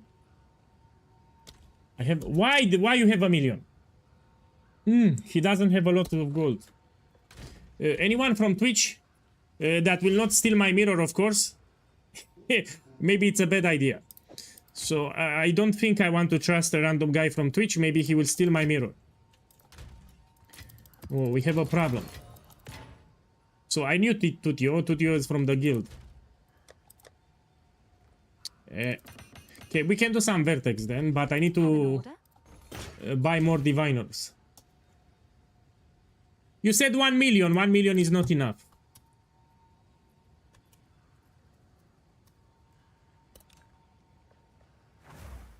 You need 7 million, man. You said 1 million, you need 7. So if you break the mirror into diviners, you need 7 million gold. So you need much more than 1 million.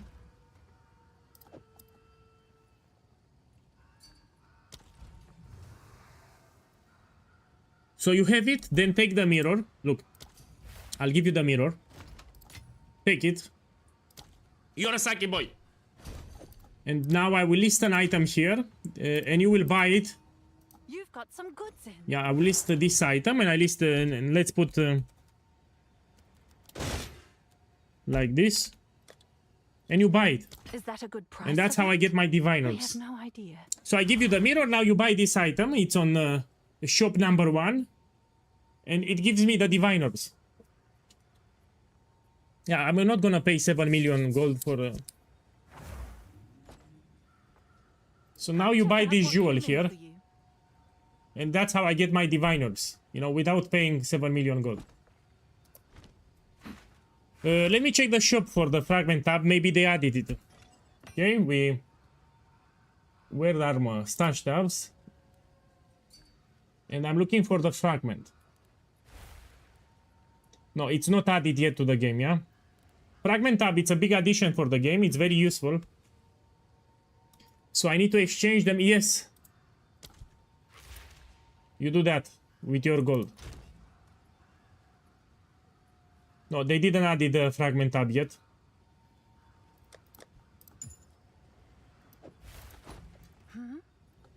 Give me a second. Let's put this 23. We need to do some gambles now. Okay, this should be expensive. Let me check it. So we have resonance with less movement speed, yeah? Let me check it. And we check it now. Yeah, 400 diviners. Come check out what came in for you. 400 divines. I'm sure someone will want that. Yeah, let's wait for Tutio and we do some expensive gambles. I mean, I have a lot of currency, I need to spend it. You know, I always gamble my currency. We have inflation. A lot of people with a temple in this league, that's why. Okay, let's put here some valors.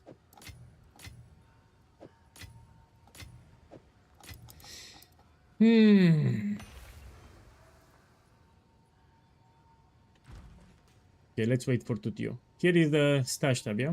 It's your lucky day. Okay, we wait for him.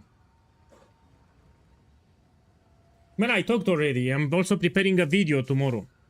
So in order not to repeat too many times, because it's so much to talk about, I'll make a video tomorrow. I will summarize the biggest changes that happened from the reveal.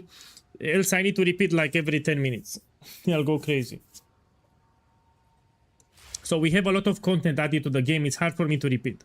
Tomorrow when I wake up, I'll make a video where I summarize which are the most important parts from the reveal. I mean, we really have a lot of content.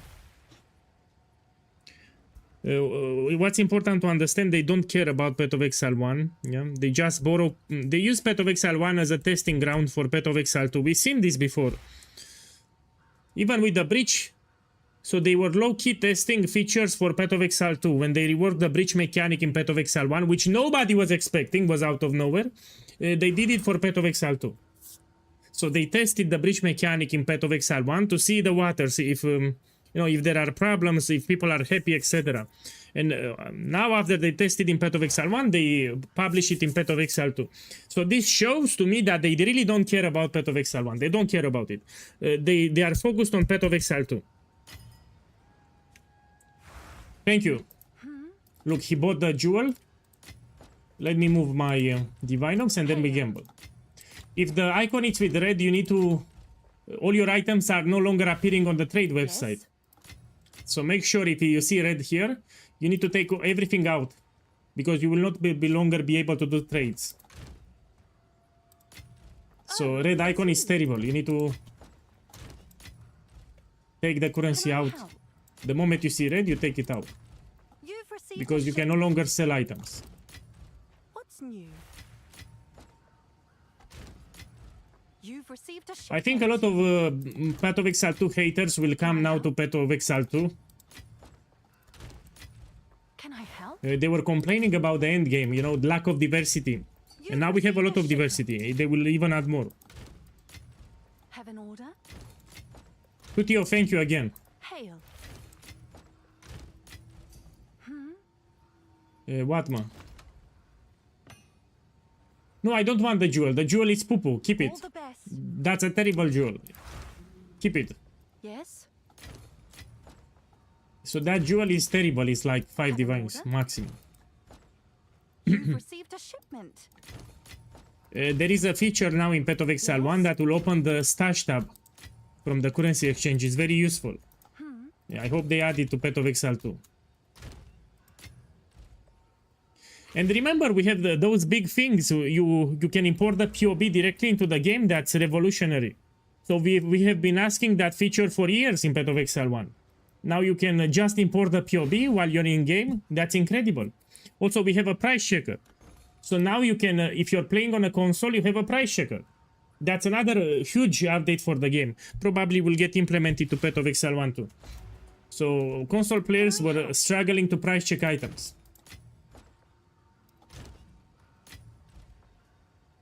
Your lucky day. Yeah, so now you have a price checker into the game. Can I give you something? Okay, show me what you want to give me. By the way, Tutio is from my old guild. +8. Man, I don't want it, because people from Twitch will start complaining. Let me compare it with mine. Oh, that's a lot of damage. Let me check it here. So 8, 8, 9. 7, oh. Keep it, man. Keep it. People will complain. I know it. People will complain. Say, oh. No, keep it. I don't take handouts, I appreciate the gesture, but I don't take it. People complain all the time. So, for those who don't know PoE Guy, I like to farm my own currency. So, the currency that you see in my tab was actually farmed by me. Yeah, I don't take anything for free. If someone wants to donate, I always decline. So I like to farm myself. That's the thrill of the game. It's more enjoyable if I farm my own currency. I don't take anything for free. Yeah, for those who don't know. Okay, let's do a gamble now. We can try Flesh Crucible. So this jewel from Aziri, we can try it now. So I enjoy the game if I farm my own currency. I don't take anything for free. It's your lucky day. Probably Path of Building will see an update, and when you export the POB, you'll be able to generate a file that you can open inside Path of Exile. So with the community fork, you do your build there, and when you export the POB file, there will be a file for the game. So it will be integrated to the community fork program. That's what will happen.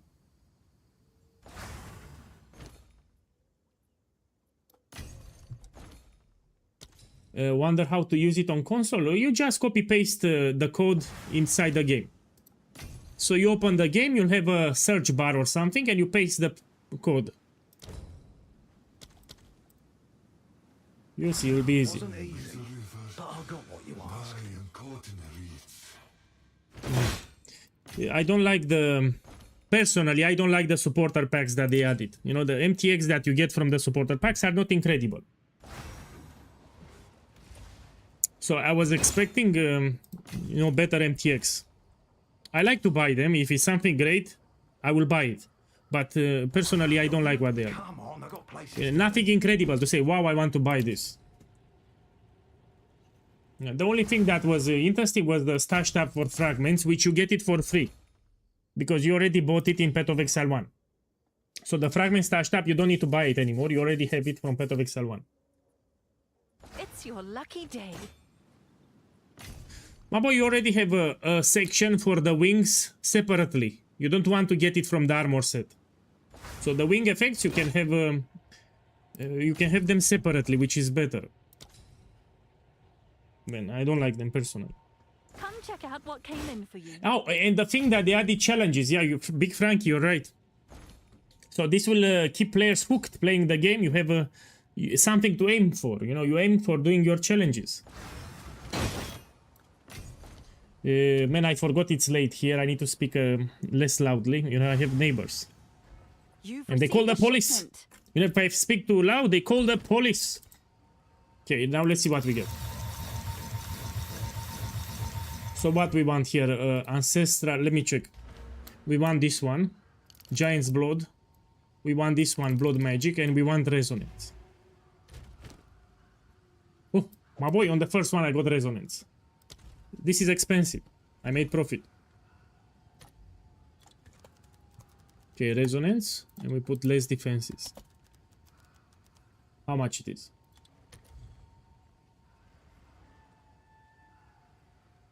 This is the Saki Boy. I'll put 500 Diviners. So this was lasted recently. Immediately after it's 800 and higher. You know what? Let me buy it and I will resell it. It's your lucky day. Okay. And now we can put 700, both of them. Oh, it's you. I mean, the less defenses matters. This will be 750 divines. I'll do what I can to and this will be 550 divines because of the roll, yeah? Okay, let's see another one. My boy, Resonance again with less maximum life. So Resonance, it's a good keystone. Okay. 19, 17. How much I have here? 17. Can I help? Okay, let's put 300 divines. This one. This is cheap. Cheap. Let me check the talisman. This one. Cheap. That's how you check it. If I use the price checker, it will not show me. Let me show you. Price checker will not work. Look, I try to use the price checker. And it doesn't give you the keystone for some reason. So you cannot use the price checker to check. It would be easy, but I don't have an option. Okay, so I need to manually check. Mind over matter, I think this is expensive. Let's check it. This one, I think it's expensive. Yeah, 350. What we have here, less maximum life. You put it. And we check. Oh, my boy! My boy! And I have 11. This is more than one mirror. So I have a good roll too. Let's put it with minus. This is ultra expensive. I made profit with this gamble. Big profit actually.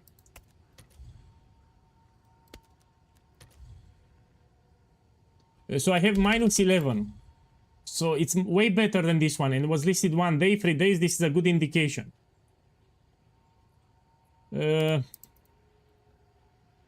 Let's put 4,000 diviners. Have an order? Okay, so let's put here 4,500 diviners. Someone is bound to buy. I already made big profit. This is the biggest hit so far. Okay. Eldritch Battery, I have no clue. We need to check.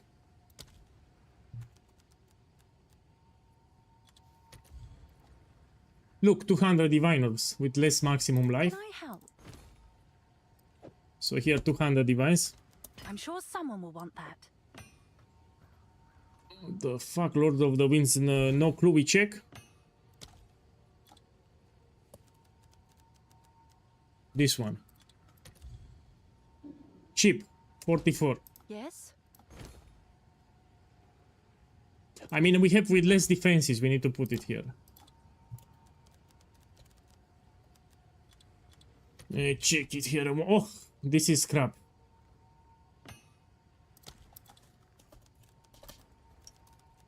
Shh. Shh. Oh, it's still crap. Okay, resonance again. This is expensive. So I made close to a mirror here. Okay, we have with less movement speed. Look, 400 divine orbs. Yes? Put here 400 divines. I'm sure someone will want that. Eldritch battery, do I have it? No. Val Pact is cheap. Mind over matter, it's expensive. Let's check it. So here mind over matter. And we put less spirit. And we check. Look, it's expensive. I have better roll, so it should be like 500 divines, no? 500. No, it's more. I have 13.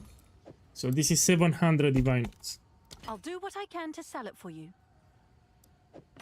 Okay.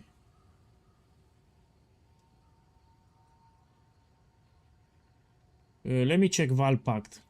This one I want to check.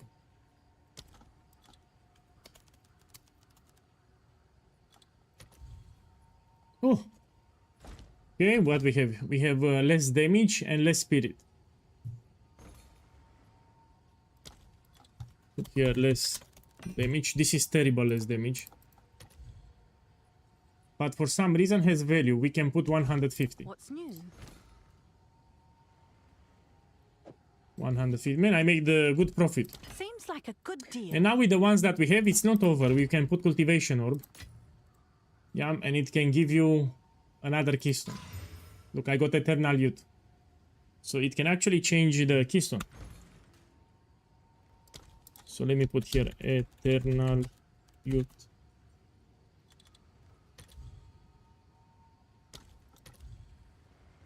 No, it's cheaper. We try another one.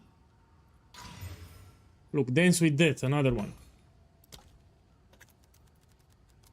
So you have one more chance to reroll them into something expensive. Cheap. Oh!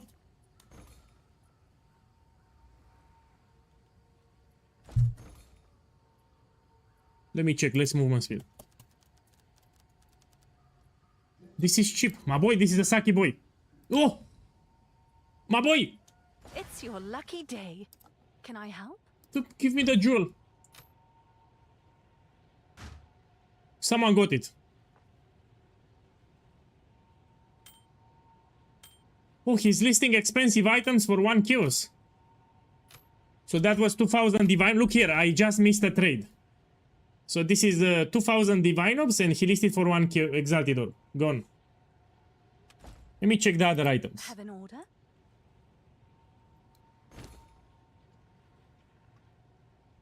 Someone is buying them here.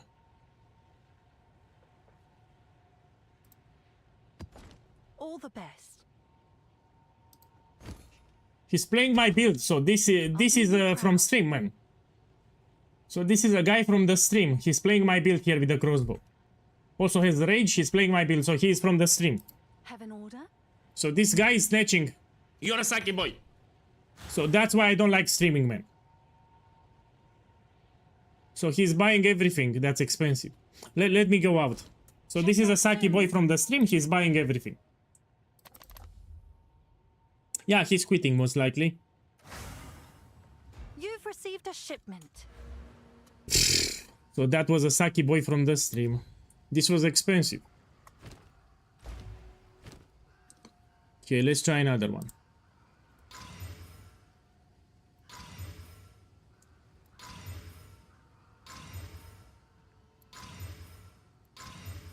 Check this beauty. Less maximum life, less movement speed. Terrible. Okay, let's do another gamble now. Let me think. We do my favorite, Vertex. So we put again Vertex, but we do it very expensive, of course. Let me take it with Spirit. So you put here Spirit Enchant, and let's put the high roll, like 25 or higher. We make sure that they have you know, these sockets, minimum 2. And it's not cultivated, yeah? You put cultivated unique? No. Okay, this is expensive. Okay, I'll buy with 1 socket. How much is with 3 sockets? Give me a second. None. Okay, so let's buy like this then. Let's put uncorrupted. And I will try to get 3 sockets. So we can make it very expensive. This is already expensive, but we can try to get 3 sockets and then we get +4 skills. And it will be ultra expensive. As you can see, it's not cheap. I'm gonna do 4. And I need to go to sleep in preparation for tomorrow. I need to do a YouTube video and then we do the league start practice. Okay, we do 5. After this gamble, I'll go to sleep so I can make the video tomorrow on YouTube and do a league start practice. Okay, let's put quality. So I want to hit 3 sockets, then I need to hit +4. It will be very expensive.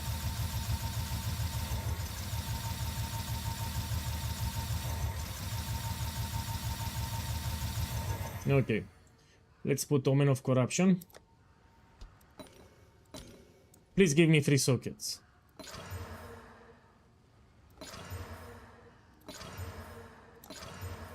Got 1, got 2. So if I hit here +4, I'll be rich, like really, really rich. More than 3 mirrors. So let's get +4. Oh, this is a good combination, but we need +4, man. Yeah.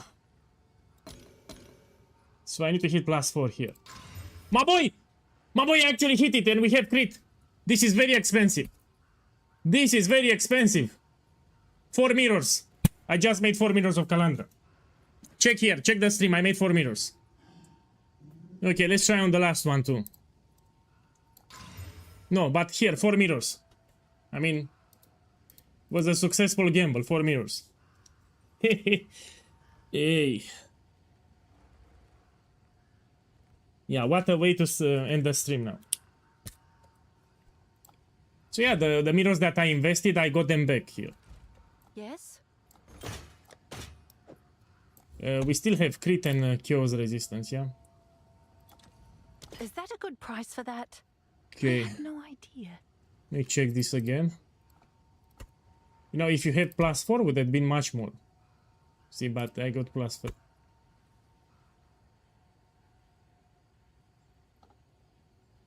Okay, let's put 60. Yeah, I made good profit. Seems like my boys, I'll go to sleep so we can play tomorrow. Yeah, we do some league start practice for the campaign. We have a lot of changes coming, and my league starter is great. So thank you for dropping by, and I see you tomorrow. Yeah, I'm closing the stream. Let me see how to close it. Yeah, see you tomorrow. Good night. Good night, everyone.